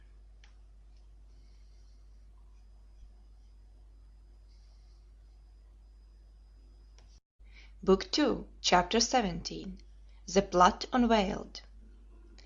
The revelation of Tom Ayrton's name was like a clap of thunder. Ayrton had started up quickly and grasped his revolver. A report was heard, and Glenarvan fell wounded by a ball. Gunshots resounded at the same time outside. John Mangles and the sailors, after their first surprise, would have seized Ben Joyce, but the bold convict had already disappeared and rejoined his gang scattered among the gum trees. The tent was no shelter against the balls. It was necessary to beat a retreat. Glenarvan was slightly wounded, but could stand up. "To the wagon! To the wagon!" cried John Mangles, dragging Lady Helena and Mary Grant along, who were soon in safety behind the thick curtains. John and the Major, and Paganel and the sailors seized their carbines in readiness to repulse the convicts. Glenarvan and Robert went in beside the ladies, while Olbinett rushed to the common defense. These events occurred with the rapidity of lightning. John Mangles watched the skirts of the wood attentively. The reports had ceased suddenly on the arrival of Ben Joyce. Profound silence had succeeded the noisy fusillade. A few wreaths of white smoke were still curling over the tops of the gum trees. The tall tufts of gastrolobium were motionless. All signs of attack had disappeared. The Major and John Mangles examined the wood closely as far as the great trees. The place was abandoned. Numerous footmarks were there, and several half-burned caps were lying smoking on the ground. The Major, like a prudent man, extinguished these carefully, for a spark would be enough to kindle a tremendous conflagration in this forest of dry trees. "The convicts have disappeared," said John Mangles. "Yes," replied the Major, and the disappearance of them makes me uneasy. I prefer seeing them face to face. Better to meet a tiger on the plain than a serpent in the grass. Let us beat the bushes all round the wagon." The Major and John hunted all round the country, but there was not a convict to be seen from the edge of the wood right down to the river. Ben Joyce and his gang seemed to have flown away like a flock of marauding birds. It was too sudden a disappearance to let the travelers feel perfectly safe; consequently, they resolved to keep a sharp lookout. The wagon, a regular fortress buried in mud, was made the center of the camp, and 2 men mounted guard round it, who were relieved hour by hour. The first care of Lady Helena and Mary was to dress Glenarvan's wound. Lady Helena rushed toward him in terror as he fell down struck by Ben Joyce's ball.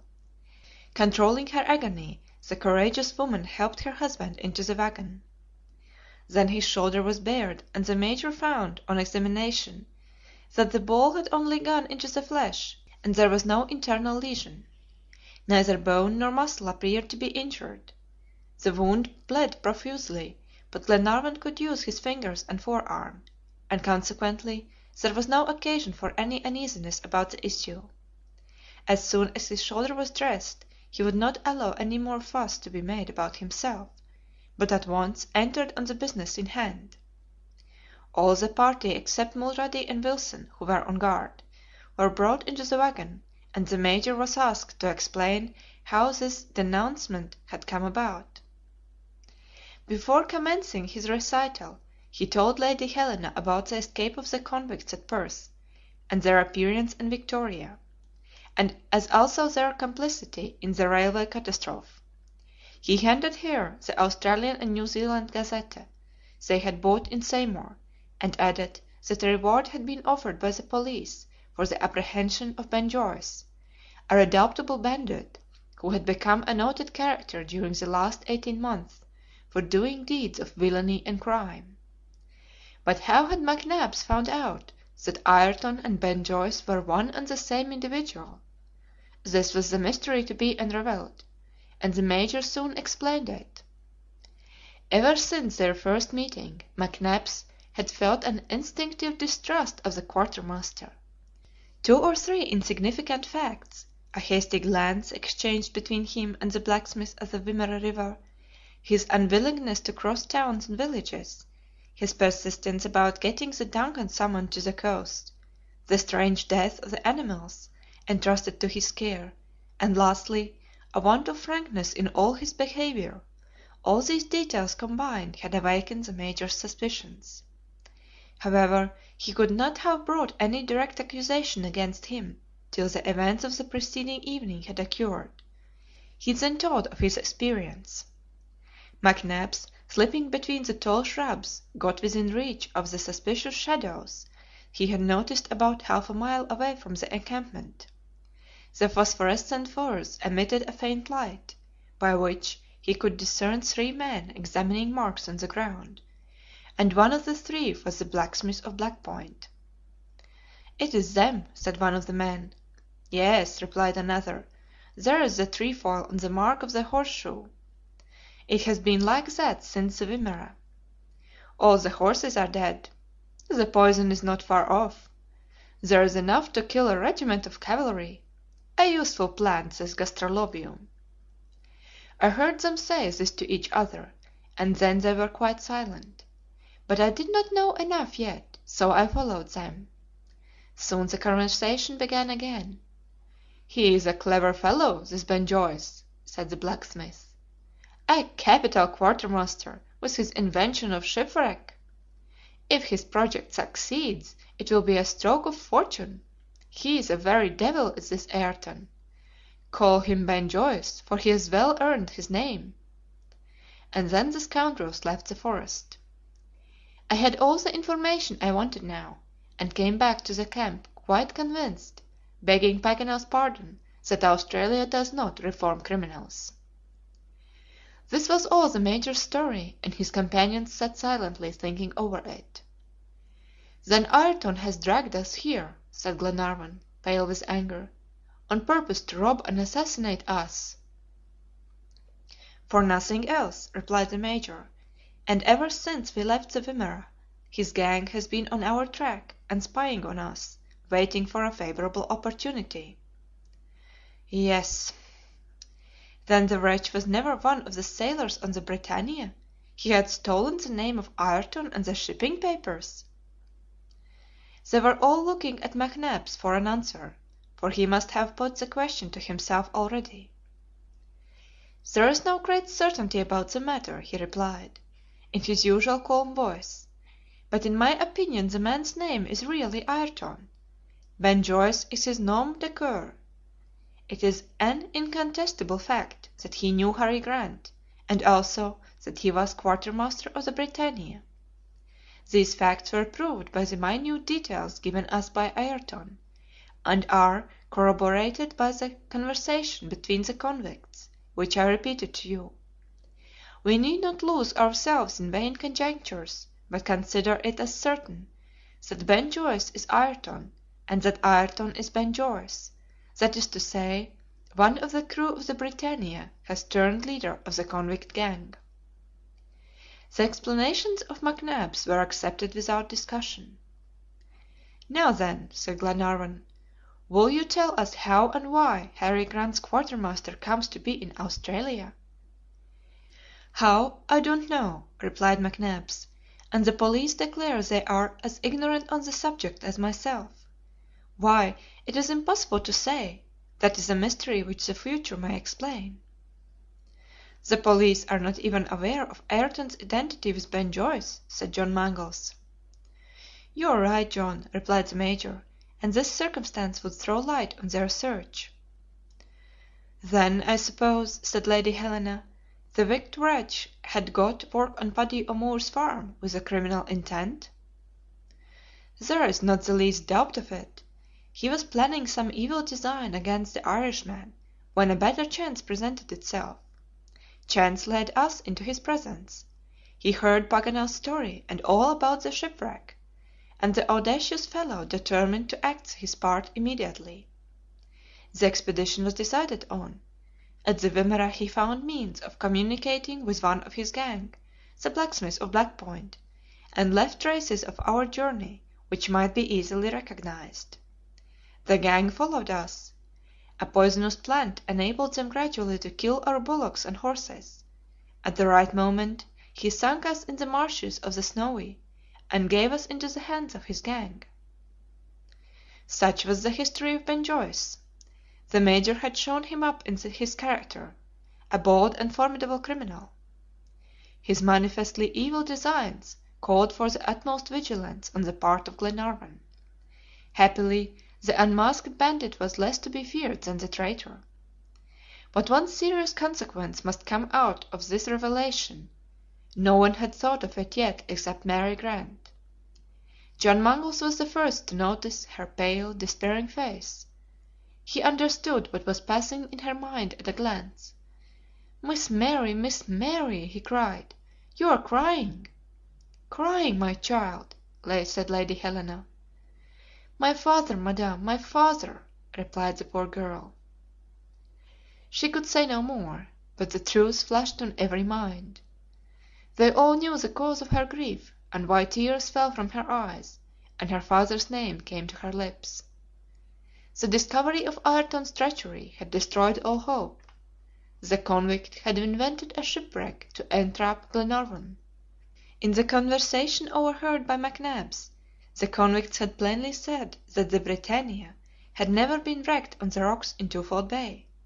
Harry Grant had never set foot on the Australian continent. A second time they had been sent on the wrong track by an erroneous interpretation of the document. Gloomy silence fell on the whole party at the sight of the children's sorrow, and no one could find a cheering word to say. Robert was crying in his sister's arms.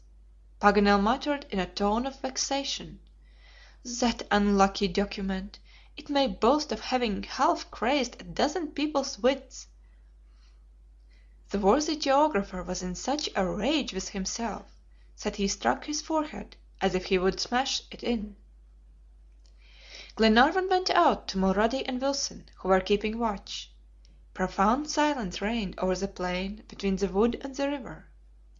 Ben Joyce and his band must be at considerable distance, for the atmosphere was in such a state of complete torpor that the slightest sound would have been heard. It was evident from the flocks of birds on the lower branches of the trees, and the kangaroos feeding quietly on the young shoots, and a couple of emus whose confiding heads passed between the great clumps of bushes, that those peaceful solitudes were untroubled by the presence of human beings. "You have neither seen nor heard anything for the last hour?" said Glenarvan to the two sailors. "Nothing whatever, your Honor," replied Wilson. "The convicts must be miles away from here." "They were not in numbers enough to attack us, I suppose," added Mulrady. "Ben Joyce will have gone to recruit his party, with some bandits like himself, among the bush rangers, who may be lurking about the foot of the Alps." "That is probably the case, Mulrady," replied Glenarvan. "The rascals are cowards. They know we are armed, and well armed too. Perhaps they are waiting for nightfall to commence the attack. We must redouble our watchfulness. Oh, if we could only get out of this bog, and down the coast! But this swollen river bars our passage. I would pay its weight in gold for a raft which would carry us over to the other side." "Why does not your Honor give orders for a raft to be constructed? We have plenty of wood." "No, Wilson," replied Glenarvan. "This Snowy is not a river, it is an impassable torrent." John Mangles, the Major, and Paganel just then came out of the wagon, on purpose to examine the state of the river. They found it still so swollen by the heavy rain that the water was a foot above the level. It formed an impetuous current like the American rapids.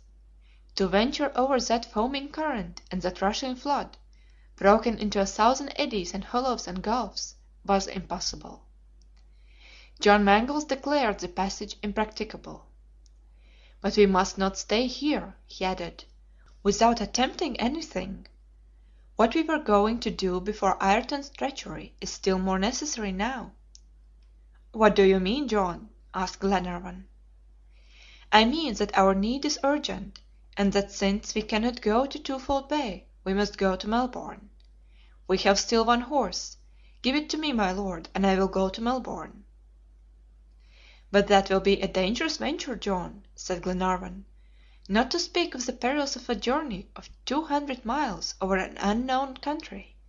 The road and the byways will be guarded by the accomplices of Ben Joyce." "I know it, my Lord, but I know also that things can't stay long as they are. Ayrton only asked a week's absence to fetch the crew of the DUNCAN, and I will be back to the Snowy River in 6 days. Well, my Lord, what are your commands?" "Before Glenarvan decides," said Paganel, "I must make an observation. That some one must go to Melbourne is evident, but that John Mangles should be the one to expose himself to the risk, cannot be. He is the captain of the DUNCAN, and must be careful of his life. I will go instead." "That is all very well, Paganel," said the Major, "but why should you be the one to go?" "Are we not here?" said Mulrady and Wilson. "And do you think," replied McNabbs, "that a journey of 200 miles on horseback frightens me?" "Friends," said Glenarvan, "one of us must go, so let it be decided by drawing lots. Write all our names, Paganel." "Not yours, my Lord," said John Mangles. "And why not?" "What! Separate you from Lady Helena, and before your wound is healed too?" "Glenarvan," said Paganel, "you cannot leave the expedition." "No," added the Major, "your place is here, Edward. You ought not to go." "Danger is involved in it," said Glenarvan, "and I will take my share along with the rest. Write the names, Paganel, and put mine among them, and I hope the lot may fall on me." His will was obeyed. The names were written and the lots drawn. Fate fixed on Mulrady. The brave sailor shouted "Hurrah!" and said, "My Lord, I am ready to start." Glenarvan pressed his hand, and then went back to the wagon, leaving John Mangles and the Major on watch. Lady Helena was informed of the determination to send a message to Melbourne, and that they had drawn lots who should go, and Mulrady had been chosen. Lady Helena said a few kind words to the brave sailor, which went straight to his heart. Fate could hardly have chosen a better man, for he was not only brave and intelligent, but robust and superior to all fatigue. Mulrady's departure was fixed for 8 o'clock, immediately after the short twilight. Wilson undertook to get the horse ready. He had a project in his head of changing the horse's left shoe for one of the horses that had died in the night. This would prevent the convicts from tracking Mulrady, or following him, as they were not mounted. While Wilson was arranging this, Glenarvan got his letter ready for Tom Austin, but his wounded arm troubled him, and he asked Paganel to write it for him. The SAVANT was so absorbed in one fixed idea that he seemed hardly to know what he was about. In all this succession of vexations, it must be said, that document was always uppermost in Paganel's mind. He was always worrying himself about each word, trying to discover some new meaning, and losing the wrong interpretation of it, and going over and over himself in perplexities. He did not hear Glenarvan when he first spoke, but on the request being made a second time, he said, "Ah, very well, I'm ready." While he spoke, he was mechanically getting paper from his notebook. He tore a blank page off, and sat down, pencil in hand, to write. Glenarvan began to dictate as follows: "Order to Tom Austin, Chief Officer, to get to sea without delay, and bring the DUNCAN to—" Paganel was just finishing the last word, when his eye chanced to fall on the Australian and New Zealand Gazette, lying on the ground. The paper was so folded that only the last two syllables of the title were visible. Paganel's pencil stopped, and he seemed to become oblivious of Glenarvan and the letter entirely, till his friends called out, "Come, Paganel!" "Ah!" said the geographer, with a loud exclamation. "What is the matter?" asked the Major. "Nothing, nothing," replied Paganel. Then he muttered to himself, "Ireland, Ireland, Ireland." He had got up and seized the newspaper. He shook it in his efforts to keep back the words that involuntarily rose to his lips. Lady Helena, Mary, Robert, and Glenarvan gazed at him in astonishment, at a loss to understand this unaccountable agitation. Paganel looked as if a sudden fit of insanity had come over him. But his excitement did not last. He became by degrees calmer. The gleam of joy that shone in his eyes died away. He sat down again and said quietly, "When you please, my Lord, I'm ready." Glenarvan resumed his dictations at once, and the letter was soon completed. It read as follows: "Order to Tom Austin to go to sea without delay, and take the DUNCAN to Melbourne by the 37th degree of latitude to the eastern coast of Australia." "Of Australia?" said Paganel. "Ah, yes, of Australia." Then he finished the letter, and gave it to Glenarvan to sign, who went through the necessary formality as well as he could, and closed and sealed the letter. Paganel, whose hand still trembled with emotion, directed it thus: "Tom Austin, Chief Officer on board the yacht DUNCAN, Melbourne." Then he got up and went out of the wagon, gesticulating and repeating the incomprehensible words: "Ireland, Ireland, Ireland." End of Book 2, Chapter 17.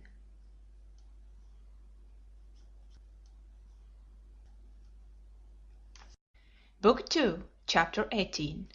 4 Days of Anguish. The rest of the day passed on without any further incident.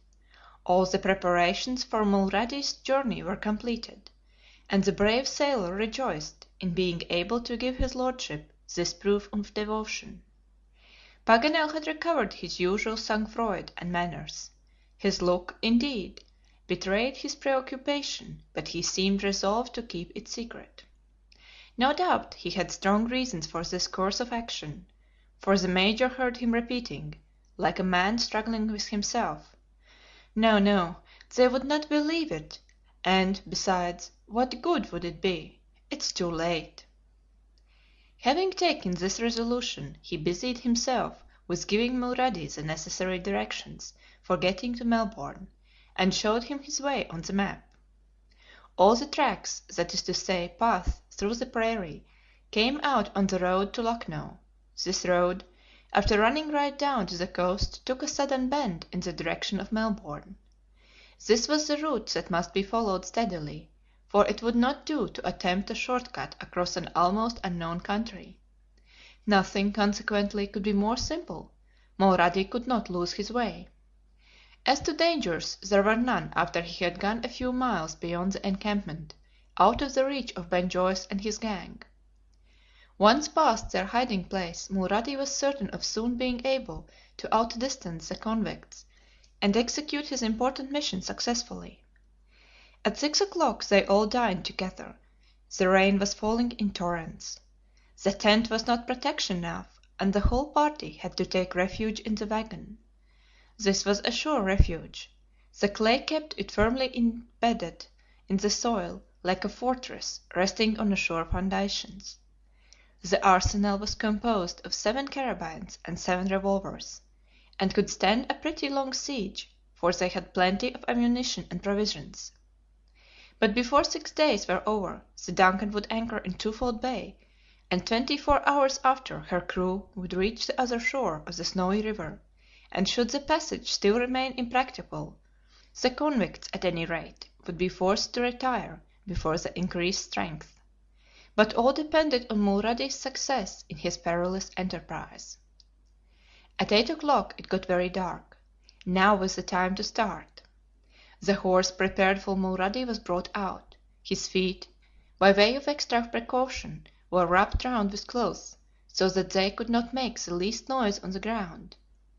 The animal seemed tired, and yet the safety of all depended on his strength and sure-footedness.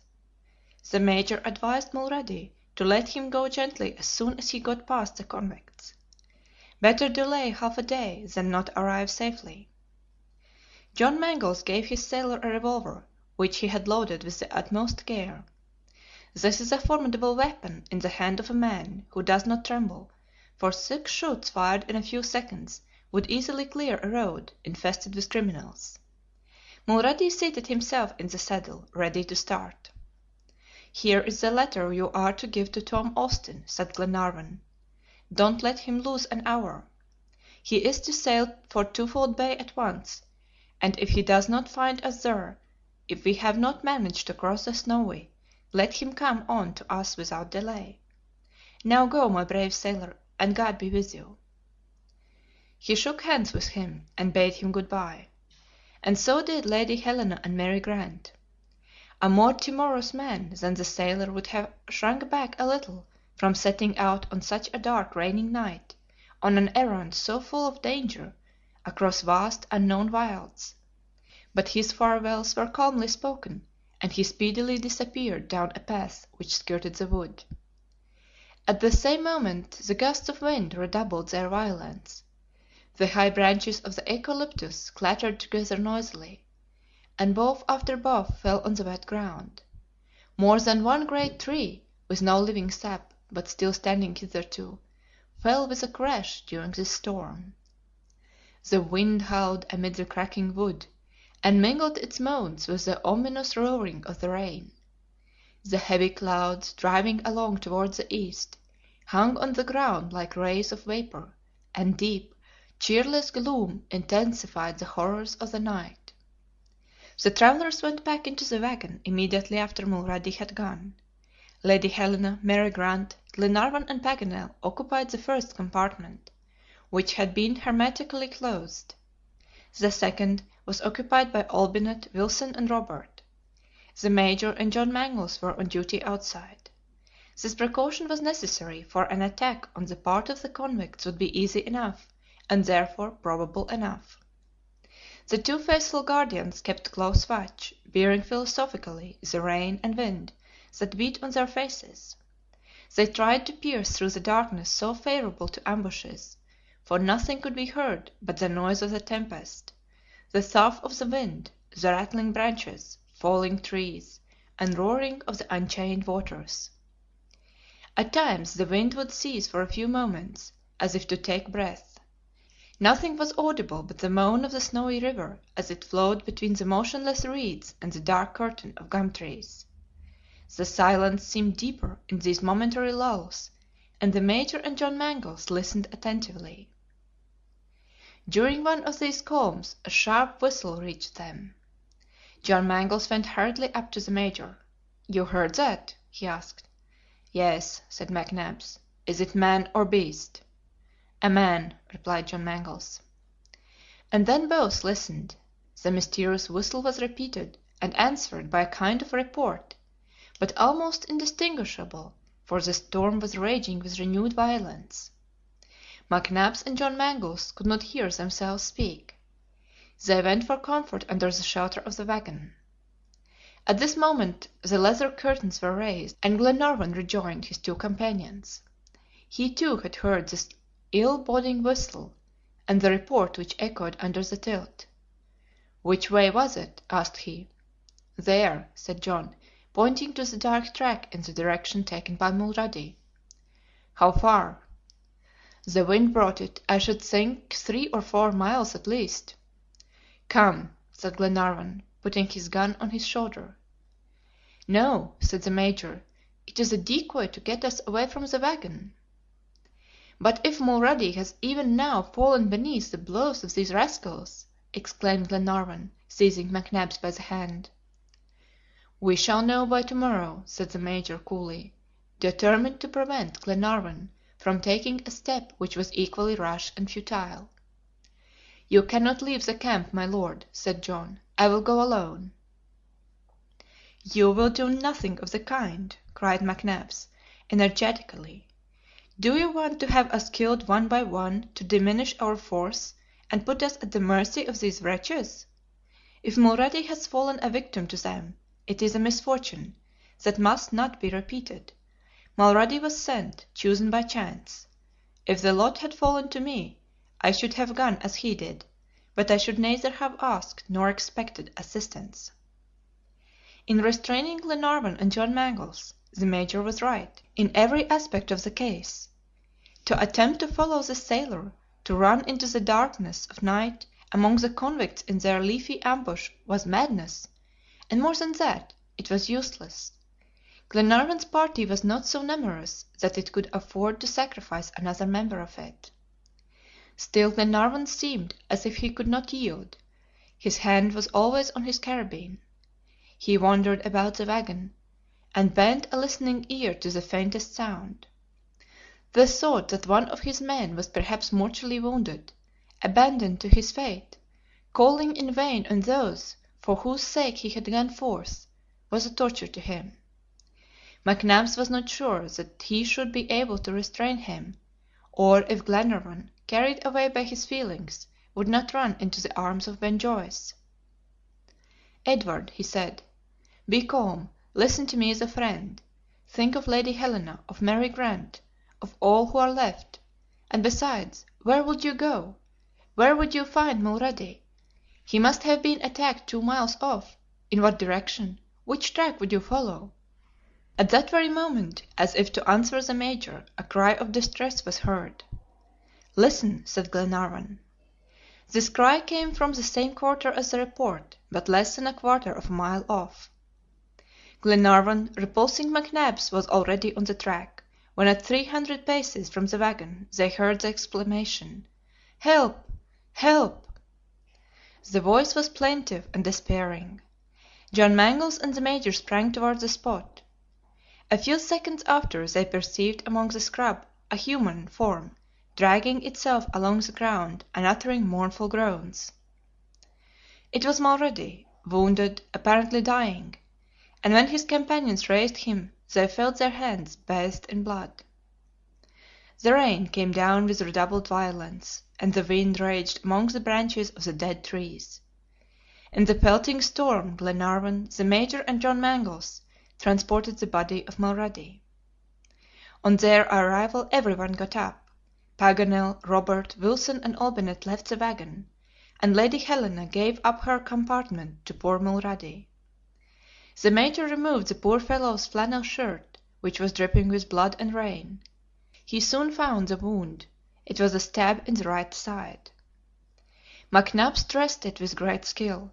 He could not tell whether the weapon had touched any vital part. An intermittent jet of scarlet blood flowed from it.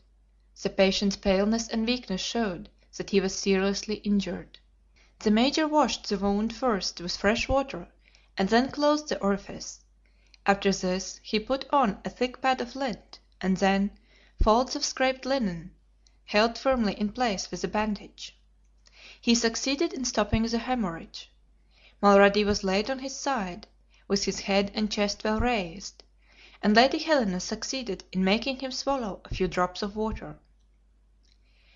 After about a quarter of an hour, the wounded man, who till then had lain motionless, made a slight movement. His eyes unclosed, his lips muttered incoherent words, and the Major, bending toward him, heard him repeating, "My Lord, the letter, Ben Joyce." The Major repeated these words and looked at his companions. What did Mulrady mean? Ben Joyce had been the attacking party, of course, but why? Surely for the express purpose of intercepting him and preventing his arrival at the DUNCAN. This letter. Glenarvan searched Mulrady's pockets. The letter addressed to Tom Austin was gone. The night wore away amid anxiety and distress. Every moment they feared would be poor Mulrady's last. He suffered from acute fever. The Sisters of Charity, Lady Helena and Mary Grant, never left him. Never was patient so well tended, nor by such sympathetic hands. Day came, and the rain had ceased.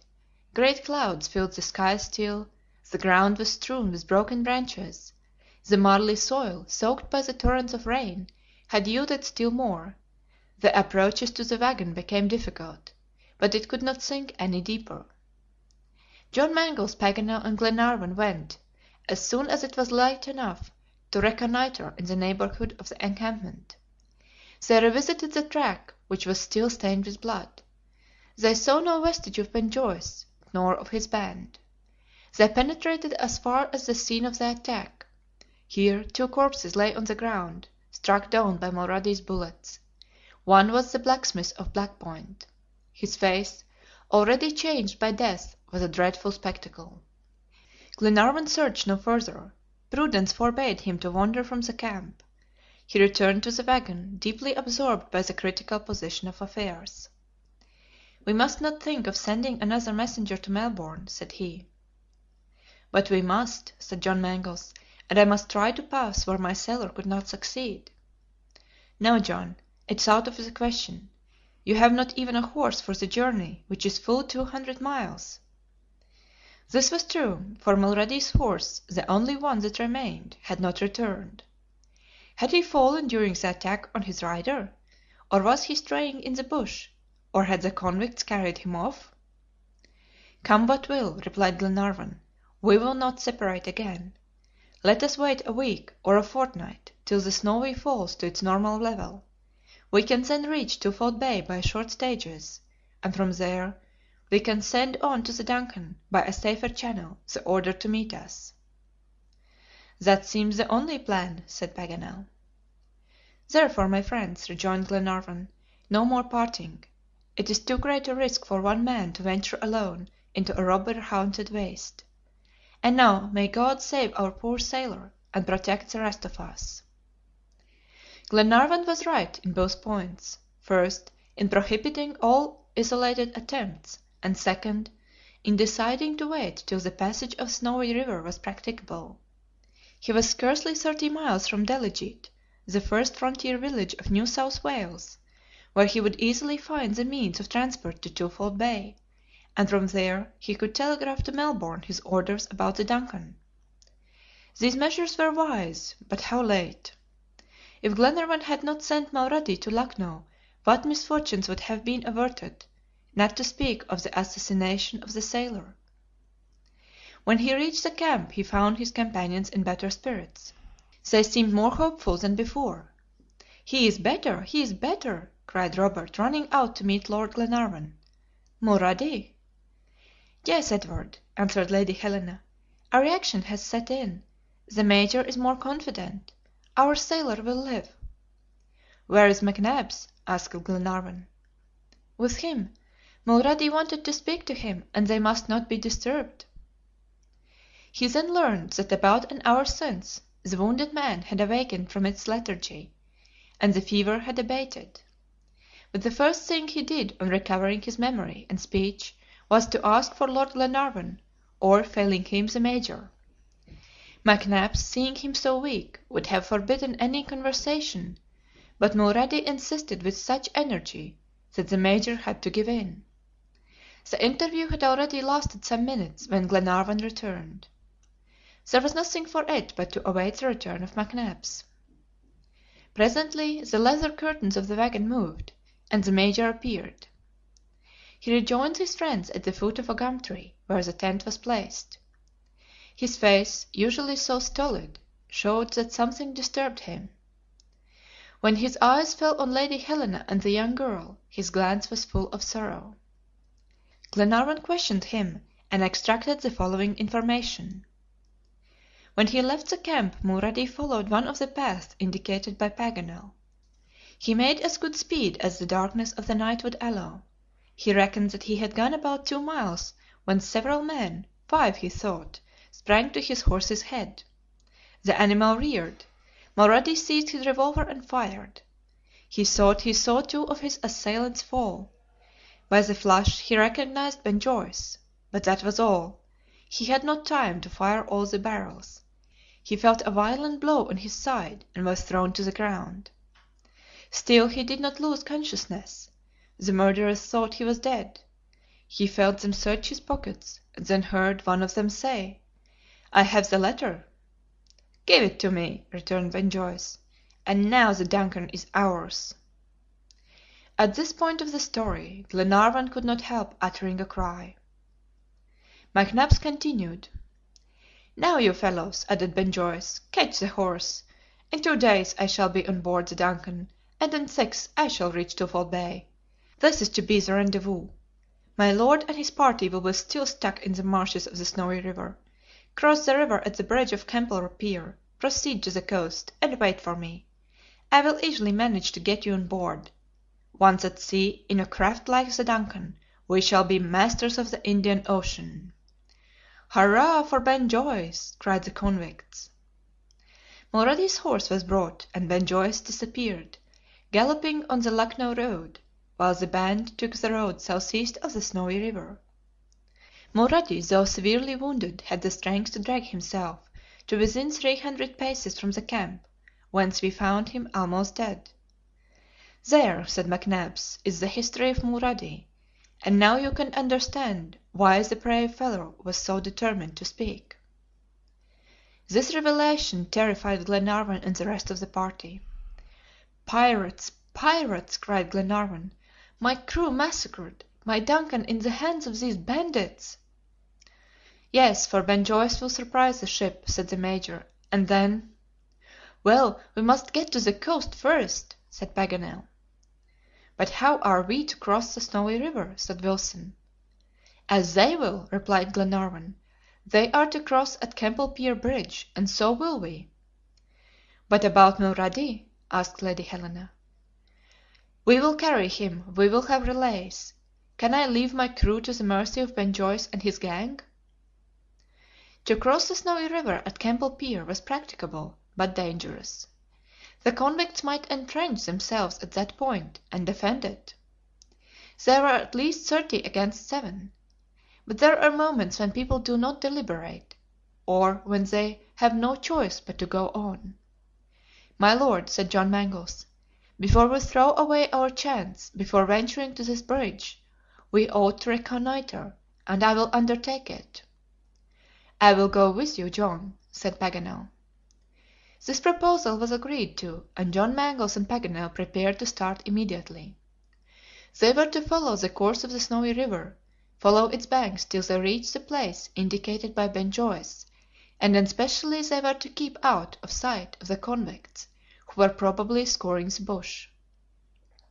So the two brave comrades started, well provisioned and well armed, and were soon out of sight as they threaded their way among the tall reeds by the river. The rest anxiously awaited their return all day. Evening came and still the scouts did not return. They began to be seriously alarmed. At last, toward 11 o'clock, Wilson announced their arrival. Paganel and John Mangles were worn out with the fatigues of a 10-mile walk. "Well, what about the bridge? Did you find it?" asked Glenarvan with impetuous eagerness. "Yes, a bridge of supple-jacks," said John Mangles. "The convicts passed over, but—" "But what?" said Glenarvan, who foreboded some new misfortune. "They burned it after they passed," said Paganel. End of Book 2, Chapter 18.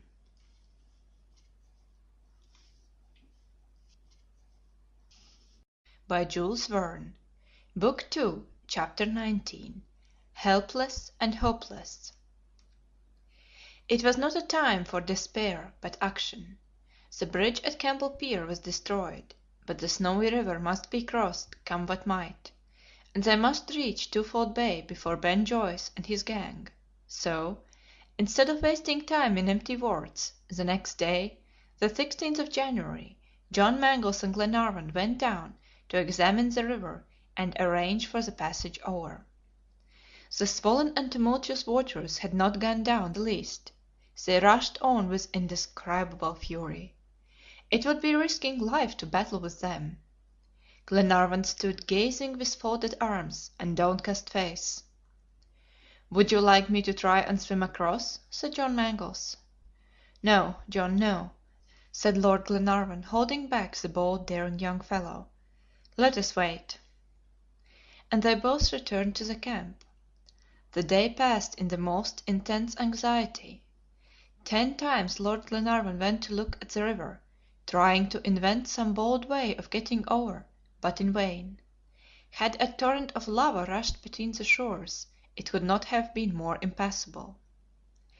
During these long wasted hours, Lady Helena, under the Major's advice, was nursing Mulrady with the utmost skill. The sailor felt a throb of returning life. McNabbs ventured to affirm that no vital part was injured. Loss of blood accounted for the patient's extreme exhaustion. The wound once closed and the hemorrhage stopped, time and rest would be all that was needed to complete his cure. Lady Helena had insisted on giving up the first compartment of the wagon to him, which greatly tried his modesty. The poor fellow's greatest trouble was the delay his condition might cause Glenarvan, and he made him promise that they should leave him in the camp under Wilson's care should the passage of the river become practicable. But, unfortunately, no passage was practicable, either that day or the next, January the 17th. Glenarvan was in despair. Lady Helena and the Major vainly tried to calm him, and preached patience. Patience indeed, when perhaps at this very moment Ben Joyce was boarding the yacht, when the DUNCAN, losing from her moorings, was getting up steam to reach the fatal coast, and each hour was bringing her nearer. John Mangles felt in his own breast all that Glenarvan was suffering. He determined to conquer the difficulty at any price, and constructed a canoe in the Australian manner, with large sheets of bark of the gum trees. These sheets were kept together by bars of wood, and formed a very fragile boat. The captain and the sailor made a trial trip in it during the day. All that skill and strength and tact and courage could do, they did, but they were scarcely in the current before they were upside down, and nearly paid with their lives for the dangerous experiment. The boat disappeared, dragged down by the eddy. John Mangles and Wilson had not gone 10 fathoms, and the river was a mile broad, and swollen by the heavy rains and melted snows. Thus passed the 19th and 20th of January. The Major and Glenarvan went 5 miles up the river in search of a favorable passage, but everywhere they found the same roaring, rushing, impetuous torrent. The whole southern slope of the Australian Alps poured its liquid masses into this single bed. All hope of saving the DUNCAN was now at an end. 5 days had elapsed since the departure of Ben Joyce. The yacht must be at this moment at the coast, and in the hands of the convicts. However, it was impossible that this state of things could last. The temporary influx would soon be exhausted, and the violence also. Indeed, on the morning of the 21st Paganel announced that the water was already lower. "What does it matter now?" said Glenarvan. "It's too late." "There is no reason for our staying longer here," said the Major. "Certainly not," replied John Mangles. "Perhaps tomorrow the river may be practicable." "And will that save my unhappy men?" cried Glenarvan. "Will your Lordship listen to me?" returned John Mangles. "I know Tom Austin. He would execute your orders, and set out as soon as departure was possible. But who knows whether the DUNCAN was ready and her injury repaired at the arrival of Ben Joyce? And suppose the yacht could not go to sea, suppose there was a delay of a day or 2 days?" "You are right, John," replied Glenarvan. "We must get to Twofold Bay. We are only 35 miles from Delegete." "Yes," added Paganel, "and that's a town where we shall find rapid means of conveyance. Who knows whether we shan't arrive in time to prevent a catastrophe?" "Let us start!" cried Glenarvan. John Mangles and Wilson instantly set to work to construct a canoe of larger dimensions. Experience had proved that the bark was powerless against the violence of the torrent, and John accordingly felled some of the gum trees, and made a rude but solid raft with the trunks. It was a long task, and the day had gone before the work was ended. It was completed next morning. By this time the waters had visibly diminished. The torrent had once more become a river, though a very rapid one, it is true. However, by pursuing a zigzag course and overcoming it to a certain extent, John hoped to reach the opposite shore. At half past 12 they embarked provisions enough for a couple of days. The remainder was left with the wagon and the tent. Mulrady was doing well enough to be carried over; his convalescence was rapid. At 1 o'clock they all seated themselves on the raft, still moored to the shore. John Mangles had installed himself at the starboard, and entrusted to Wilson a sort of oar to steady the raft against the current, and lessen the leeway. He took his own stand at the back, to steer by means of a large scull; but, notwithstanding their efforts, Wilson and John Mangles soon found themselves in an inverse position, which made the action of the oars impossible. There was no help for it; they could do nothing to arrest the gyratory movement of the raft. It turned round with dizzying rapidity and drifted out of its course. John Mangles stood with pale face and set teeth, gazing at the whirling current. However, the raft had reached the middle of the river about half a mile from the starting point. Here the current was extremely strong, and this broke the whirling eddy and gave the raft some stability. John and Wilson seized their oars again, and managed to push it in an oblique direction. This brought them nearer to the left shore. They were not more than 50 fathoms from it when Wilson's oars snapped short off, and the raft, no longer supported, was dragged away. John tried to resist at the risk of breaking his own oar too, and Wilson, with bleeding hands, seconded his efforts with all his might. At last they succeeded, and the raft, after a passage of more than half an hour, struck against a steep bank of the opposite shore. The shock was so violent that the logs became disunited, the cords broke, and the water bubbled up between. The travelers had barely time to catch hold of the steep bank. They dragged out Mulrady and the 2 dripping ladies. Everyone was safe, but the provisions and firearms, except the carbine of the Major, went drifting down with the debris of the raft. The river was crossed. The little company found themselves almost without provisions, 35 miles from Delegete, in the midst of the unknown deserts of the Victoria frontier. Neither settlers nor squatters were to be met with. it was entirely uninhabited, unless by ferocious bush rangers and bandits. They resolved to set off without delay. Mulrady saw clearly that he would be a great drag on them, and he begged to be allowed to remain, and even to remain alone, till assistance could be sent from Delegete. Glenarvan refused. It would be 3 days before he could reach Delegete, and 5 the shore, that is to say, the 26th of January. Now, as the DUNCAN had left Melbourne on the 16th, what difference would a few days' delay make? "Now, my friend," he said, "I will not leave any one behind. We will make a litter, and carry you in turn." The litter was made of boughs of eucalyptus covered with branches, and, whether he would or not, Mulrady was obliged to take his place on it. Glenarvan would be the first to carry his sailor. He took hold of one end and Wilson of the other, and all set off. What a sad spectacle, and how lamentably was this expedition to end, which had commenced so well! They were no longer in search of Harry Grant.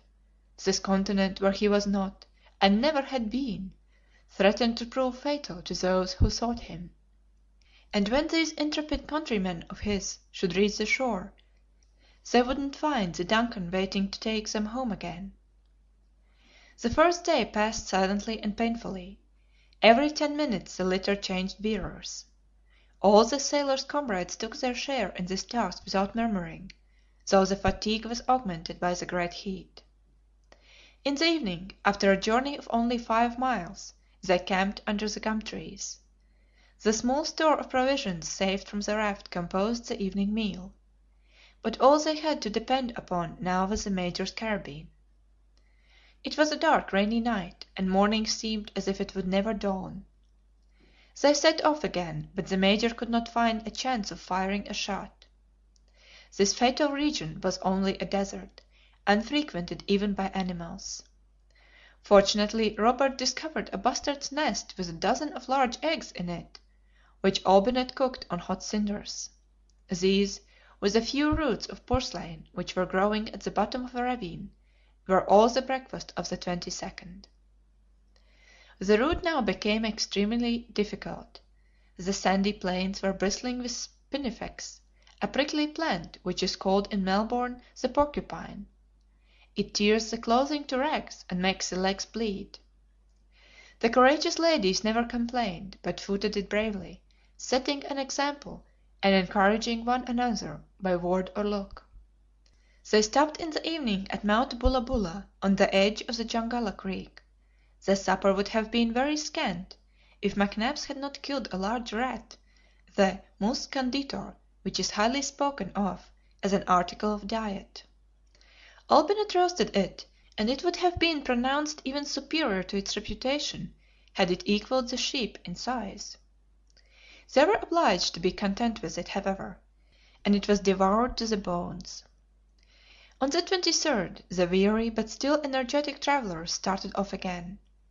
After having gone round the foot of the mountain, they crossed the long prairies where the grass seemed made of whalebone. It was a tangle of darts, a medley of sharp little sticks, and a path had to be cut through either with the hatchet or fire.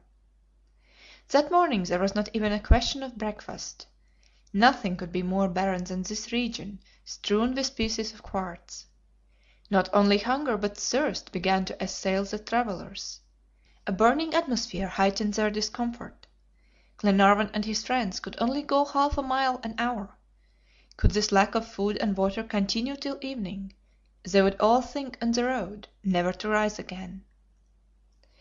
But when everything fails a man, and he finds himself without resources, at the very moment when he feels he must give up, the Providence steps in. Water presented itself in the cephalots, a species of cup-shaped flower filled with refreshing liquid, which hung from the branches of coloriform-shaped bushes. They all quenched their thirst with these, and felt new life returning. The only food they could find was the same as the natives were forced to subsist upon when they could find neither game nor serpents nor insects. Paganel discovered in the dry bed of a creek a plant whose excellent properties had been frequently described by one of his colleagues in the Geographical Society. It was the nardu, a cryptogamous plant of the family Marsilaceae, and the same which kept Burke and King alive in the deserts of the interior. Under its leaves, which resembled those of the trefoil, there were dried sporules as large as a lentil, and these sporules, when crushed between two stones, made a sort of flour. This was converted into coarse bread, which stilled the pangs of hunger at least. There was a great abundance of this plant growing in the district, and Olbinett gathered a large supply, so that they were sure of food for several days. The next day, the 24th, Mulrady was able to walk part of the way. His wound was entirely cicatrized. The town of Delegete was not more than 10 miles off, and that evening they camped in longitude 140 degrees, on the very frontier of New South Wales. For some hours a fine but penetrating rain had been falling. There would have been no shelter from this, if by chance John Mangles had not discovered a sawyer's hut, deserted and dilapidated to a degree. But with this miserable cabin they were obliged to be content. Wilson wanted to kindle a fire to prepare the nardu bread, and he went out to pick up the dead wood scattered all over the ground. But he found it would not light. The great quantity of albuminous matter which it contained prevented all combustion. This is the incombustible wood put down by Paganel in his list of Australian products. They had to dispense with fire, and consequently with food too, and sleep in their wet clothes, while the laughing jackasses, concealed in the high branches, seemed to ridicule the poor unfortunates. However, Glenarvan was nearly at the end of his sufferings. It was time. The two young ladies were making heroic efforts, but their strength was hourly decreasing. They dragged themselves along, almost unable to walk. Next morning they started at daybreak. At 11 A.M. Delegete came in sight in the county of Wellesley, and 50 miles from Twofold Bay. Means of conveyance were quickly procured here. Hope returned to Glenarvan as they approached the coast. Perhaps there might have been some slight delay, and after all they might get there before the arrival of the DUNCAN. In 24 hours they would reach the bay. At noon, after a comfortable meal, all the travelers installed in a mail coach, drawn by 5 strong horses, left Delegete at a gallop. The postilions, stimulated by a promise of a princely douceur, drove rapidly along over a well-kept road. They did not lose a minute in changing horses, which took place every 10 miles. It seemed as if they were infected with Glenarvan's zeal. All that day, and night too, they traveled on at the rate of 6 miles an hour. In the morning at sunrise a dull murmur fell on their ears, and announced their approach to the Indian Ocean. They required to go round the bay to gain the coast at the 37th parallel, the exact point where Tom Austin was to wait their arrival. When the sea appeared, all eyes anxiously gazed at the offing. Was the DUNCAN by a miracle of Providence there, running close to a shore, as a month ago, when they crossed Cape Corrientes, they had found her on the Argentine coast? They saw nothing. Sky and earth mingled in the same horizon. Not a sail enlivened the vast stretch of ocean. One hope still remained. Perhaps Tom Austin had thought it his duty to cast anchor in Twofold Bay, for the sea was heavy, and a ship would not dare to venture near the shore. "To Eden!" cried Glenarvan.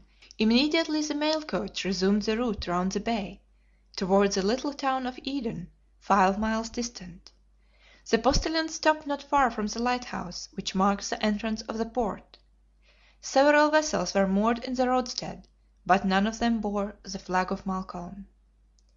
Glenarvan, John Mangles, and Paganel got out of the coach, and rushed to the custom house to inquire about the arrival of vessels within the last few days.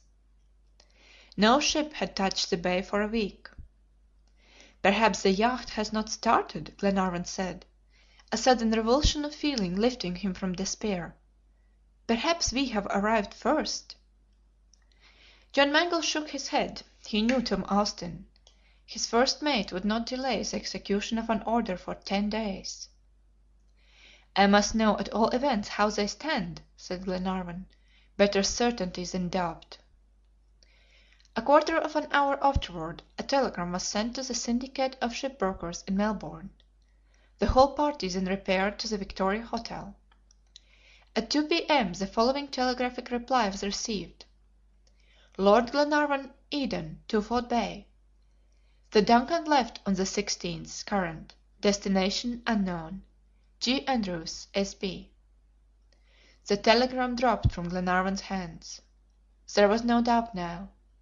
The good, honest Scotch yacht was now a pirate ship in the hands of Ben Joyce. So ended this journey across Australia, which had commenced under circumstances so favorable. All trace of Captain Grant and his shipwrecked men seemed to be irrevocably lost. This ill success had cost the loss of a ship's crew. Lord Glenarvan had been vanquished in the strife, and the courageous searchers, whom the unfriendly elements of the Pampas had been unable to check, had been conquered on the Australian shore by the perversity of man. End of chapter 19 and end of book 2.